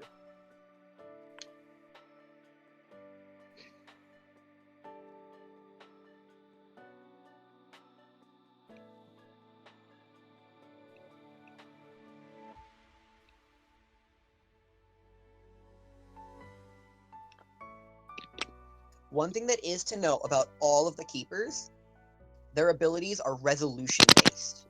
So he can choose to target a creature, and the creature will then, the opponent will have a chance to respond.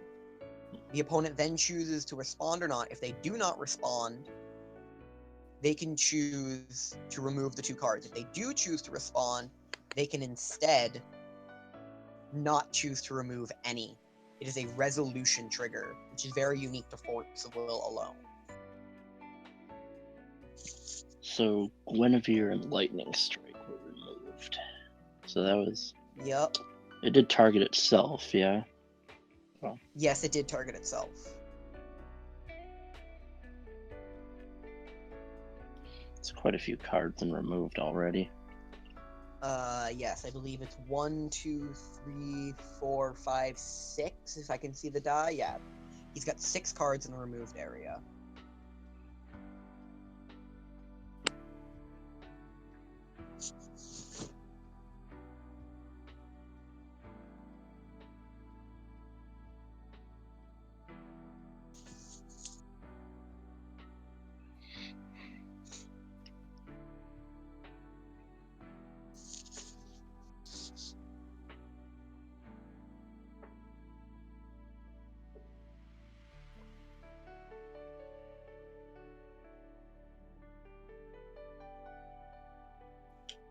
Looks like the Fox player is going to choose to judge here.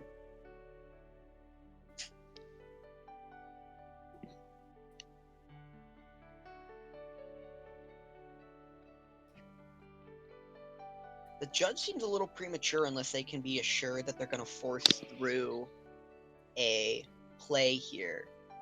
It looks like they're playing Lilith's Pedal Assistant, targeting Tama. And there's no response from the Alley player. Oh, it looks like Crimson Ray is going to go off with the target on the stack. So he's still going to get the Tama and the draw. But the Crimson Ray will keep the Lilith's Pedal Assistant from allowing the Fox player to Chimera here.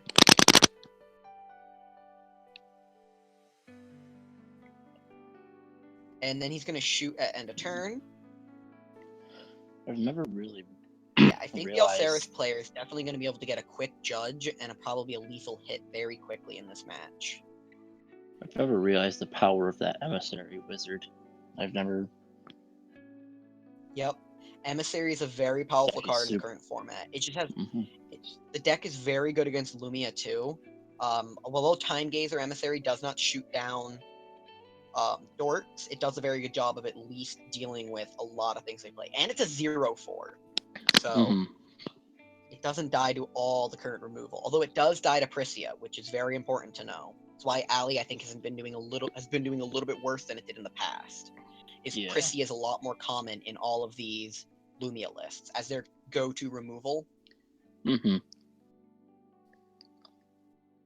I think the Fox player judging last turn was very, very iffy because the sitting up there with 3 open mana really gave the player a lot of wiggle room to have removal. All right, it looks like another Scood's gonna come down, removing Scud and Verdandi. We're just gonna go with their actual names. Keeper of the Present is gonna come down, and he's gonna remove Present and Past, I believe. Verdandi is past, correct? Verdandi is past, yes. Scud is future, and Scud is future, and Uther Uther is is present. present. Yes. I do If believe we're wrong, stream, correct us. We're not above being wrong. We're not professional commentators. We're just above average players. I like to think we are. Uther is keeper of the past. Verdandi is present, and Scold is future. All right. Looks like we're gonna do Memory Disappearance, targeting the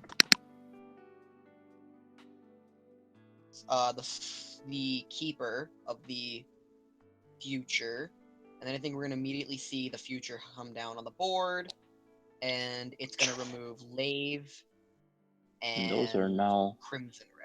Those are now all 8/8 with swiftness. Yes. No, don't they gain +8/+8? No, she's 5/5. They gain +3/+3 in swiftness. All right. Thank you, Ryan. Uther, Verdandi, Scud, past, present, future. Yes, they are now all 8/8s with swiftness, so that is a beating on the Fox deck. Down to 1,600.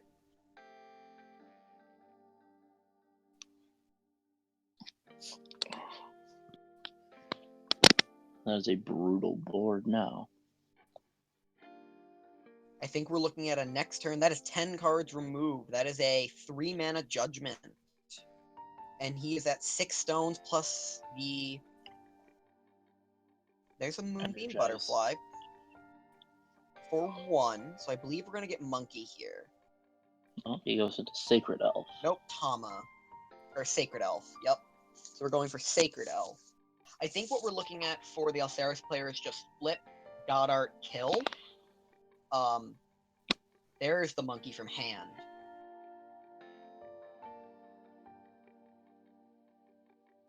That's a smart play there, because of the fact that now the Alceris player cannot kill the Sacred Elf with the Time Gazer, so he will get a Chimera here, which will net him the stones. But whether or not he can go anywhere from there is still to be seen. And the God's Art is going to be absolutely brutal. Now, I assume his best course of action here would be to Amit. Because Amit wouldn't die to the God Art unless... No, he goes Griffin. Commentators, what are our favorite rulers? We will talk about that when they go to sideboarding. The matchup's a little tense right now, so as soon as they go to sideboard, I will answer that. Alright, so it looks like he's going to flip white-green and white-black.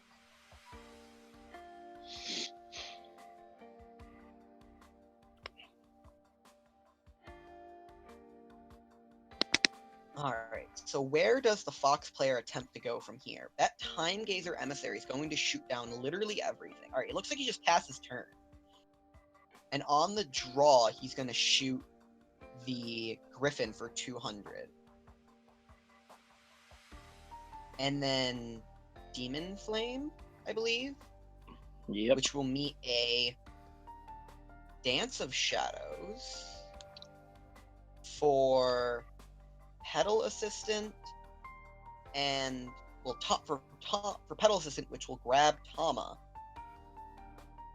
and then he will Fox.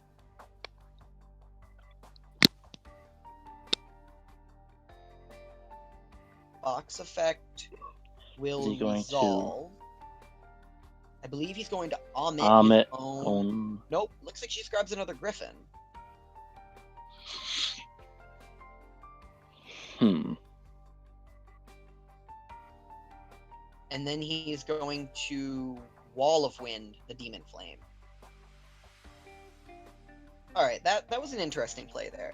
So now he's going to untap, and I believe he's going to flip and God's Art, bringing back 11, which will kill the first Griffin, and then he'll Time Gazer Emissary, shoot the other one, and swing for lethal. He has 1, 2, 3, 4, 5 stones, which means 11 mana, 11 reduction. He flips for 1 red. Yeah, I believe we're just going to see to Amit. I think it would have been better to Amit too there as well. Just because Amit can, at 11, Amit isn't even in emissary range to.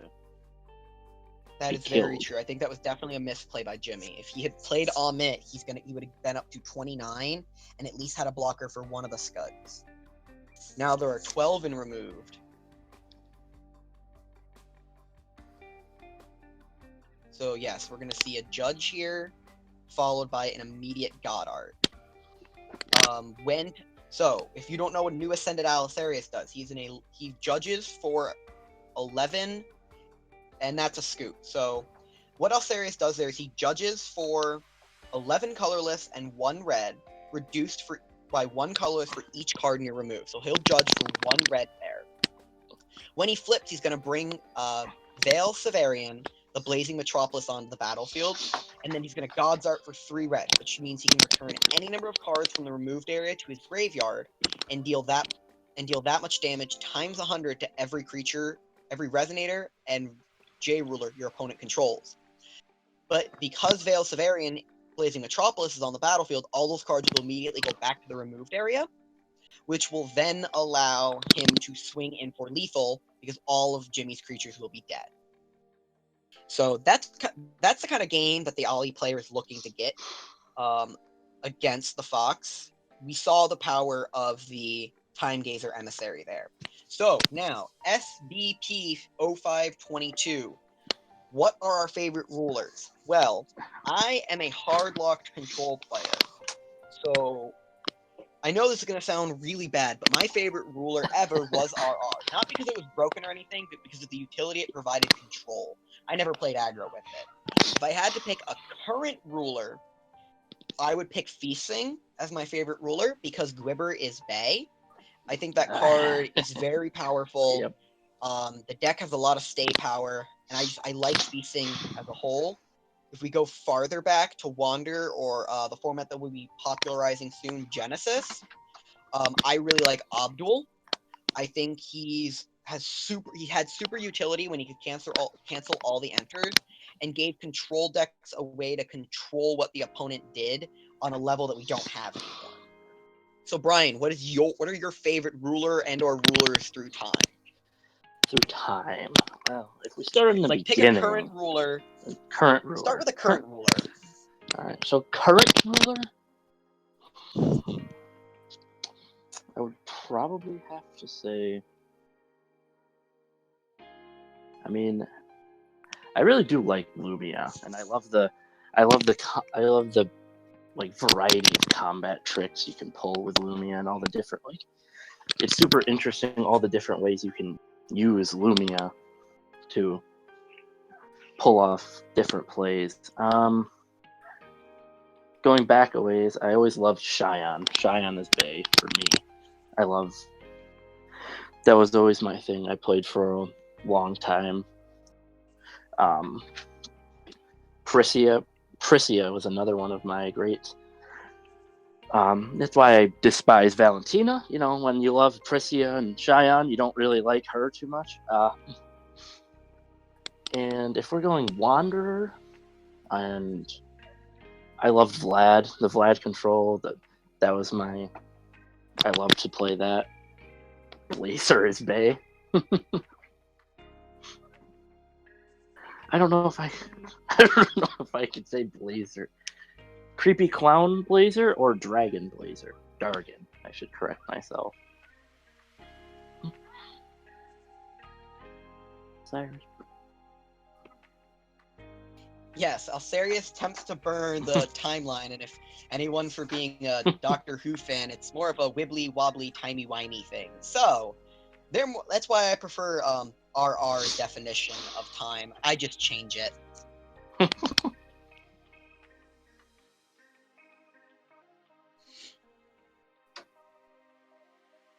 That turn 1 timeline emissary once again feels good. Oh yeah. Feels super bad. Welcome back, Jimmy. Galen.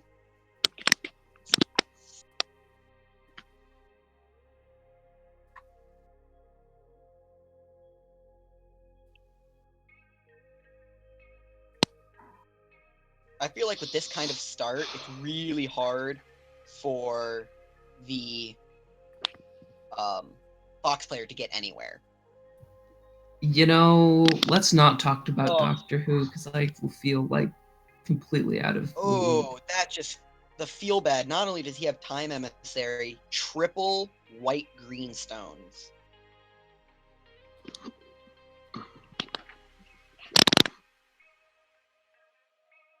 The feels bad for Jimmy right now. Oof. And now Velsavarian.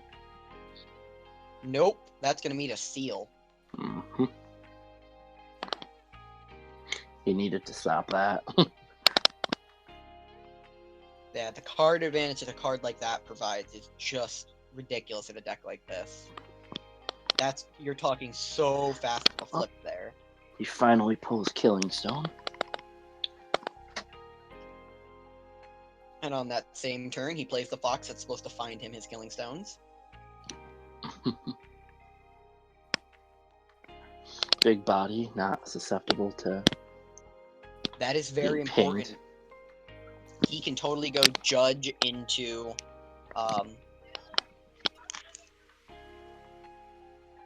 he can totally go judge into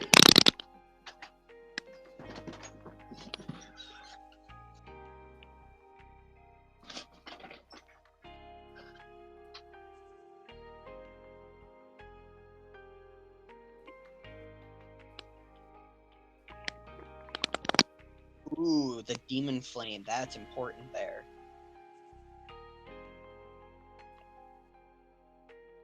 Resolves a dragon.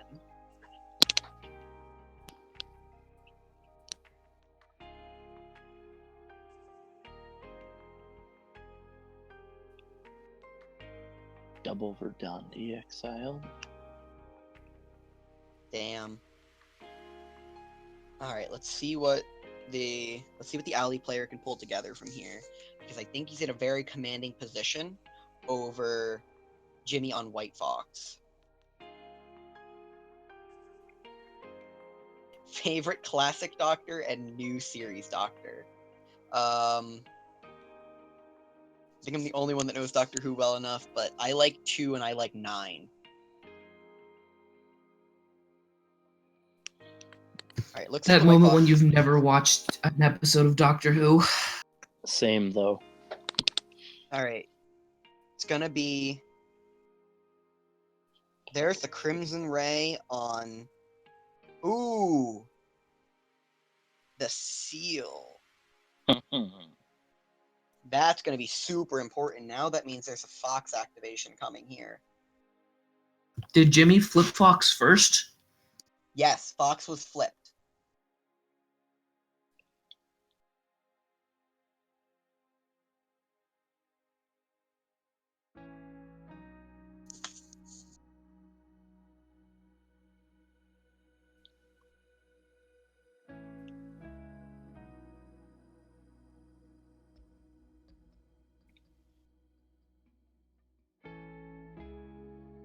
Double Killing Stone off Griffin feels good, man.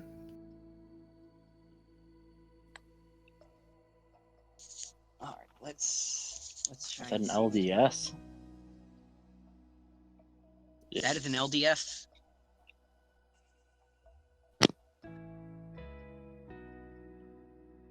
I think Jimmy's actually starting to recover here. That's kind of important. And it looks like the discard was Death Scythe. And he took Crimson Ray off the random discard. I'm shocked that Death Scythe is still in the list. Post sideboard. I mean, actually no. It removes cards from grave. That's a good way to do it. Mm-hmm. It's always. I used to play freaking 1.0 Atlas Cyrus, and that's how you. If you did choose it. any other than 4 and 11, you're just wrong. Well, I guess that's an opinion you can have, Ashley. Alright, it's gonna look like it's gonna RFG cards off of Death Scythe and then chain it again. With the Death Scythe trigger still on the stack, I believe. And then it looks like, yeah. So he's gonna remove 3 to return the Death Scythe to hand.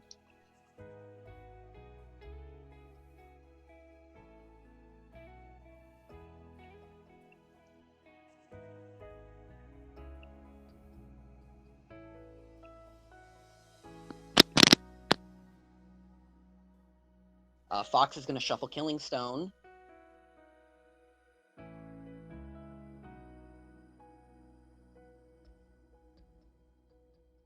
Looks like they're going to do Memory of Disappearance, and he's going to return Demon Flame. I think we're going to see Ping Demon Flame. With the Emissary. That's there was a ping. Actually, there was a ping on the draw already. On the draw. So that is why the Demon Flame worked there. It's going to remove Demon Flame and Ifrit, Glass Orb. And then his follow-up play is going to be another Time Gaze Emissary. So that shuts off a lot of plays that Jimmy can have now. Jimmy needs to literally have another assistant to have a hope at winning this game. I mean, Cyrus is already at 10 and removed.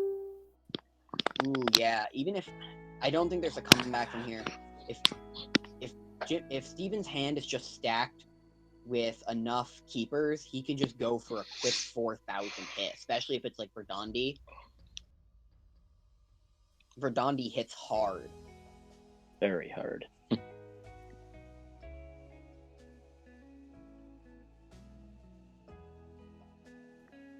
Well, there's the pedal assistant. Let's see if there's a response from Steven.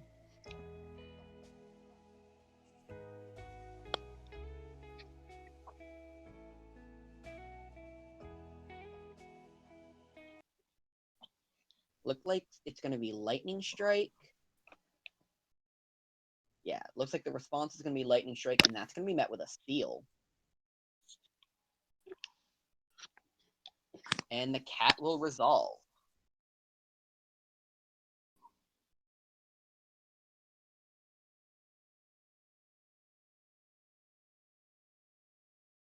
He's going to immediately Chimera.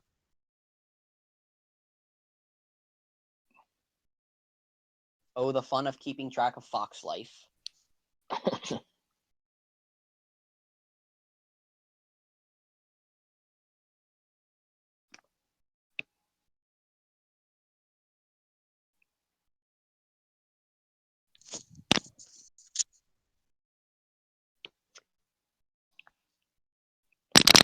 He's gonna Griffin. He's gonna have to be able to set something up immediately here with a resilient threat, something that doesn't immediately die to removal. Like a Fox. Messenger is definitely something that is resilient enough and doesn't die to removal, so that is a very legitimate card to have. Now it's gonna look like he's gonna get to Fox again on Steven's turn. If Steven tries to remove the other threats.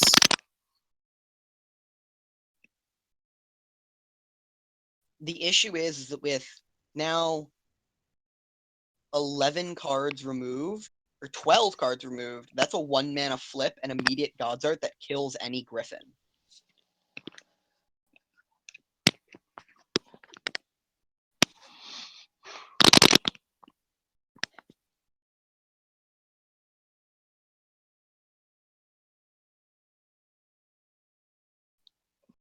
Guinevere. Callstone. So it doesn't look like we're going for a flip here.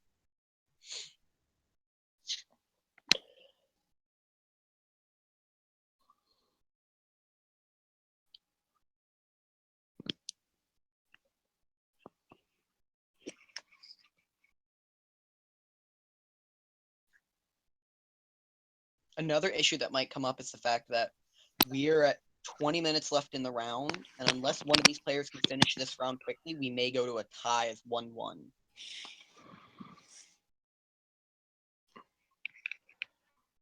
Of course, that's super important because.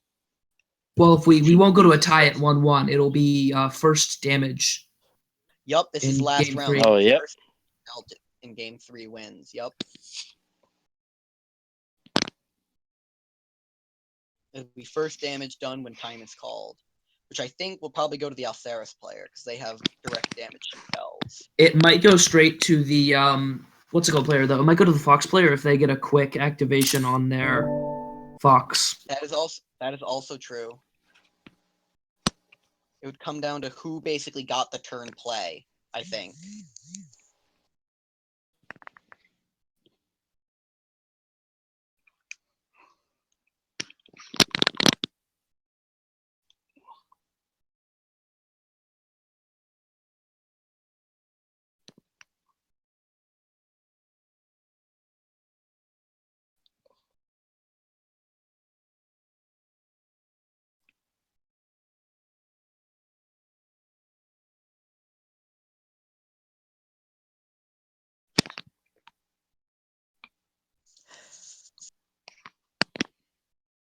Oh, teen drama. So much fun.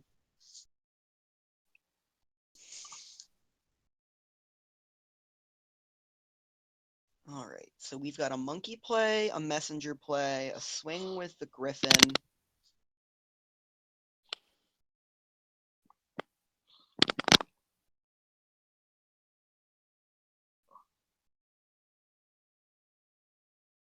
Time Gazer Emissary is going to go after Monkey, which is immediately going to get a Fox activate out of Jimmy.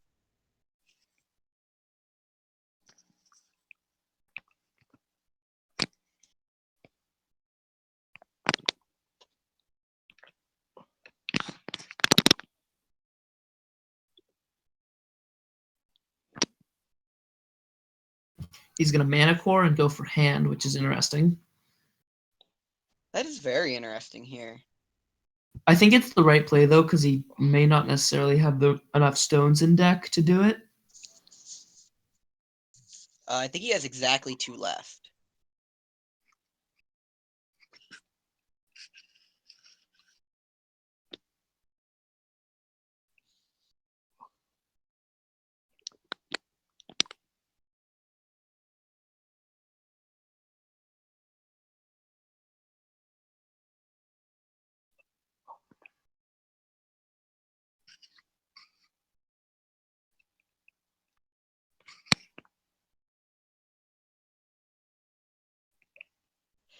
Did we see what they took from the Manticore or no? Death Scythe. Why would... Okay. See, that's what I was Taking confused. Death Like, Scythe. he knew he brought Death Scythe back to hand, and he hadn't seen it go back to grave, so he had to know that that was the only card in his hand. That's so I wonder true, why yeah. I wonder why he Manticored, considering he should have known that. I think. Ooh, the Tsukiyomi is really spicy here. Oh, that shuts down Gwyn. But the problem is, I think in this position, you just get a flip in God Art, and it just kills the Tsukiyomi. Like, that's my issue. Is we're sitting on the brink of just. There's 12 and removed. If he flips and God Arts, nothing lives through that. And then both of the time gazers just remove 2 more cards, and that's the end of that.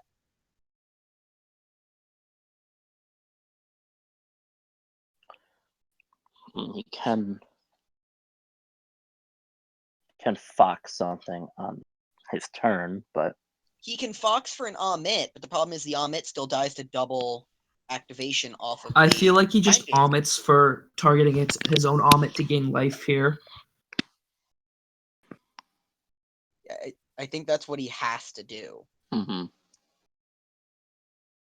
But I don't feel like Allosaurus really, after it does that, the flip play has much like follow up past that, because it's only got like 2 cards in hand. Yeah, the hand is very empty because. Well, I think the thing is then you also have to remember he flips and gets to after he kills the Tsukiyomi, he's gonna get to Gwyn. This is true. And really, he doesn't have to find that many cards to kill him. Like, No, the Alceres keepers are. the keepers Alceres are is big. huge. The keepers are 8, 10, and 11, respectively. Like, even if he omits his own omit, it might put him out of lethal, but you have to remember that's also a burn deck too. So even if he can get back to playing chimeras, there's a chance he just gets burned out of the game before he can get anywhere. Like, if he constantly has to drop omit after omit after omit just to gain life, he's not really gaining any tempo at that point. So here's Alley. So there's the alley flip. There's the chain moonbeam. So Alley's not going to deal any damage.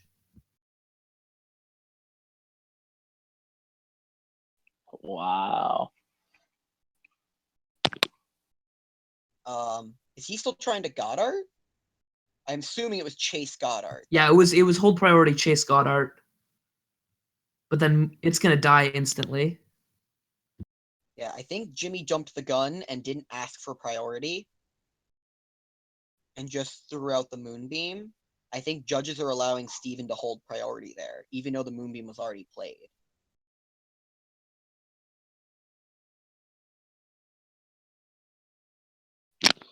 Or actually, I don't think hold priority was declared, so I think Jimmy's going to get to keep all his board.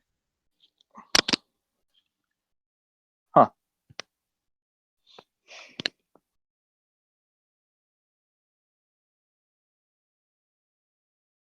Nope.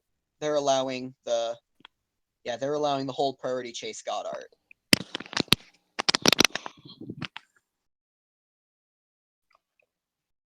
But now all those cards are going to go back to the graveyard and not be in the removed anymore. Which he can easily fix by discarding a Death Scythe to Gwyn and then just chaining over and over and over again.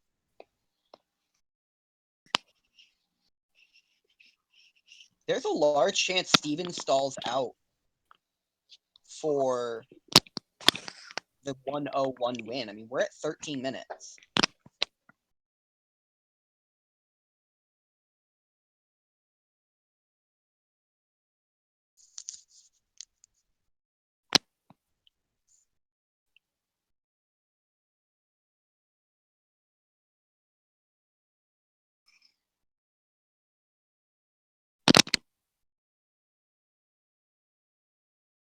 Griffins.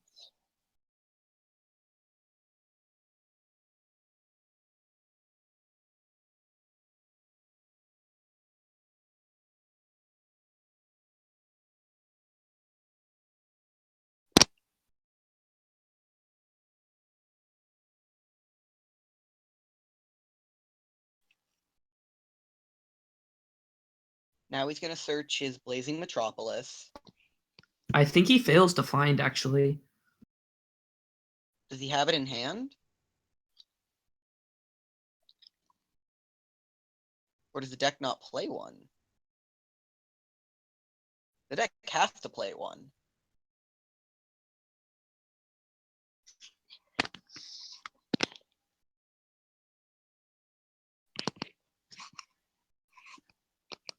Yep, he fails to find. Huh. Oh, that's a good point. It could also have been removed earlier in the game. True, true.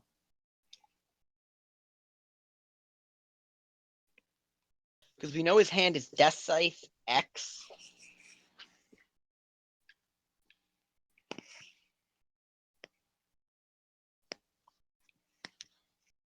He's going to swing the 5. Remove 2.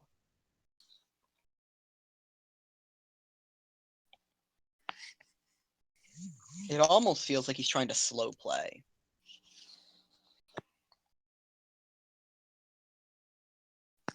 All right, he's going to pass the turn.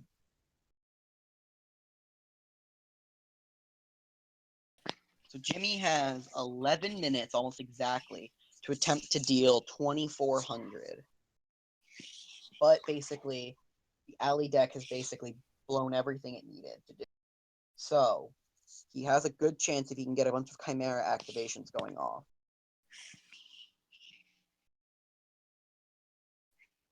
Shuffle Killing Stone.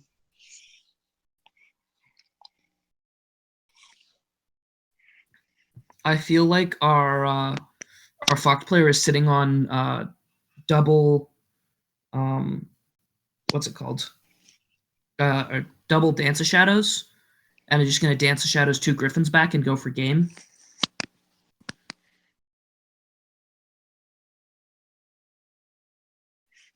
So he even if he's sitting on single Dance of Shadows. That's what I meant. Yeah, if he's sitting on Dance of Shadows, he's just gonna dance Remnant Dance and go That's for what I game on meant. double Griffin.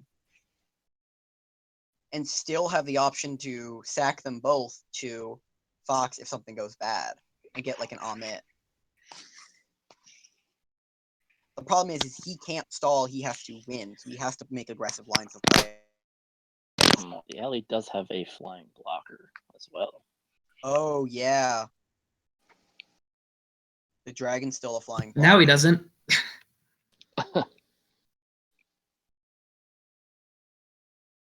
The alley player obviously not playing around Dance of Shadows.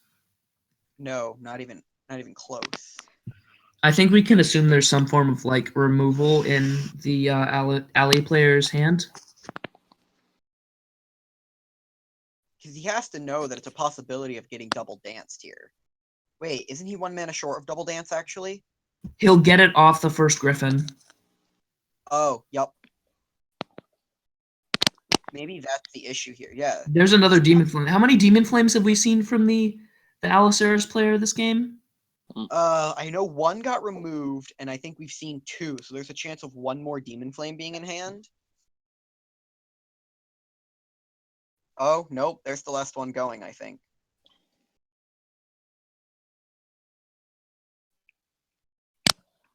Skull deals 8.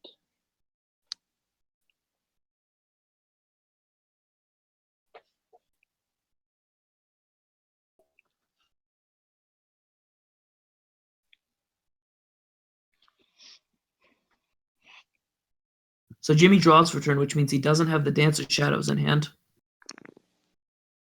Ooh, then this game's looking further and further out of reach.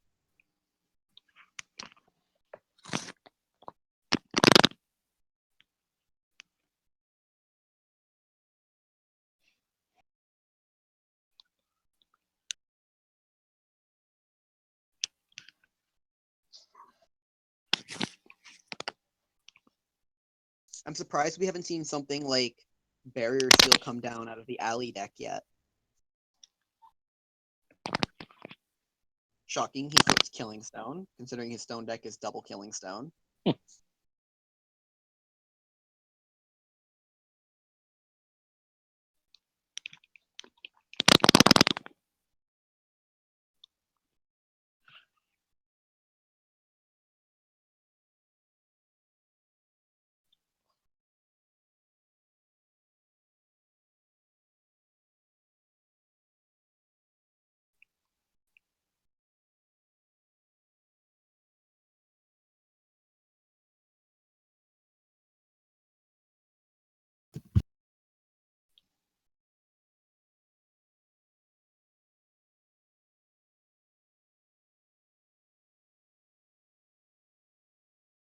Ooh.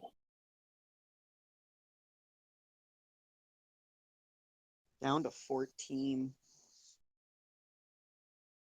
And up to 3,000 for Allie, too. Attack for 8, down to 6. Allie with the rip Jimmy. That's it. GG. That turn 1 Time Gazer Emissary is basically that entire match. Mm-hmm. Yeah, he's got nothing but things that die to Time Gazer. Yes, Allie won. So did Jimmy win round 7? Do we know? I believe Jimmy won round 7 and went into this round at 6-1-0, which He was means sick. he is now 6-2-0, which means I believe he is out of top 8. He was 6-0-1. He had a draw. 6-0-1. So he's 6-1-1.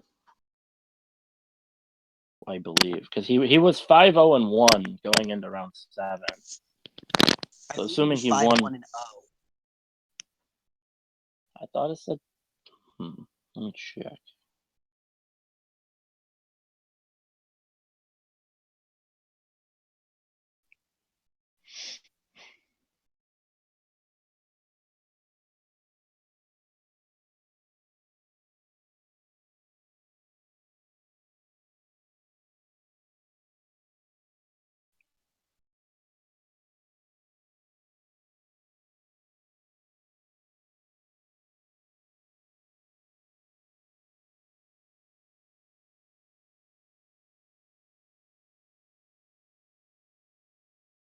Yes, Jimmy was 5-0-1 going into round 7.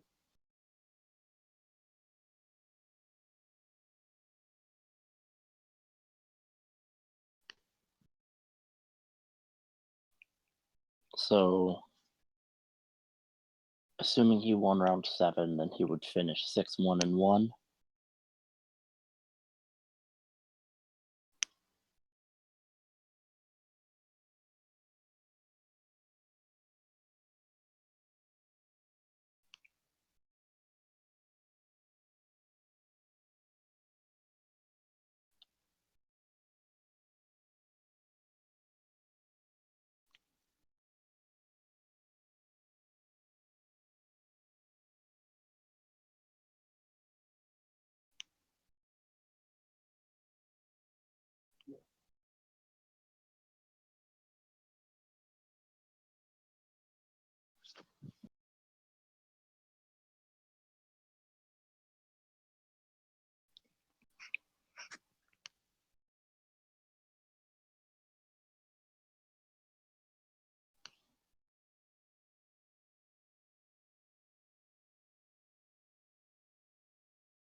Oh!